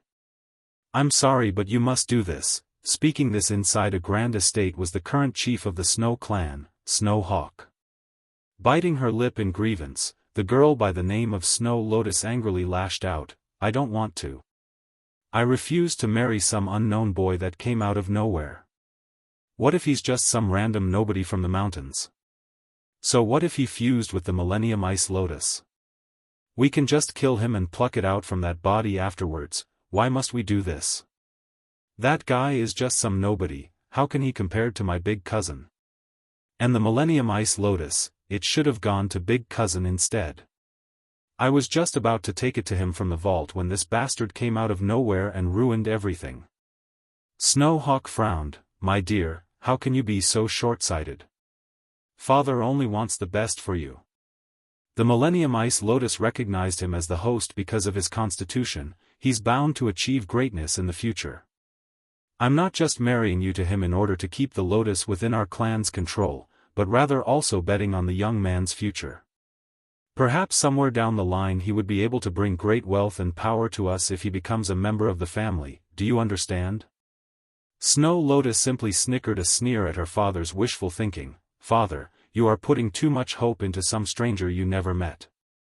He's just a nobody. I suspect the guy came specifically to scheme after our clan's wealth. Why else would he show up out of the blue? Also, which part of him look amazing? I can't sense an ounce of strength in his body. He's nothing like big cousin who's big, strong and manly." "Enough."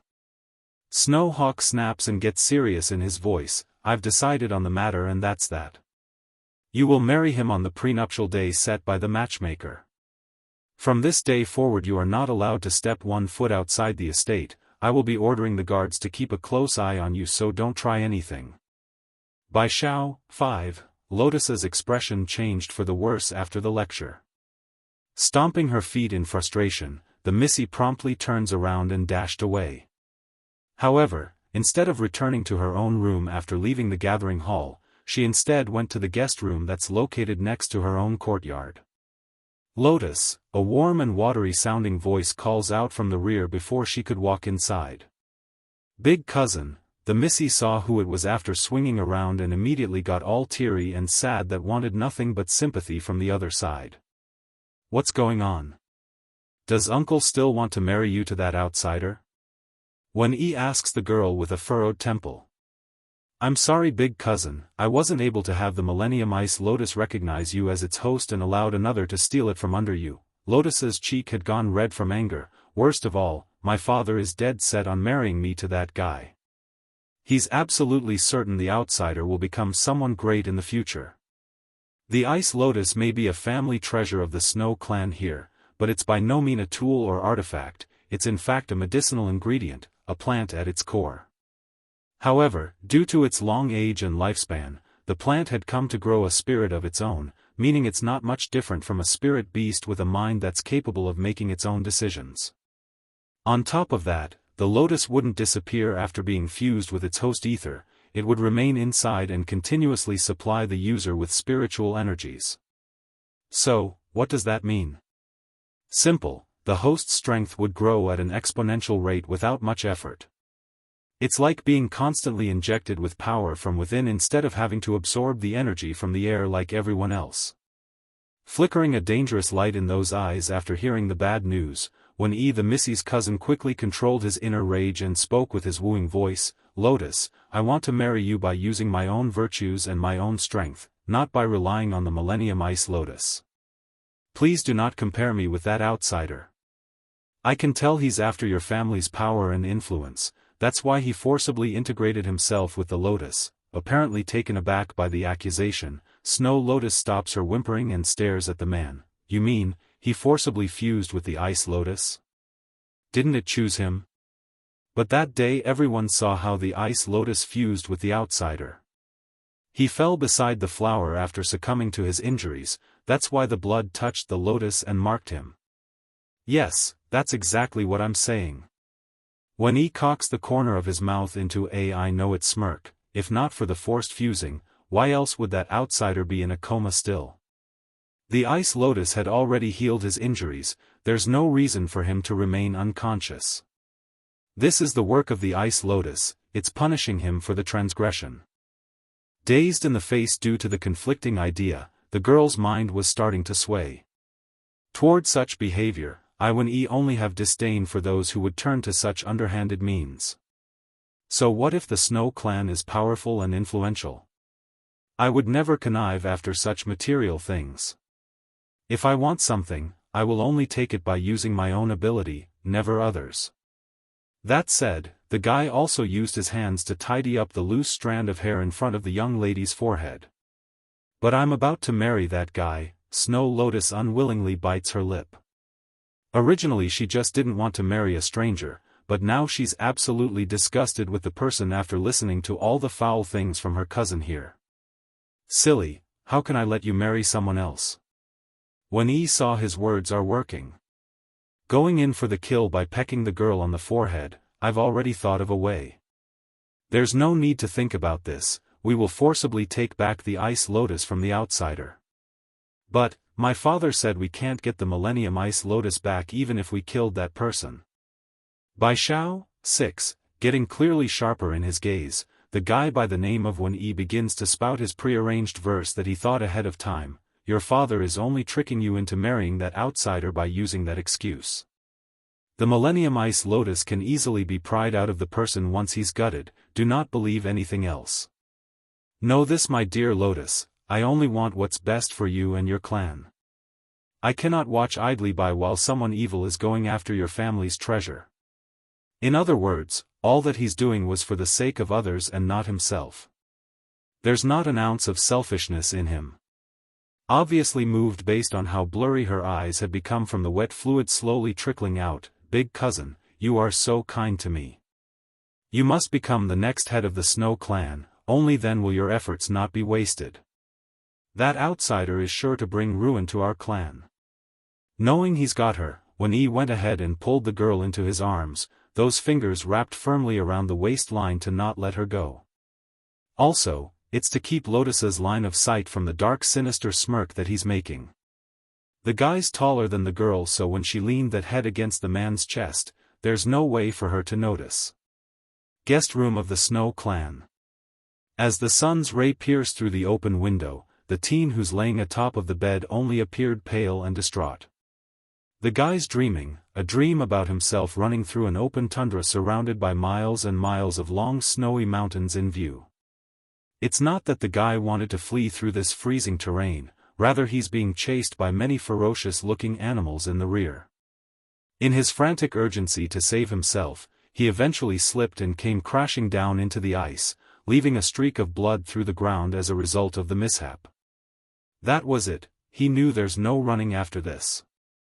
Closing his eyes in fear, the guy in the dream shivers uncontrollably at the impending death.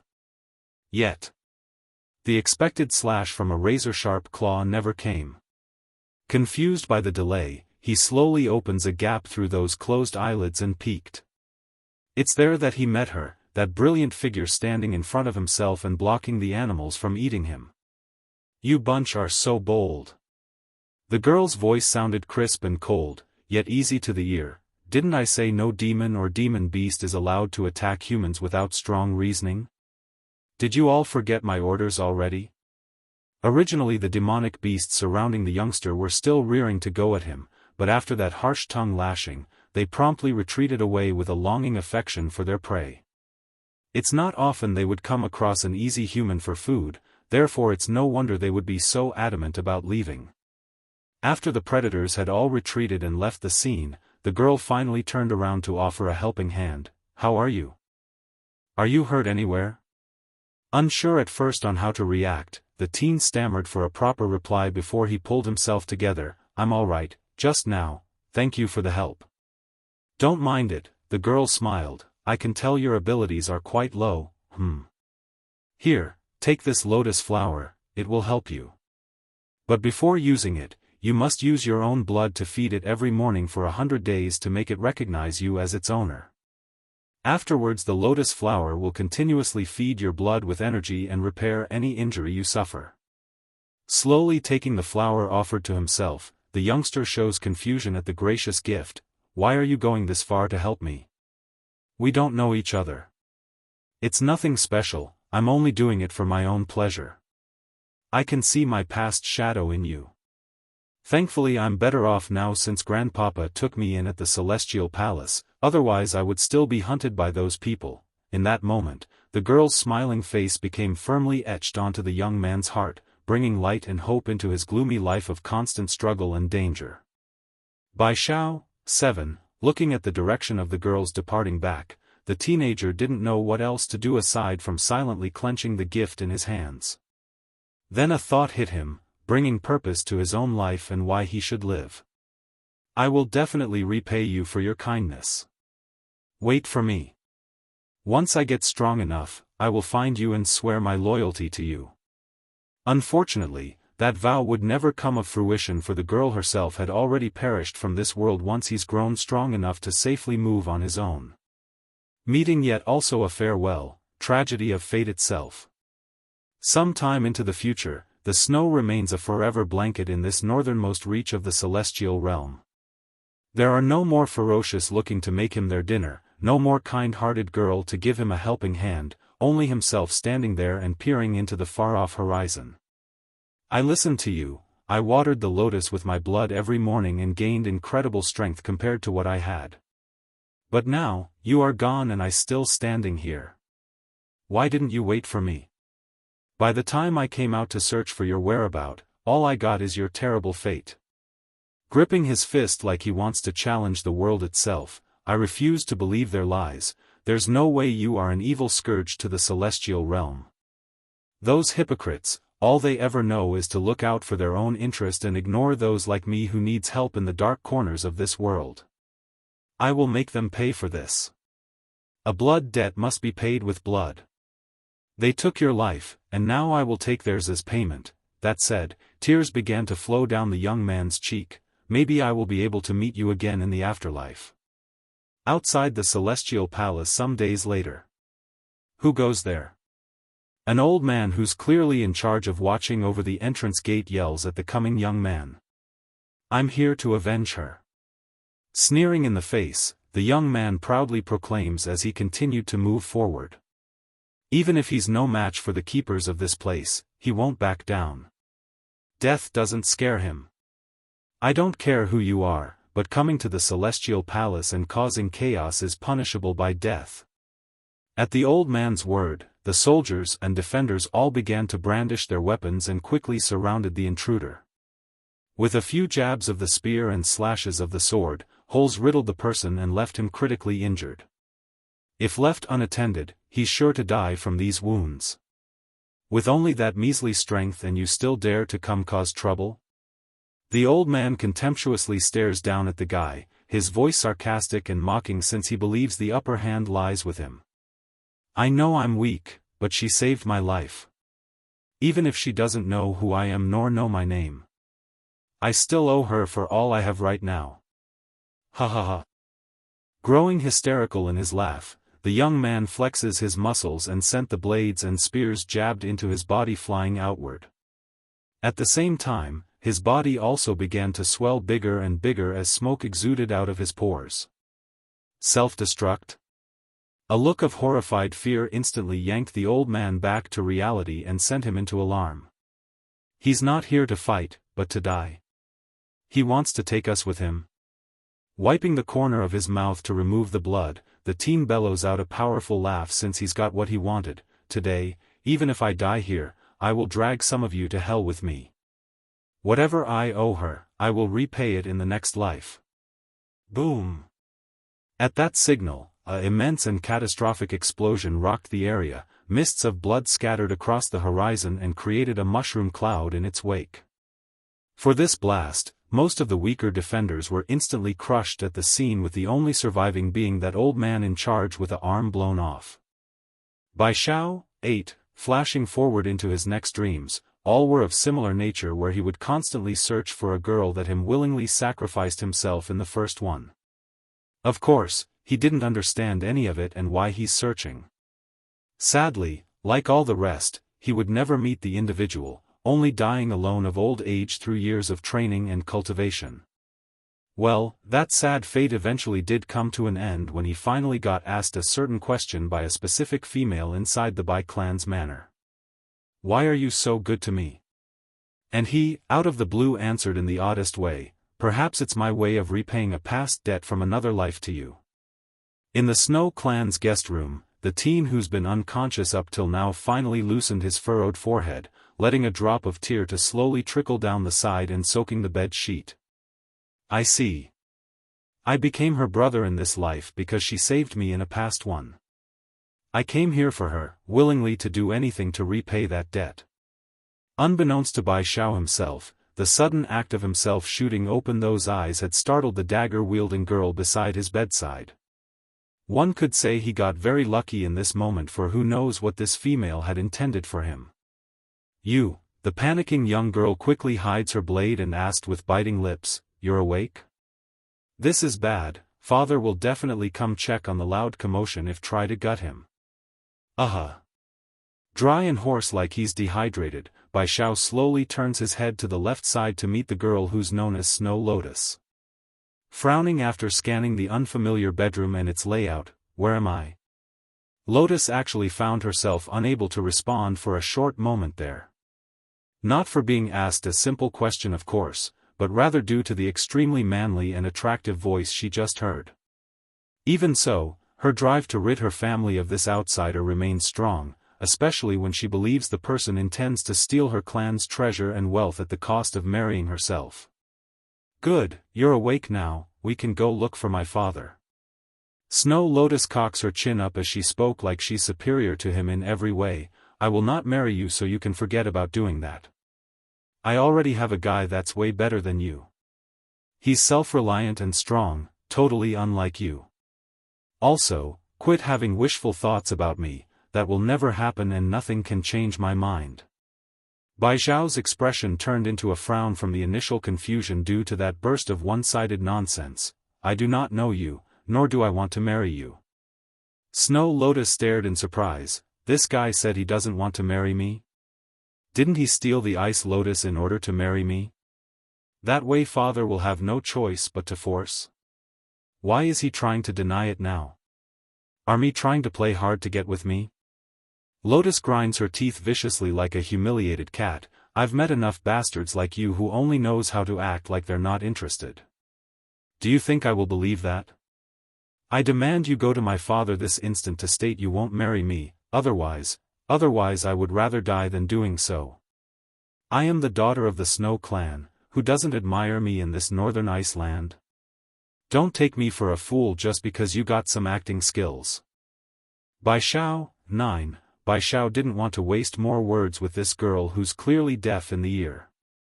Pushing his arm to help himself up from the bed, the young lad didn't think much of the act until he suddenly came crashing down from the side and hitting the floorboard. That's how it dawned on him the condition he was in before falling unconscious. He became seriously injured and eventually went black.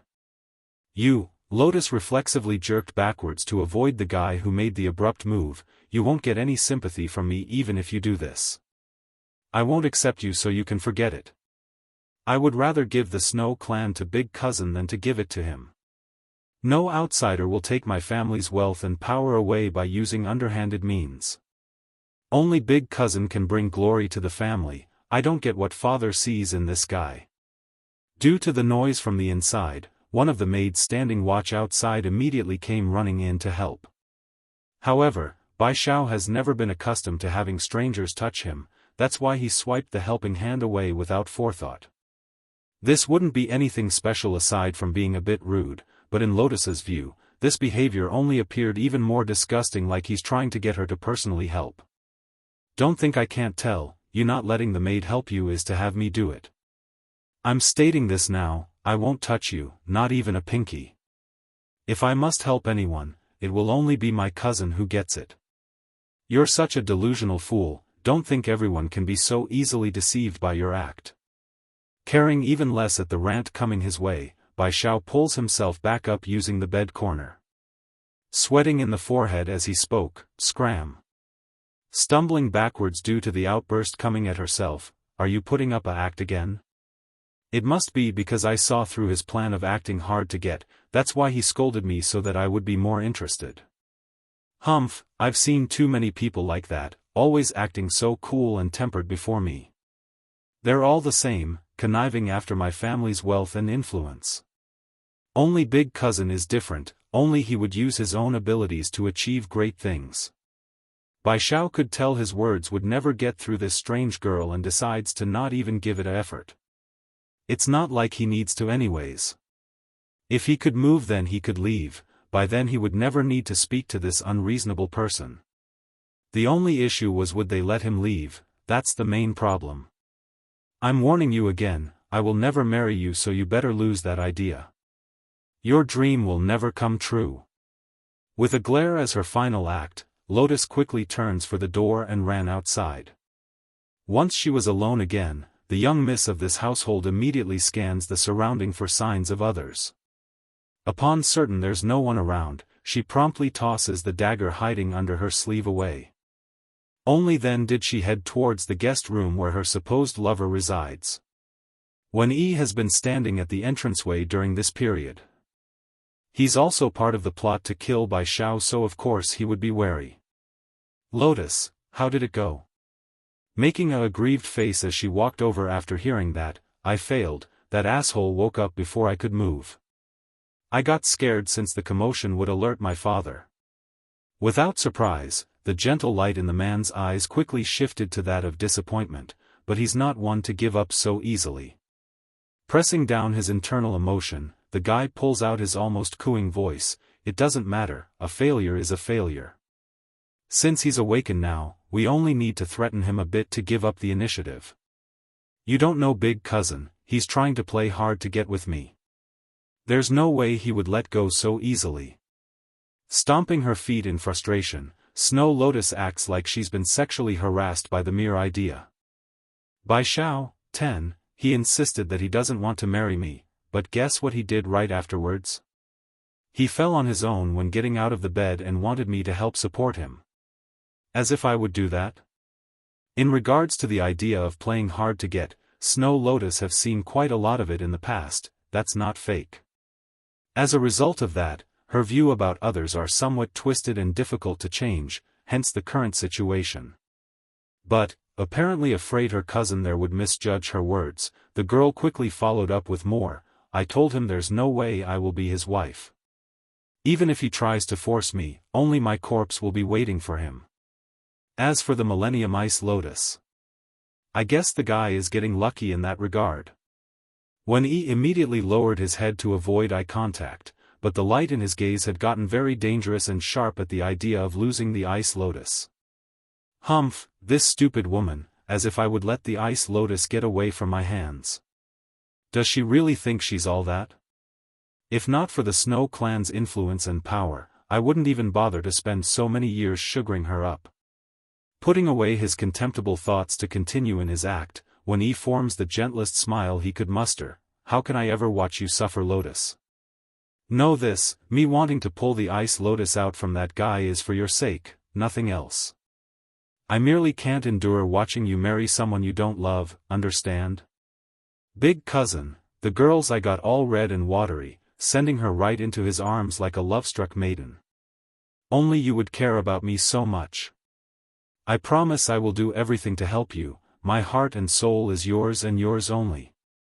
That asshole will never get my body. Care?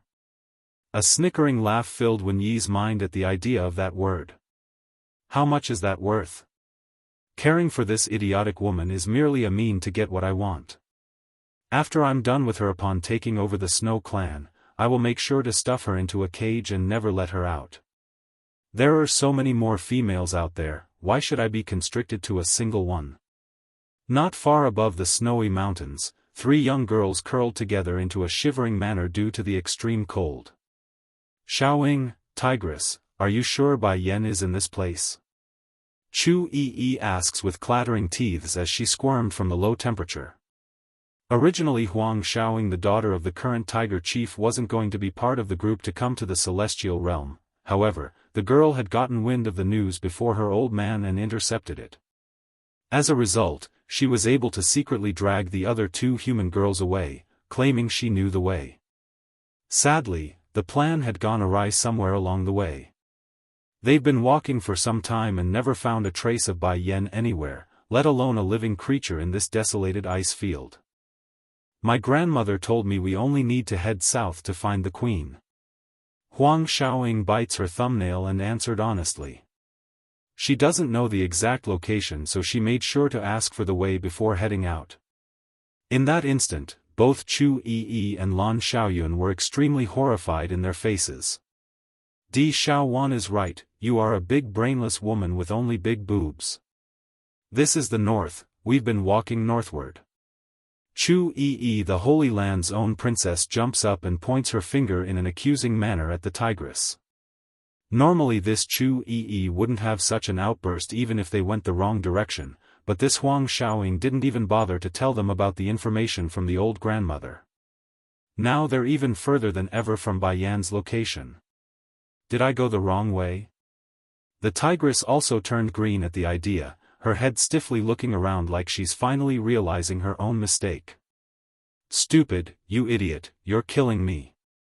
Chu Yi's beautiful eyes glared at the tigress like she wants to chew her out, however her temper instantly vaporized at the cold breeze that ran through her spine in the next. Forget it, let's find a place to rest first before heading back. Lan Xiaoyun gets up at the good suggestion, her teeth also clattering from the cold. Yeah, let's do that. I don't get it, I've never been affected by the weather since I started to cultivate, why am I feeling it now in this place? Exhaling to release a puff of white mist from her mouth, let's head to that city we saw back over that hill. We can get a room at the inn or something and warm up before heading back. Snow Lotus, Snow Moon, 1, let's go. Chu Yi rubs her shivering arms, we need to hurry, the sun looks like it's about to set. I don't want to be out here in the middle of the night. Huang Xiaoying, the tigress, whimpers in support, following closely behind the two so they won't be lost a second time. Fortunately, the city in question wasn't that far from their location. Before long, the party had come upon a sign with the name Ice Realm clearly written on the surface. Watch out! Chu Yi had only taken the first step after seeing the sign when a loud hollering cry caught their attention from the forefront. Looking up, they could see a frantic three-striped tiger speeding towards their location with another girl trying to give chase from the rear. It's obvious this out-of-control tiger belonged to that anxious-looking girl who's crying and calling for its stop. Xiaoyun, both of you step aside.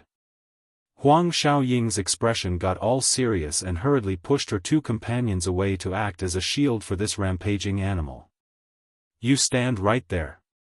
She locks onto the three-striped tiger and orders with her resounding roar-like voice. Perhaps it's due to that roar, or simply because they're both tigers, but Huang Xiaoying's words definitely had an effect and settled the poor animal. Even so, the frenzied look in those eyes did not disappear and remained strong despite being more subdued and not moving. Tigerly. The girl who's been chasing from the back wanted to take this chance to check on her precious friend when the tigress promptly raised a hand out to stop it. You can't go over there, he's in a frenzied state and will hurt anyone that draws near. Then what am I supposed to do? Wiping some of the tear away, the poor girl weeps, my Tigerly have always been very good and would never hurt anyone, why did he suddenly lose control like this? He even refused to listen to my words. Huang Xiaoying realized that the girl was sincere about caring for the three-striped tiger. Easing up in her stern face, did you feed him a tigertail grass? Tigertail grass, what's that? The girl appeared puzzled at the name. Tigertail is a medicinal material, useful for many types of recipes. However, tigers themselves can't eat it, otherwise they will become violent and lose control. Sister, can you help me save Tigerly? He is what mother left me before she passed away. I've been with him for many years, I don't want to lose him, the young teenager pleads, her face all red and flushed with emotion.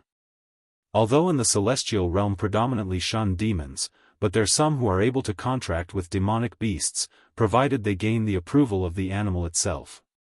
However, there are also many cases where the poor creature are tortured until they submit and forcibly enslaved. Don't worry, Tigertails has a time limit before its effect are worn off.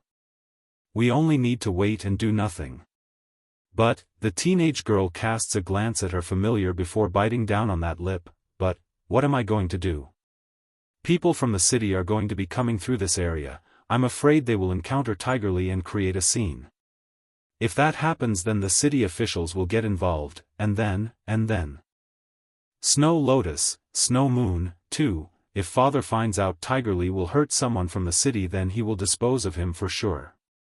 By then even begging will be useless.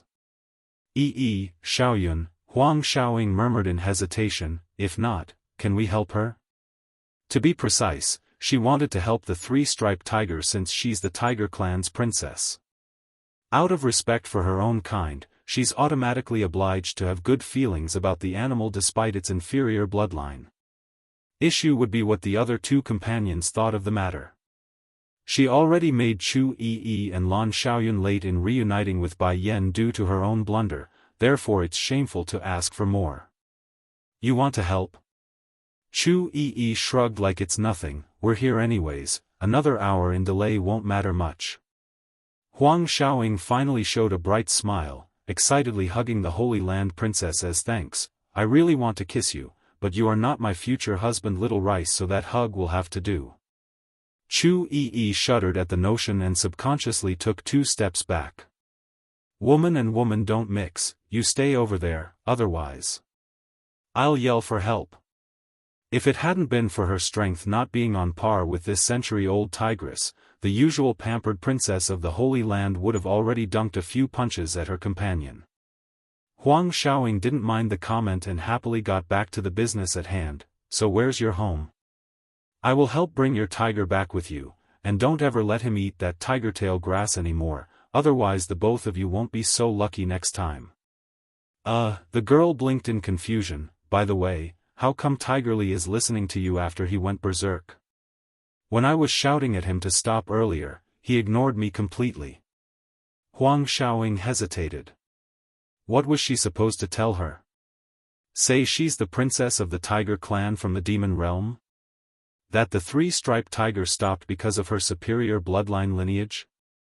This, murmuring for a while without thinking up a good excuse, probably because your tiger is a pervert, that's why he stopped at the sight of the beautiful Omi. Instantly, the sprawled-out tiger who's shivering on the ground bemoaned a growl in protest. Which part of me looked like a pervert? I'm clearly stopping because of the bloodline suppression from you. On the contrary to the blank faces of others, the young teenage girl at hand believed that excuse full-heartedly. Why shouldn't she? Her familiar safely at put and wasn't rampaging around. Then I want to grow up looking just as beautiful as you. That way Tigerly won't ever go on a rampage anymore. This girl, can she be as dunce as Di Xiaowan, demon princess? How can she even believe that obvious lie? Ah right, I forgot to introduce myself. My name is Snow Moon, I'm the youngest daughter of the Snow clan and we're the biggest family clan around in this ice realm. I'll take you to my home so please follow me. After saying that, Moon wanted to reach out and pat her familiar's head when she came eye to eye with the glaring look of the tiger. Out of reflex, she instinctively flinched her hand backwards lest she be bitten. She's sad about this outcome, but more than sadness, Snow Moon was more confused about when her friend ate a tiger-tail grass. She knows that's not something she had in her possession, that's for sure. The Snow clan's estate wasn't very far from the city gates, therefore, it didn't take long for the group to arrive at Snow Moon's home where they came face to face with another female at the doorway. However, instead of being welcoming and warm, this peach blossom-looking woman only had disgust in those eyes when she examined the girls. Snow Moon, who are these people? Did you get father's consent in bringing outsiders into our city? Chu Yi and Bai Xiao, one, big sister, Snow Moon clenched that pink lip into a thin line like she didn't want to give the details. Just now Tigerly lost control and it was these three sisters here who saved him. If they leave then Tigerly will go into a frenzy again. Upon hearing that the three-striped tiger went berserk, Snow Lotus swiftly shifted her attention to the animal in question. Out of fear at recognizing the ferocious glare, she immediately took a few steps back. Fine, if they're here to look after your tiger then they can stay for now. But once Tigerly is fine then they are to leave immediately, our Snow clan won't allow just anyone to sucker up to our feet. Without surprise, Chu Yi of the Holy Land instantly blew up after hearing that derogatory remark. She's the noblest young lady in the human world, who would dare speak ill to her in that manner? Since these people don't want us to stay then we can go. I'm not going to put up with this if this is how they're going to treat us. She grabs hold of her two companions and begins to walk away. Grrr. Without Huang Xiaoying's bloodline suppression, the three-striped tiger issued a growling roar in the next, its eyes red and thirsty for blood. Seeing this, Snow Moon, who's been trying to mediate the situation, quickly got teary and anxious. Big sister, what are you trying to do? These are my guests that I invited, you have no right to drive them away. Snow Lotus would of course be offended in the way her younger sister rebuked her, but she's also not blind to the danger that's quickly brewing nearby in the form of the tiger. It's already locking onto her body and fangs baring. Going pale at the dangerous possibility, I was just kidding. I didn't mean to drive them away. Chu Yi finally stopped her moving legs after hearing that, but her face wasn't that of complacent or happiness at being allowed to stay, it's contempt. That's too bad, we no longer want to stay. If not for Xiaoying asking us to help the three-striped tiger, we wouldn't even bother to waste time in this frigid place. Don't think people are going to come and go as you please just because you got some influence here due to your family background. Chu Yi has never suffered such indignation, not in the past and not into the future. As for Huang Xiaoying, who wanted to help the most, she too has been enraged by the maltreatment of the older sister here. Turning her head, this big-breasted dunce made it clear she's also displeased. And regarding Lan Xiaoyun, well, her temperament couldn't be called the best either. Sure, Her abilities aren't at the level of the other two girls in her party, but that doesn't mean she would just take the insult. After all, she had her cousin Bai Yan to support her. What did she have to fear? Snow Lotus's expression changed for the worse after sarcastic remark, "I'm not wrong. If these people are not here to lick their feet and gain some benefit, then why else are they trying to get close to her younger sister? Only Moon is blind enough to believe them. I Chu Yi have never sucked up to anyone in my life," she proudly cocks her chin up. "Also, there is nothing in this world that is worth having me suck up to others." "You," Snow Lotus gnashes her teeth and glared angrily at the Holy Land's princess. How can there be such a brazen person in this world? She clearly wants to take advantage of the Snow Clan's influence yet refuses to admit it. She's just like that bastard inside the estate. Both shameless to the core. Big sister. Snow Moon couldn't take it anymore and stomped her feet in frustration. "They are my guests, so I will decide on the matter. If you cause Tigerly's death, then I will. I will die with you." Chu Yi and Bai Xiao, too, taking another few steps back in a hurry after hearing that growl. Snow Lotus bursts out screaming, "Crazy, you're all crazy. I'm done staying here with you nutcases. Moon, I pray for you that these people aren't coming with bad intention, otherwise, not even father will let you go." Giving a final glare at the Holy Land princess who dared to talk back, the pompous and rude miss of the Snow Clan twists around and fled back into her home. "Xiaoyun, Xiaoying, we're leaving too, let's go." Chu Yi did not intend to stay despite winning the banter and pulled at her two companions' arm again. She's never suffered indignation before in all her life thus far, it's frustration and making her very unhappy. Huang Xiaoying widened her eyes. She's somewhat reluctant to leave and gave a casting glance at the three-striped tiger. However, her indecision steadied at the remembrance of Snow Lotus's maltreatment and poor attitude. "What are you dropping your mouth for? Didn't you hear what that woman said? She only knows how to look down on people. If anything goes missing in there, then I can guarantee you she will blame us for the theft." The annoyance clearly didn't leave yet, hence the sort of words coming out of Chu Yi's mouth. Yi is right, Lan Xiaoyun also chimes in after a moment of thought. Turning to Snow Moon, who's all anxious and worried, "I'm sorry Ms. Moon, we cannot help you anymore. You've heard what your elder sister said, we don't want to get mixed in with the problems of your family, so we can only keep our distance."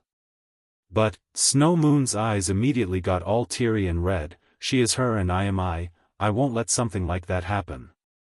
Please, I beg you, please stay until Tigerly is back to normal." In the end, the plea finally moved the tiger princess.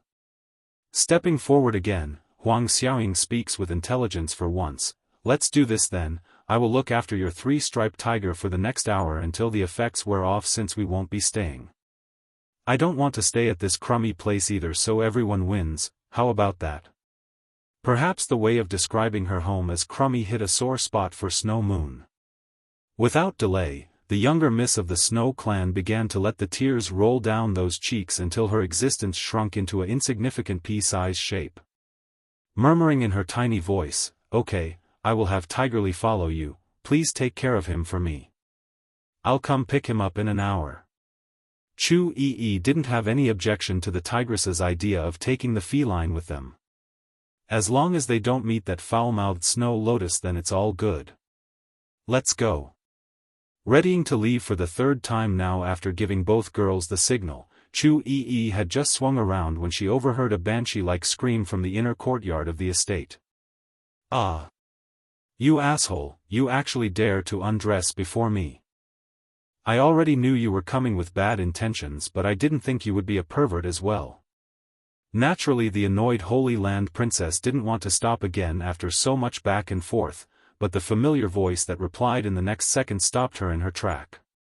Scram! The sound was cold and heartless, but with the youthful greenness of someone they knew. Towards this voice, Lan Xiaoyun was equally as familiar because it's someone they've been wanting to meet as well. Exchanging a look with Chu Yi, both of these human ladies were making shocked faces like they didn't expect this at all. But of the most rash and tactless of the two, Chu Yi had to take the lead when she bolted for the inside in a hasty run. Inside a room.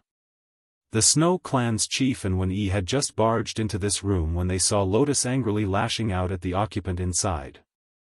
"Lotus, what happened?" the girl's father asks with a frown on his face. "Father." Lotus saw who had arrived and immediately flew into a grievance cry. Pointing accusingly at the half-naked teen, her face flared with rage. "Chu Yi and Bai Xiao, 3, this bastard got naked in front of me. He's clearly trying to do something untowards me while no one is looking, we have to kick him out right away." Bai Xiao didn't lash out at the accusation in this case though. He's merely sitting on the bedside and taking it all in with an amused smirk. "Get me out of here. I couldn't ask for a better outcome." Just now he was indeed open-chested, however, he's not trying to strip in front of the girl nor does he want to have her in this room to begin with. In fact, it was she who barged in when he was applying the medicine to a huge wound along his chest. Furthermore, who barges into a man's room without knocking first? Snowhawk the chief saw through this of course, since anyone could tell what the boy was doing with those bandages and medicine on the table. Getting gloomy in his face when turning to his oldest daughter, "Lotus, you are being unreasonable here, and no, you are not breaking the marriage arrangement and you will marry him." The upset miss stared hard like she couldn't believe what her ears were hearing. "Father, have you gone mad? Do not be deceived by this person. He can barely stand up on his own, let alone be the host of the Ice Lotus. I say it's big cousin who should be." "Enough." Snowhawk snaps in exasperated tone, "This is my decision, you will not say more. I don't care if you want to or not, but you will marry him on the auspicious day set by the matchmaker." Bai Zhao's cold glaring eyes shifted to the older man at that last bit because he never agreed to anything. "I am grateful for the Snow Clan's help when I was seriously injured, but I won't be marrying your daughter. My marriage will be decided by own will, not by the dictation of others' finger." Snowhawk's face changed into the form of someone being troubled by a set of disobedient children. "Oh my goodness, one Lotus is already difficult enough to handle, now this teenager is also refusing my judgment. Which part of the Snow Clan is bad? What can't we give him to refuse the marriage? Sir Xiao, you don't know this since you are not from here, but my Snow Clan has a rule passed down through the ages that one who wields the Millennium Ice Lotus must become a son-in-law of the family." Snowhawk's troubled face reforms into a collected elder teaching their ignorant younglings, "You can't expect me to disregard this rule, can you?" Bai Xiao only chuckled at that. "Your clan's rule is yours, what does it have to do with an outsider like me? I will naturally leave on my own after my injuries recovered some more, but if you wish for me to leave right away then I will. As for the debt of helping me, I will also repay it on a later date when my body permits it, that I guarantee." A debt was a debt, he owes them and won't refute that claim. However, no one was going to force him into anything. Snowhawk's smile crumbled into a thin line of deep troubled thought. Then just as this older man wanted to persuade some more, a irate outcry came from the missy in question. "Can't you see, father? This bastard is acting all high-mighty in front of us, so I will have deeper feelings for him. He knows you won't let him leave, that's why he's pretending to not like me. I'm telling you, there's not going to be anyone, ever, to fall in love with him." That last line was exactly what Chu Yi heard when she arrived outside the bedroom. Normally she would be insulted at hearing her friend being berated in such a fashion, but her eyes had already landed on the young dreamy lad in her mind and that huge gashing wound across the chest. It struck her like a sword in a maiden's heart. "Get out of my way." She shoved Snow Lotus aside who was directly in her way and sped towards the young lad.